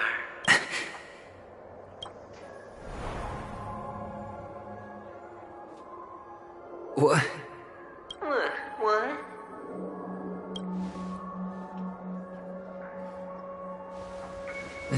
Am I dreaming, or have I gone completely insane? Perhaps both. Forgotten me already? When you were strapped to that electric chair by a mannequin warlords, who was it that gave you the idea? Fine. I may be crazy, but I'm not stupid. Get out of my head, newborn of the Harmony. The Harmony? Oh, don't play the fool. It's not the first time we've met. No need to be so polite. I'm you, and perhaps even more aware of yourself than you. Of what exactly you want. You're dying. And you still want to drag a bunch of unfortunate fools with you through death's door. That's why you're here, isn't it? A grand unveiling. You really think you can pull it off? Why not? Well, you may have fooled everyone, but you can't fool yourself. I can show you. Before you're entirely gone, I'll be with you for the last stretch of your road. Let's have a heart-to-heart while we walk.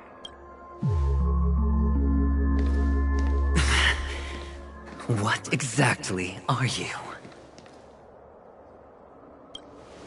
Most people in this world spend their entire lives just to reach one outcome. And I am that outcome. Kakavasha, I am your future. First, I'm hearing things, and now I'm seeing them. Great. Am I going to be elevated into the Harmony's Emanator next? Why are there no guests here? What's that featherhead doing? Just a Pepeshi? No. A child.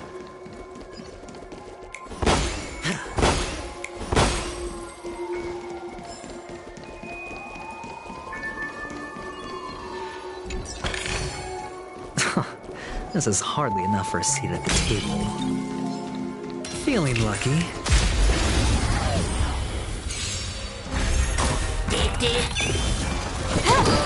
Spend freely.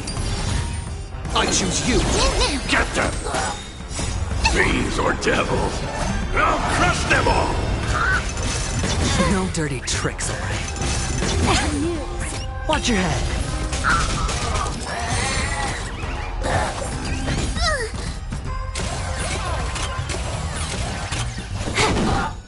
on me!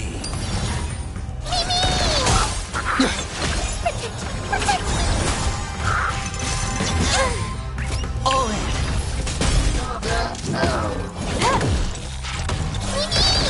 Spend freely. You can do it!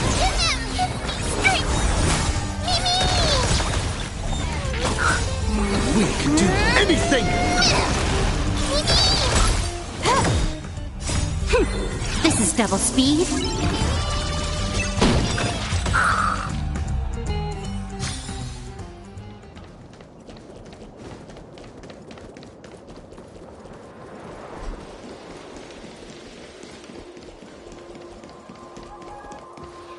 I thought miners weren't allowed in Golden Hour.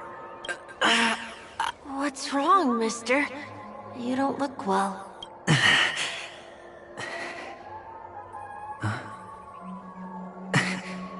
Your eyes. Impossible. They're pretty, aren't they? Sis said they're a gift from Mama Funga. Colorful eyes are said to bring good luck. Mister, you have pretty eyes too. Are you alone? They're in that amusement park. Papa and Mama went in first. I'm just about to go look for them. I have to go. Goodbye, mister. Those eyes. And Mama Funga. No, it can't. There aren't any avenues left.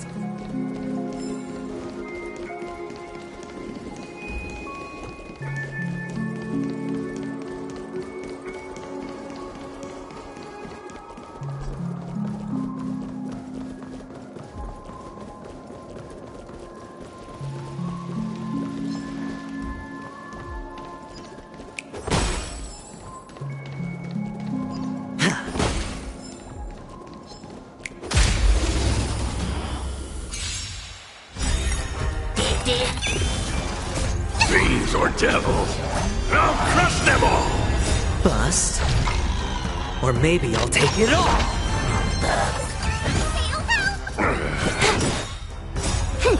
This is double speed.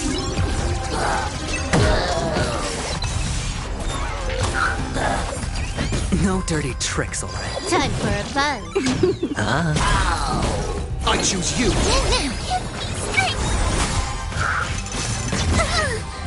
Watch your head! This is double speed. Spend freely.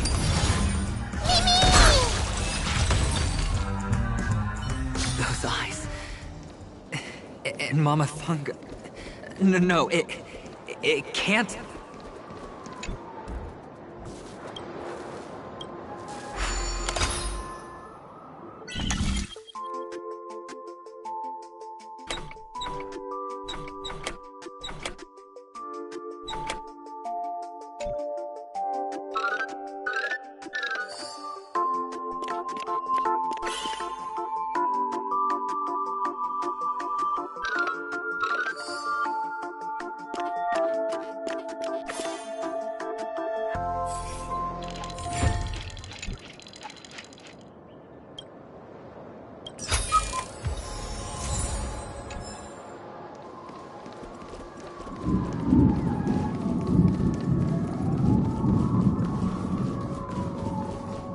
Papa, Mama, wait for me.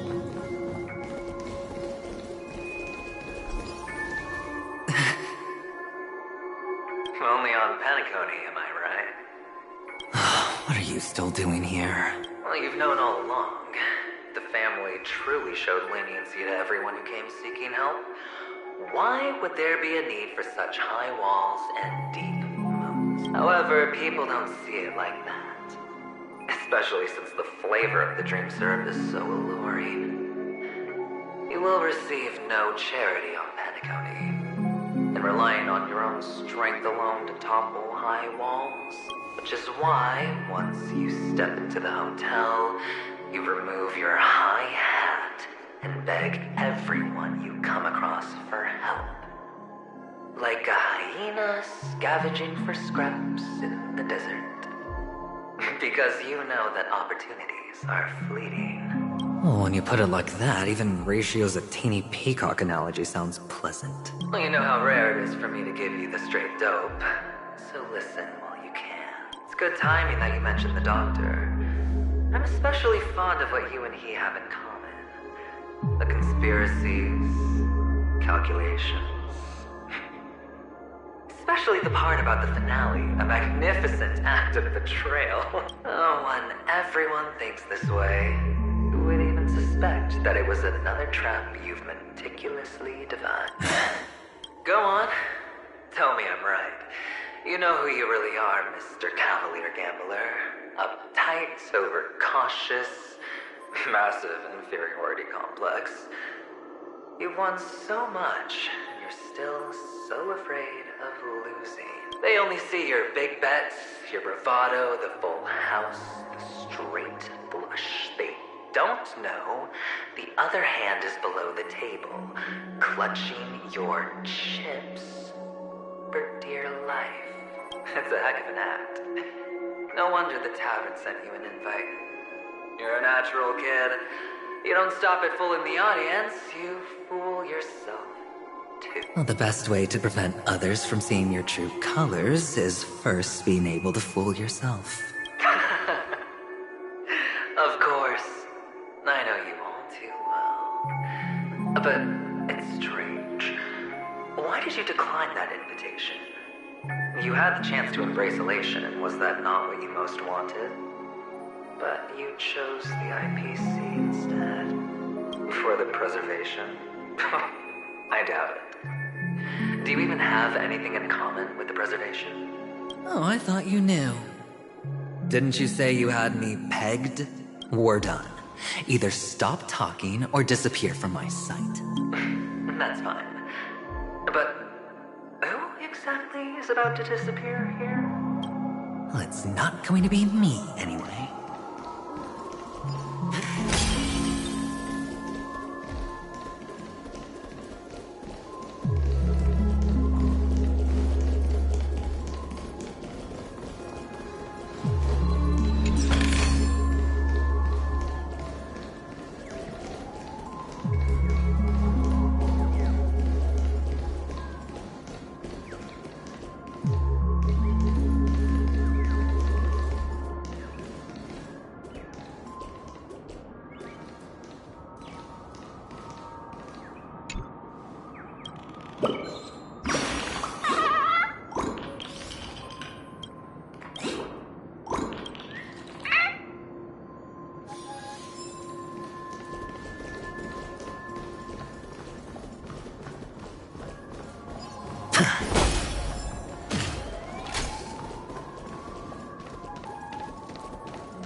Playing hide and seek.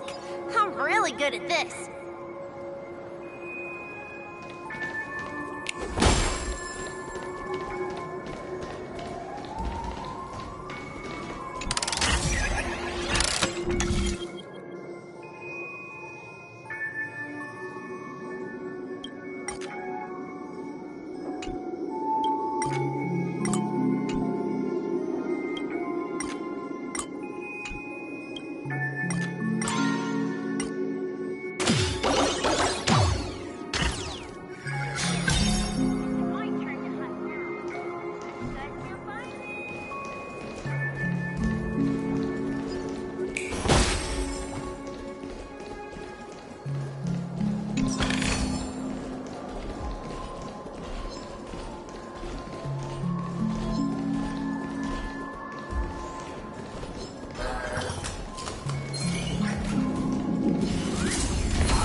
Feeling lucky.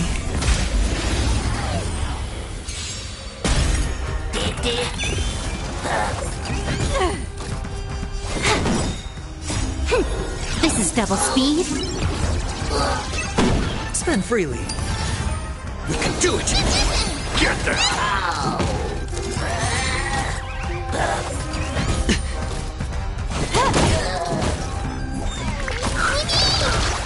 Time for a fun. This is double speed. It's on me. Bust.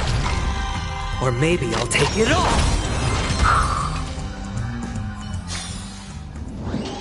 It's my turn to hide now. I bet you guys can't find me. Hide and seek. When Mama said goodbye that day, how many catechins were like jackals hot on your heels? I know you won't forget that sound anytime soon. Those shrill cackles. You had to hide right under the noses of those savages. You and Big Sis, playing dead, drifting in all that bloody water. It wasn't ruined. I've always kept it. Come on. Now you don't have to hide. You probably won't even deign to get your pretty outfit wet in the rain. I've never changed. On the contrary, now you're the one who does the hunting. For the last round of hide and seek, and you get to be it. You should enjoy it. That child. Could he be in here?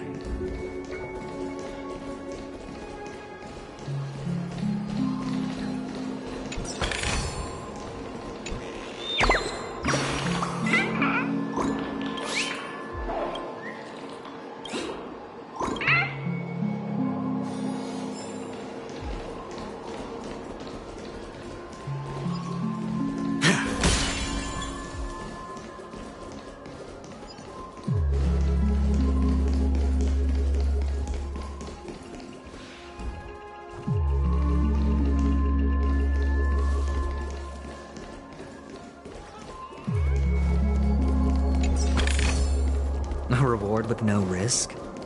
I'll take it.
This is hardly enough for a seat at the table.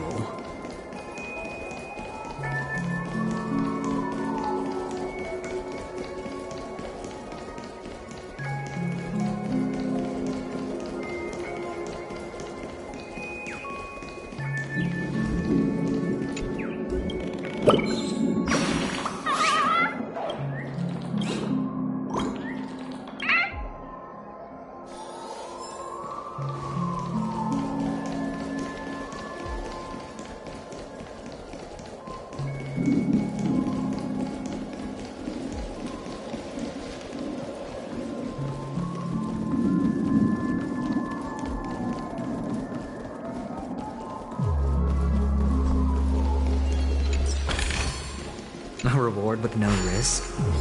I'll take it.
This is hardly enough for a seat at the table.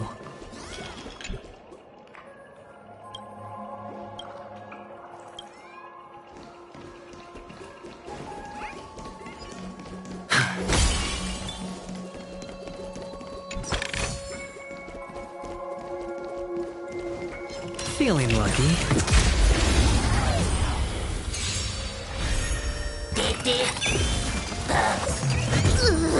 Pick on someone your own size. Time for a buzz. This is double speed. We can do it. Get them. Fiends or devils. I'll crush them all. We can do anything.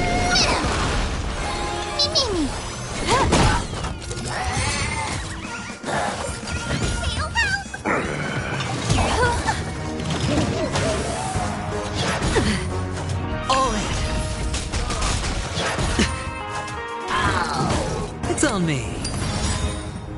Bust. Or maybe I'll take it all. Watch your head.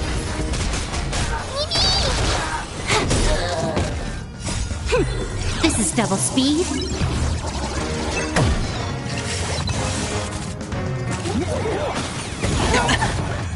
Still here.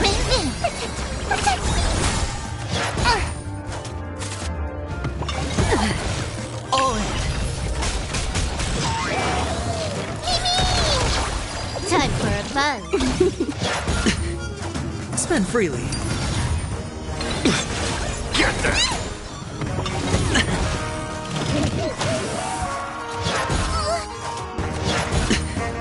Watch your head.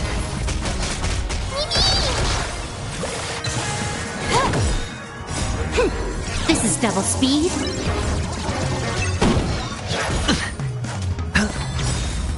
Bust. Or maybe I'll take it all.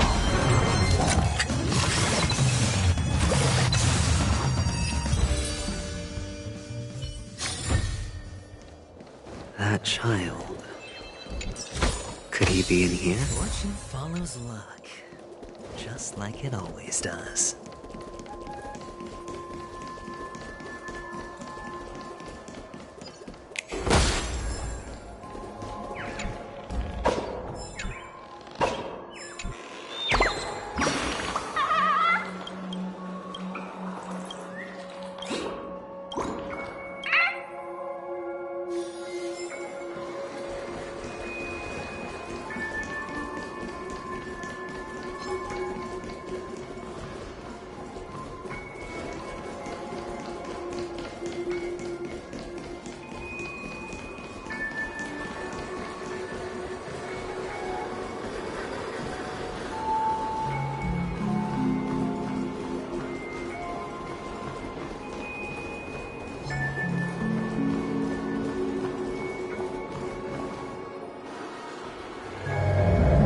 This? A topaz?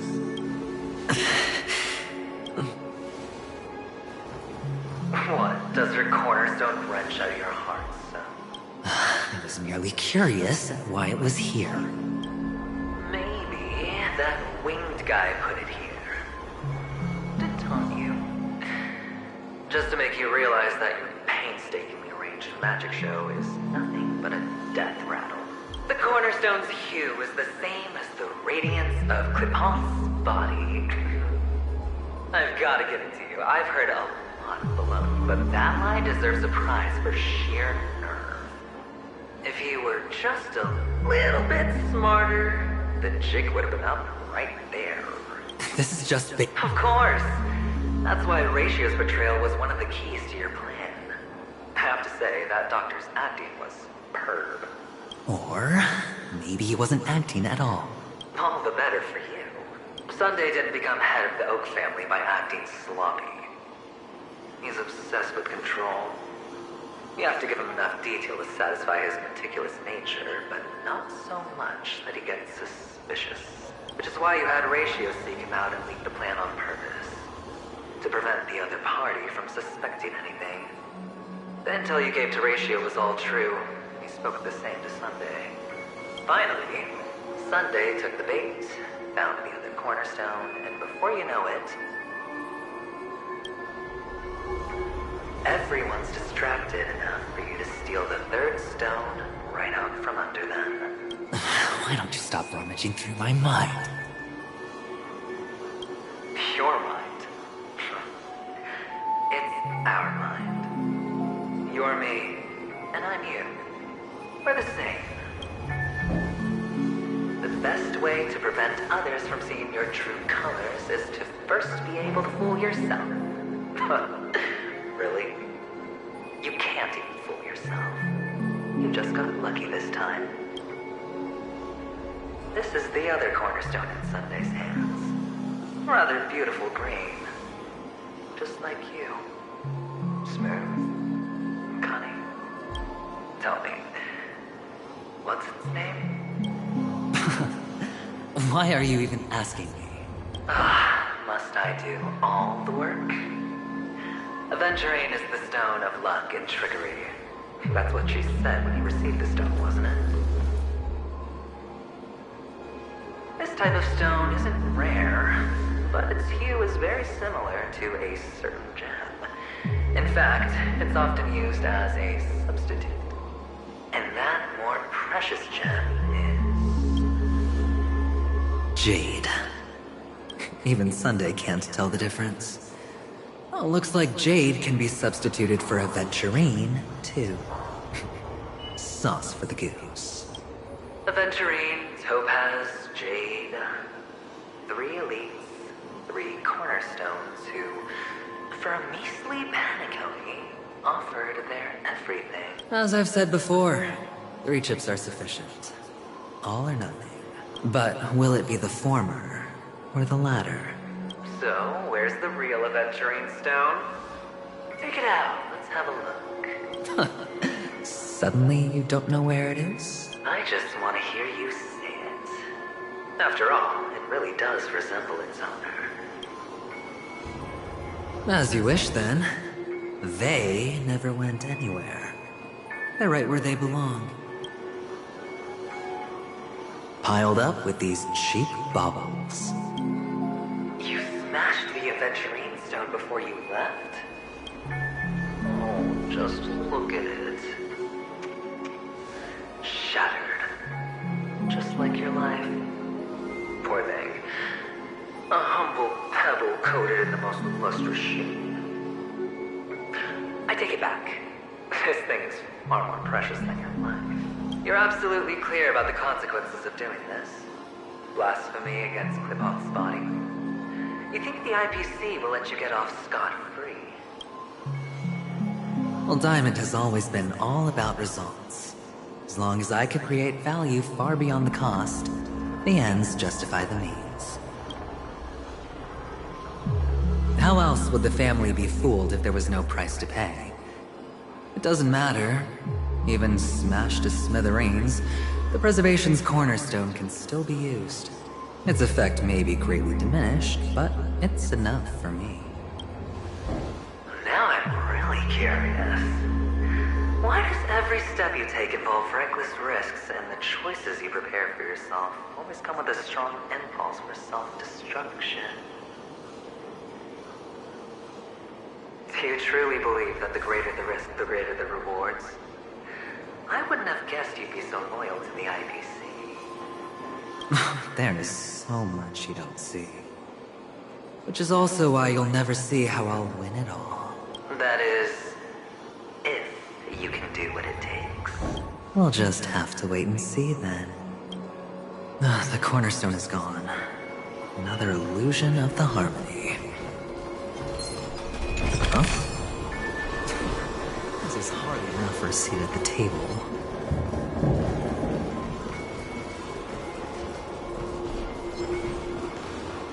Hello. We meet again, Mr. Pretty Eyes. Yes. We meet again. Of course. Big Sis is there too. The 4 of us were just playing hide and seek. I'm so happy. On our way here, Papa even brought me to see a blip. I think you mean Phil. Yes, that's it. Putting many drawings together and turning them into a moving wall painting. They put me, Papa, Mama, and Big Sis together, turning us into one big family. You should give it a try too, mister. You look sad. The amusement park will cheer you up. Sure.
How's that? Not a bad score, eh? Boring.